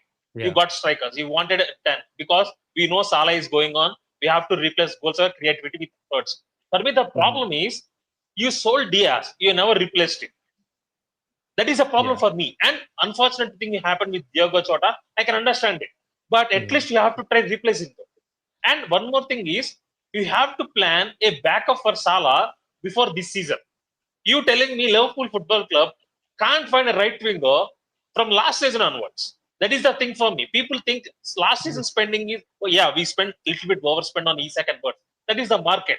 Okay, I can deal with it. It's happened one time. I can deal with it. But the way you spend it, the way you never replace Diaz, the way you never replaced Mohamed Salah, never created a good option for him when he goes, or backup option for him, that is a wrong planning. You have been not being proactive. You have been very, very much reactive. You sat back. You thought, you know what? We fucking take a loose. We can do this. We can do that. It don't happen like that. Premier League is a very, very physical league. We need a body for everyone. We've seen with Spurs. We've seen with United. When United doesn't add it, they finish in 9th or 10th. Chelsea finish at 10th. We've seen that. I'm literally telling you, Shik, our Jess and Prime. For me, I will be not surprised if we finish 8th or 7th. I will be not surprised. For me, the prediction right now, I'm predicting 7th. The cutoff by the 7th for me. If I don't see centre back and midfield, I'm predicting 9th or 10th. For me, I'm that on stage right now. You've been saying. Wait, okay. So, Sai, you guys finished 10th. When does I think I asked you this last week? Does Iraola get the full season? See, for me, I'm not blaming Iraola next season. No, not you. I'm not saying. Do you think you'll get? Do you think your the club will sack him? Yeah. Do you guys give him the full season? Yeah, he will get one more season. Yes. Fucking hell. Because there is no signings for me. If they get centre back, a midfielder, another attacker, or another right back, then I can scrutinize Iraola. There is no option for me to scrutinize Iraola right now. He got bunch of young guys. That's it. It's like a bunch of white guys for Lakers. We don't know about it. I think the talent part is. I think the talent part is because Zai, you would know it your best, and you would know the best, right? Remember in December, January, when Salah is doing the post, crashing out on slot and saying this and this and that. Liverpool fans were saying, you know what, get rid of this Salah guy, sell him in January, right? No, 6 months later, slot is gone, Salah is gone, and I'm seeing tweets about how Liverpool should have never sold Salah. Crazy. But you guys was 6 months prior saying, nah, we should have sold Salah then in January even because of how much of a trauma he made. But it also kind of represents how bad Liverpool's planning was, is that they couldn't maybe foresee the fact that Salah could leave even in the season that you guys won the league, right? Salah is still of a certain age. So the fact that you guys wasn't even getting things ready to go, where you bring in somebody in, even with Salah being at the football club, is crazy to me. And this is what I was mentioning earlier, right, with the players, right? Liverpool, even if we as a consensus were saying, these are not good players, Liverpool used to be so good at making sure that they have a good good numbers there of players that they can feel comfortable with. Obviously, Diogo Jota, always RIP as ever. This was something very unfortunate that happened that nobody could have seen coming, right? But then even still then, was there ever really a real effort to try to make sure you have a player who can maybe take his spot and be like a reliable squad player? don't know if they really did that. AKT, There is AKT just, that's what I mean though. Yeah. Sorry to cut you off. That's what I mean. If No. see last season we had a time though. Why can't you go to the Dortmund and sign on Gurasi there? You know Yeah. what? If you don't mind signing Gurasi, there is Max Millenberg. Or you know what? You don't want to buy. There is Dennis Onda. You know what? You don't want that. You know you can go to Stuttgart living there. See, I don't. They are not elite. I'm not saying elite by the way. They're good backups. Apart from Gurasi, everyone is mid. You know what? There will be good backups. Gurasi can be our starting fucking striker. I rate him so high. Yeah. That doesn't mean Isak and Gurasi, that is a good partnership. It can work. It's experience though. Young players can learn from them. That's what I mean. Everything has to be. See, if you're running a football club, you have to plan very well. You can't be like this. See, I can sit here and tell me nobody will predict. Nobody will say Liverpool got one of the best defense or one of the best attacks or one of the best midfield. Nobody will say that because we don't have right now. I think United got best defense, attack, and midfield. Spurs got best defense, midfield, attack also right now. Yeah, attack also they got best right now because they got Kudus, they got Madison, they got Solanke, and they will get Savio. That means they got best right now. Chelsea got best attack right now. Aston Villa, I don't know. United, yes. For me, regardless of what, in any matrix, in every department, the defense, midfield, attack, in any midfield, we are the worst right now.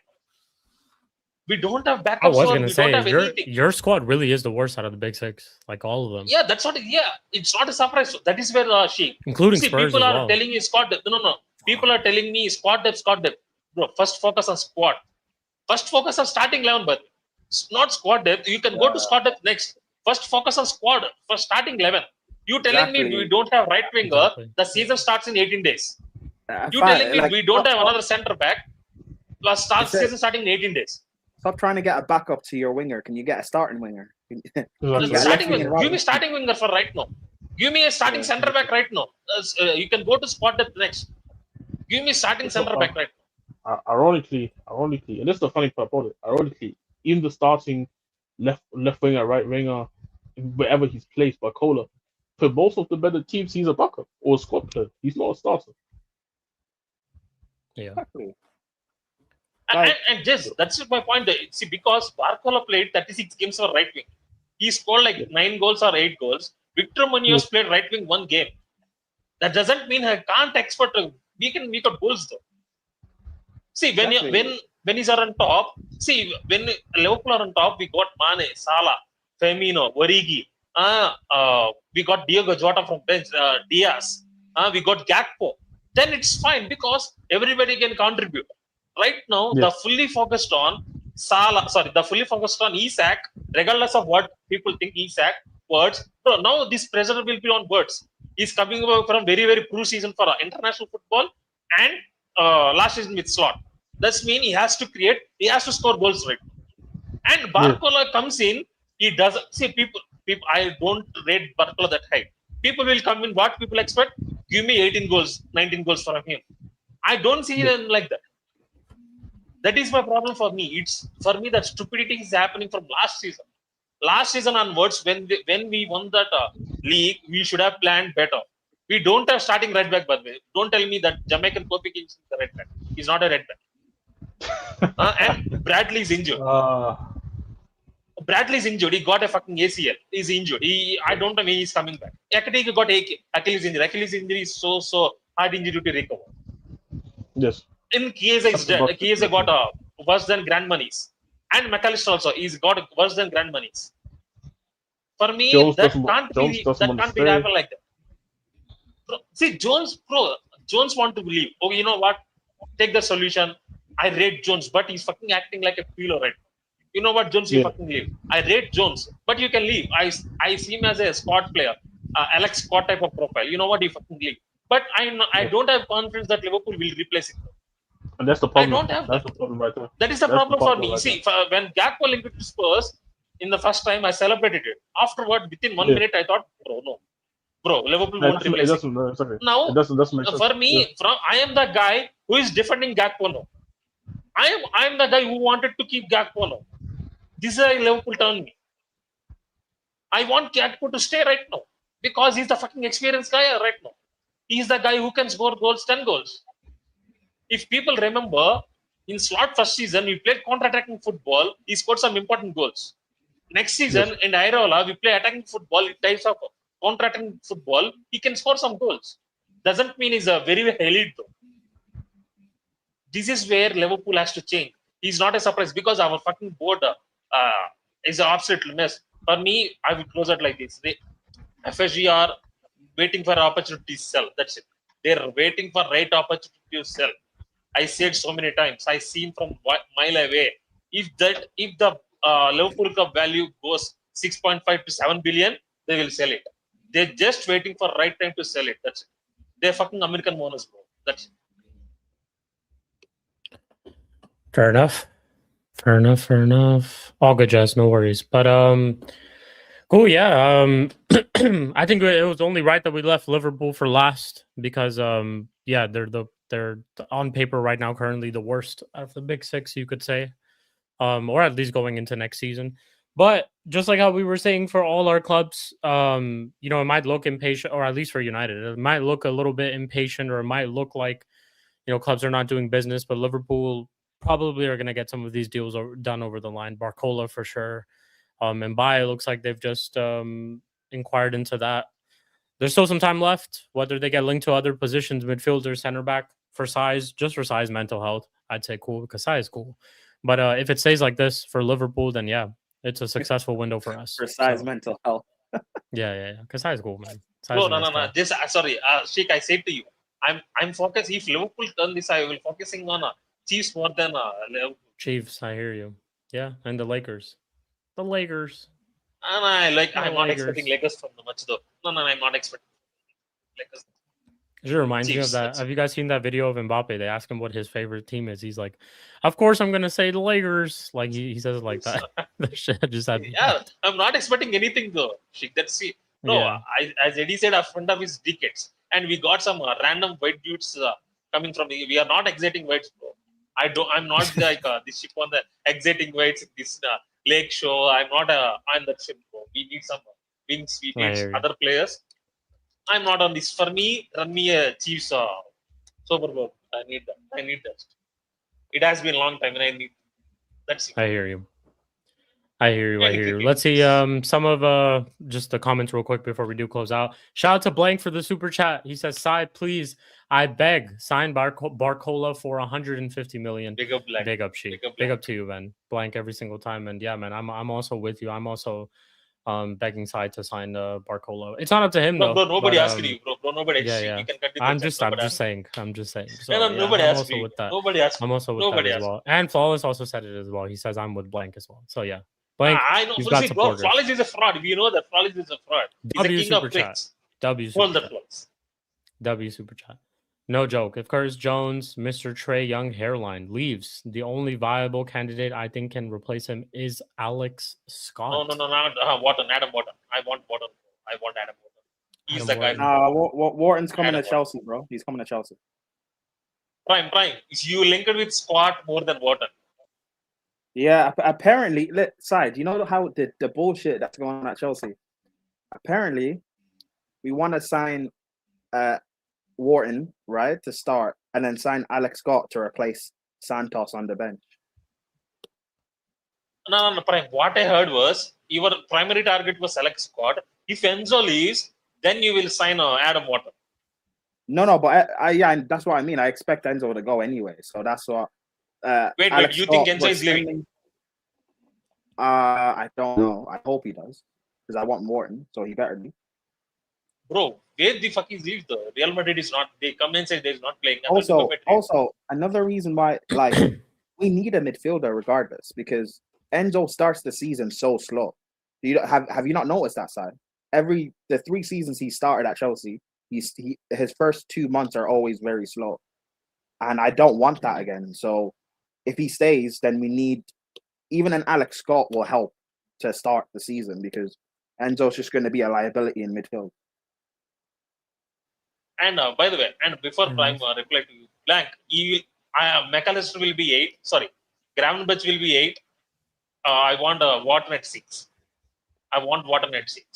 Or so Vosla and Wharton will work. Sabasla can do this all running, lungs running from them. It can work. Wharton at 6, it can work. He can be a passer. He can be this. For me, Wharton. Alex Scott, no. I don't want Alex Scott right next season. I can see that right now for me, in terms of passing, in terms of doing that 6 role, Adam Wharton. So it suits Cyril system, by the way. They have got Alex Scott, Tavernier, and one more thing. Ryan Christie. It can work. That work, this midfield can work. Fair enough. Fair enough. And if you guys have any other questions for any of us, You Liverpool section, of course. But I'm if you sorry, guys I'm have any other, no, all good. Any I'm- other questions? I'm If actually not- annoyed. I'm actually annoyed Why? What happened? because everybody knows that. But Scott is a Tottenham boy, innit? What? Say that again. Like Scott is a Tottenham boy. Oh, Yeah, he's a Tottenham, Tottenham yeah. boy. He's Okay, a okay. Spurs. Yeah, Spurs. Yeah. I Oh, feel. wait, he's from your academy. No, he actually supports Spurs. He's just a not Spurs like- fan. Yeah, he's a Spurs fan.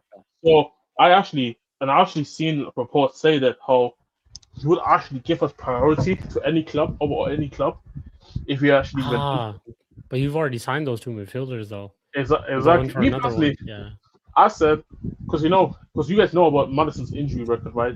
yeah. And the fact that he's also very old. He's coming back from an ACL as well. Yeah. Exactly. And Javi's also coming back from an ACL. Yeah. And Kulusevski, I don't even know if he's a footballer. But so basically we don't actually have somebody that I can rely as a number 10. So I'm like, why are we not playing like a flood-free midfield, innit?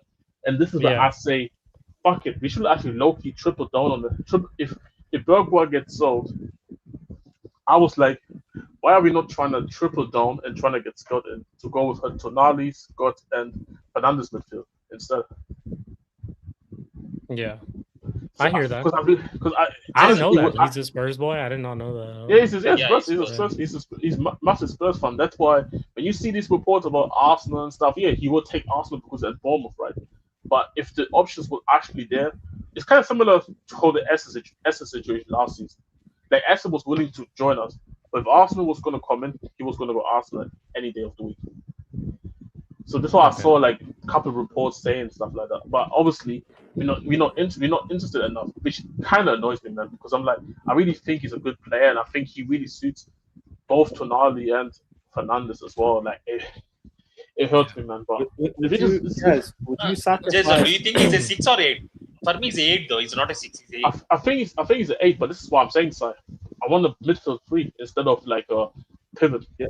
Jazz, would you Yeah. sacrifice? Okay, you want signing, flat 3 then? You want a flat 3? Start 3, yeah. Jazz, would you sacrifice signing another winger to sign Alex Scott? Yeah, I would. I'll sign one winger. I go 6 months into the season with just Solanke and Charleston, and I would sign Scott. Yeah, I would.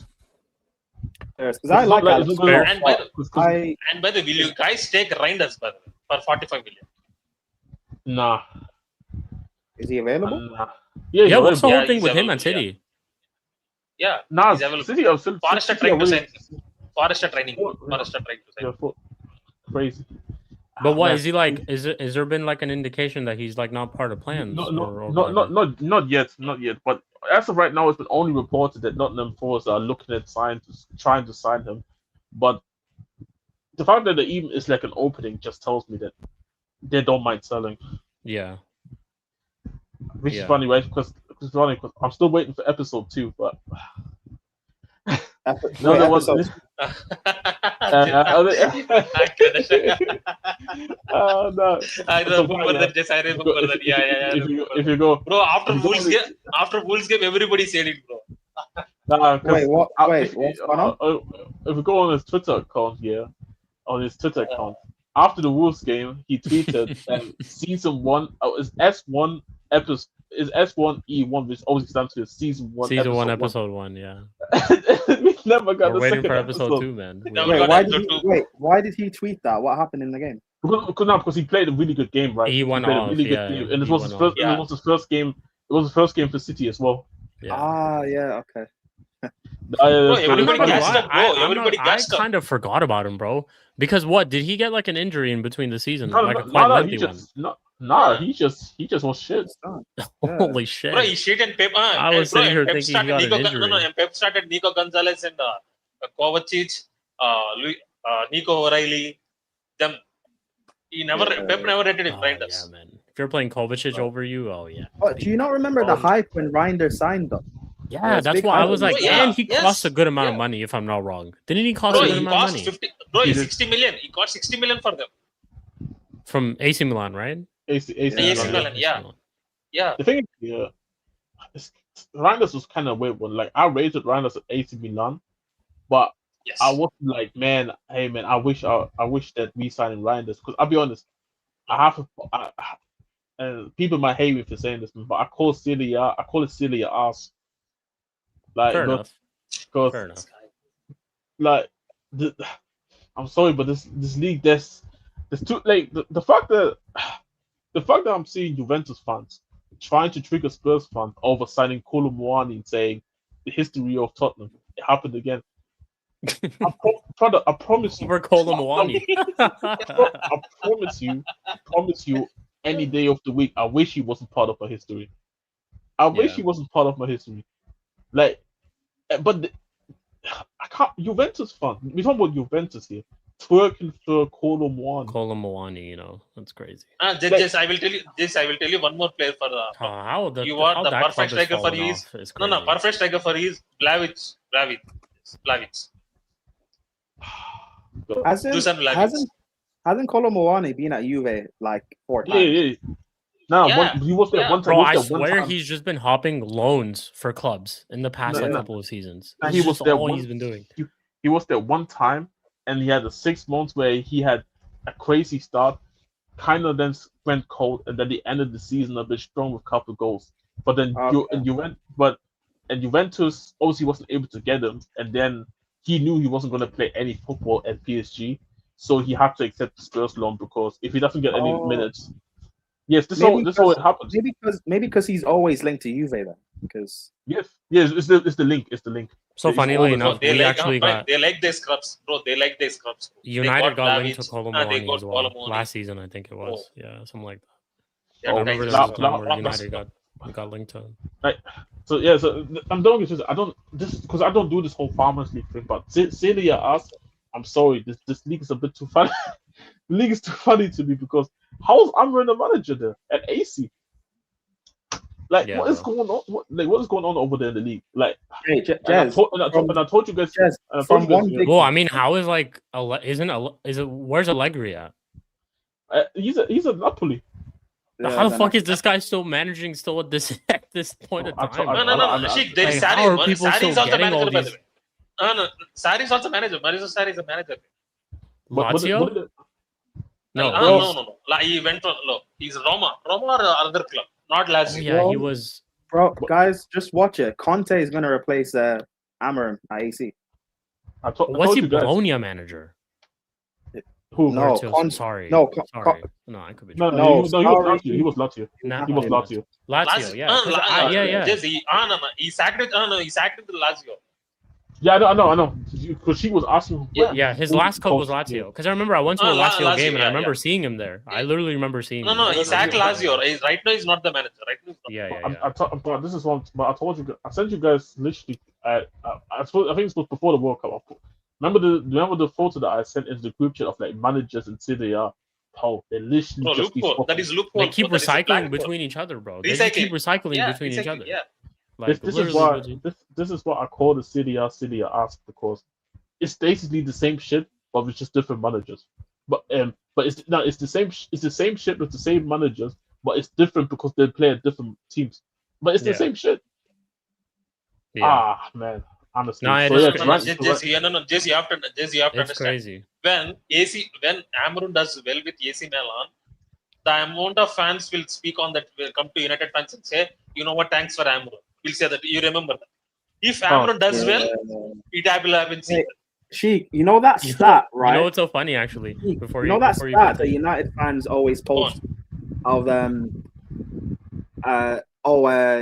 manager will get sacked to United and then go and win a trophy in his next job.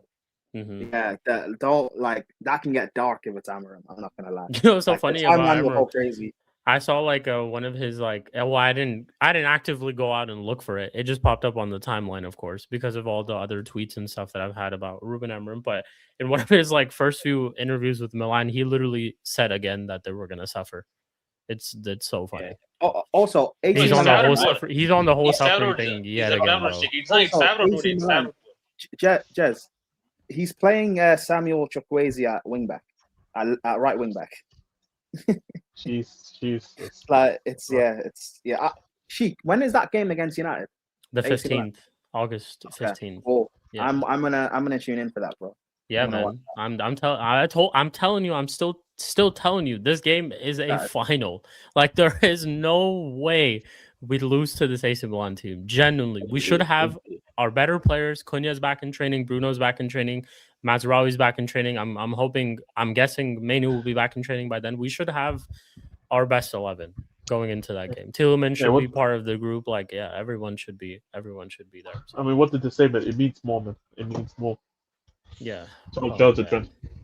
It's fucking crazy. It's absolutely crazy. But yeah, all I would say to Ruben Amorim is, hey man, you can't say all the stuff that you were saying here because they got ultras over there. So they're not as tolerant as some Manchester United fans are. Like, if you continue to do the shit that you were doing here, like, yeah, man, these ultras are gonna rip you apart. So before Shik, do you think he will stay full season there? Yeah, but I say that not based off of like he's gonna do well. I just think Serie A are more tolerant. He could perform shit, and I feel like they'd still keep him for the season. I'd say based off of that. I don't think so, bro. I don't think so. I think he will leave side 20 games or like that. I don't think he's surviving this Serie A. Oh, and they're gonna throw the buck, and then they're gonna throw the buck at Conte. Yeah, I was gonna say Conte somehow is just gonna get a job maybe a year later in Italy yet again. It's just some Italy because Mancini is Italian. It's the Italian manager, yeah. And if it wasn't Mancini, it was gonna be Pirlo. Like, how are you, bro? As bro, imagine if you're Amorim, right? You've gone from Bruno to Modric. Yeah. He's gonna find a way to fuck it up though. Yeah, he is. He's gonna. Modric playing false nine. If I'm Modric, Modric, you don't want this. You've done so much in your career, but retire, bro. Take rest, bro. You better take it out. You don't want this type of football. Modric, man, you're such a good footballer that you don't deserve having Ruben Amorim as your manager in your latter stages of your career, man. That's just an absolute indictment. You don't want the sufferment, bro. You don't want the suffer. You don't want to. You shouldn't need to suffer. Exactly. You shouldn't need. Yeah, that's what I mean. See, Shik, he at Real Madrid, he won with Ancelotti. He listened so many great press conferences, so many room conversations. He has to go to the Rome Grammar and listen to. We're gonna suffer. Yeah, he has to learn that. He has to listen that. Hey man, good fucking riddance. Like I said, I'm looking forward to that game. I really hope we absolutely fucking batter them. I will sleep good that night. That's all I know. Like that, I will sleep good that night, man. It will be an absolutely glorious day. That's all I want. Who is worst? Ten Hag or Ruben Amorim? Of course, Ruben Amorim. At least Ten Hag won us a trophy. Like, at least he won us a trophy. Fucking hell. And I mean, this is not no like flex on him, but he actually beat like Pep in a final. So like, yeah, I don't think Ruben Amorim was ever gonna do that. So yeah, Ruben Amorim. Yeah, man, rest in peace. Oh, actually, interesting. And who's worse, Amorim or Rossini? Let's say Rossini. I'll say Rossini. Yeah. I'll be honest. When I saw the bro, where's that Caicedo Rossini meme, man? I need that. Yeah, that Rossini meme has me dead. Ask Marshall. Marshall has it. Ask Marshall. No, I could probably find it. For me, what I'm sorry. What did it was when I found that quote when he said the word manage has the word man age. Oh, it's like nah, get this guy out of here. No, they get this, bro. It's done. Why can't I find this clip? Fuck, I can't find it, man. I can't find this clip. But that clip has me dead. That face that he makes has me fucking dead, man. Okay, But yeah. who's worse than Rosignor or Tudor? Tudor. Easily Tudor, bro. He go Tudor. Yeah, Jazz will probably say Tudor. Yeah, I'll say Tudor, yeah. Tudor. But that's the thing, though. say But Tudor. I do. But this is the thing. Would have Rossini done as well as Tudor if he would have taken over the squad that we had at the time? That's the question. True. And by the way, I have to say this. No. Fine. I will say Rossini is better manager. Sorry, Tudor is better manager because Tudor actually got a point at Liverpool. He got a point at Anfield. He did. He did. Yeah, that's right. That is right. Yeah. 1-1. Yeah. No, but against a shit Liverpool. Come on, man. Ruben Amorim got to win against us. Come on, fine. Bro, we had that Brazilian left back that we bought in January playing right wing. Come on. Fine. Funnily, they should have won. They're better side. We should. I say to Jez also. Yeah, I say to Jez also. Bro, that is not a fucking. It's not a easy win. I say to Jez, it's not. I predicted that shit. It was more bigger indictment on Liverpool on the day because like we should have actually won. Yes. Yeah, but still, bro, the Spurs are better team on that day. That point saved Spurs. That ego to that point at Anfield saved Spurs.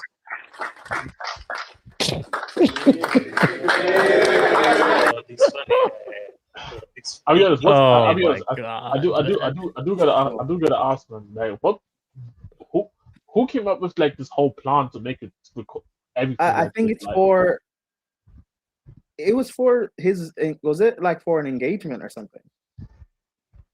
Was that an engagement? Oh no, Caicedo got he signed a new contract. That's why. And is that why? Yeah, that's bro, why. Like a long-term contract. Bro, Senior's looking at them as if Caicedo stole his girl. Bro, you just look at Rossini's just looking at him like sad, like fucking hell. He's like, I wish I had a family. Like damn. Like, oh man, it's crazy. The caption of this video was she posted her new man wearing my hoodie and it looked good on him, and then they posted that clip. Yeah, so that's funny. That's funny, but cool. Anyways, people, it wouldn't be a Mud Brothers episode if it wasn't at least 3 hours plus. We have been live for 4 and almost 4.5 hours. So shout out to every single person in the chat who's always tuning in with us for these long episodes every single time. Shout out to all the co-panelists who weren't available today as well. CP, Don C, Spooby, Mdinero, Eli, everybody else, man. So shout out to them. Make sure you guys do check out their links. Everyone's links are in the description. And thank you guys all for tuning in for episode 109 of the Mud Brothers Show. We'll be back next week. We're going to continue on our transfer stuff. Don't worry. Like I said earlier too, I will be doing a watch along for that AC Milan versus Manchester United game. And I need to do a stream on United too. It's been a minute and there's just not been much at all going on. So the moment I do hear anything at all, we're going to be doing a stream for sure. Shout out to everybody with the super chats as well too. Blank, I seen you drop 2. You dropped 3. So shout out to Soccer Junkie for the first one.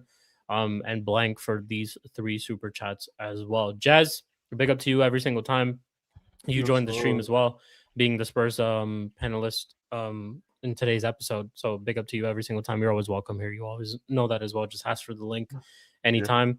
Yeah. But cool. Before we close out, we'll actually start with you, Jez. Anything you want to say before we end the stream, bro? I'm just tired of all this news reporting, transfer links being sent into group chats. I just want the season to start. Me too. I just want to football. I just want to have. Stop it, bro. I don't want to see this start. No.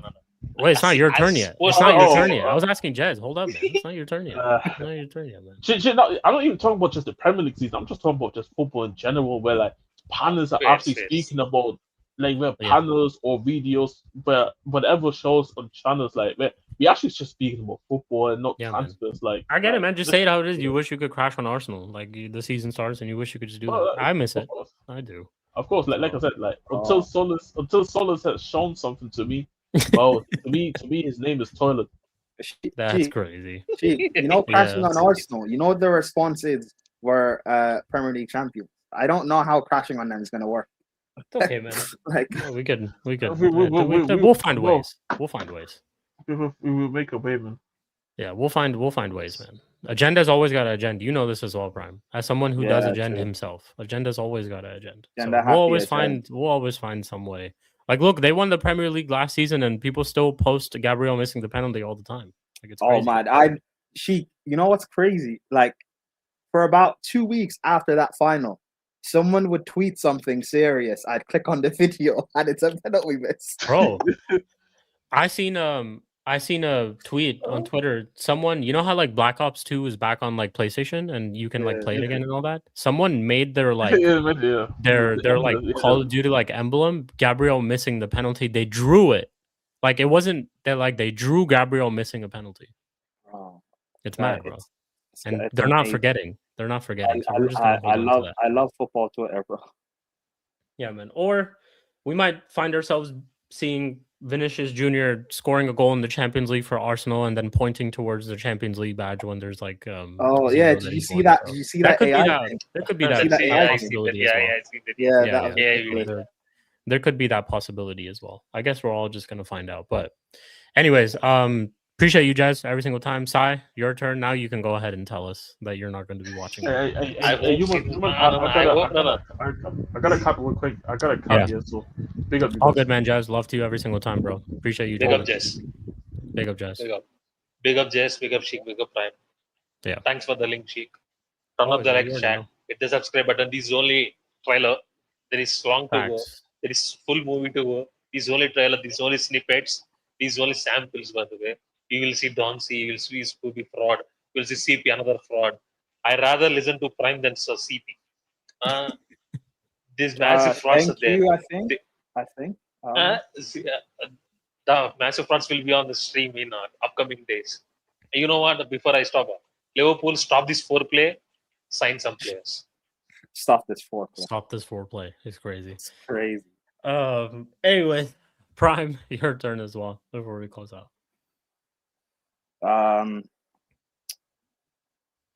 Yeah, Arsenal, you must retain the title. Facts. So, you know, you must. Facts. That's it. Like, you think winning the Prem means you have no pressure going into the season? Yeah, you must. You must. Yeah, you must, man. You must. We'll see if the stars align next season as well. It's crazy. Are we still doing stars align gimmick? Is that what we're doing, Tony? I mean, they did align, like they did. So still doing the gimmick. Yeah, they still did align, but it's like, you know, it could be like a different universe. We could be in a multiverse. They align in one universe, but they don't align in the other. So it's like, you never know, man. Could be a canon event. Could be anything, man. So you never know. Oh well, hey, the last time Arsenal won the Prem, you know, Chelsea. Anyways, enjoy, guys. Let's let the season start already because I'm sick of all these like rumors and transfers and stuff. Like, even watching preseason is like annoying because there's nothing at stake. So let the season start. Facts. I'm with that too, man. Let the season start. I'm ready for it. Obviously, I think the biggest thing is that we were just so used to watching games every single day in the summer because of the World Cup, and going away from it now is a little bit of a change for us. But even then, like even during the World Cup, there was a part of me that was kind of like, oh yeah, I'm looking forward to this next season of Premier League football, all of that. Obviously for us, we're back into the Champions League. There's a lot for us to look forward to there, even though we're probably not going to do much, but there's a lot for us to look forward into there, not being in the Champions League. So yeah, we're all patiently waiting, excited for the season. You already know with the season comes all the madness, the chaos. Like Sai said, this is just a trailer. There was only 4 panelists today when there's normally a total of 6 to 7. And there's going to be guests. There's going to be all different type of things. There could be, like I said, potentially 2 shows where we do a preview. And then we talk about like the games and stuff on the weekend. So review. So we're going to have a lot of stuff happening, a lot of content coming your guys' way. And the madness is we're going to be back to it, man. Another season. Think about it next. Just think about the agendas that could run next season. Man United fall off. Chelsea fall off, Liverpool fall off, Arsenal fall off, City fall off, Tottenham finishing 17th again. Like, it's going to be good. Mud Village is good. Listen, we might do a 10-hour show one day. Who knows? 10-hour show, genuinely, we might.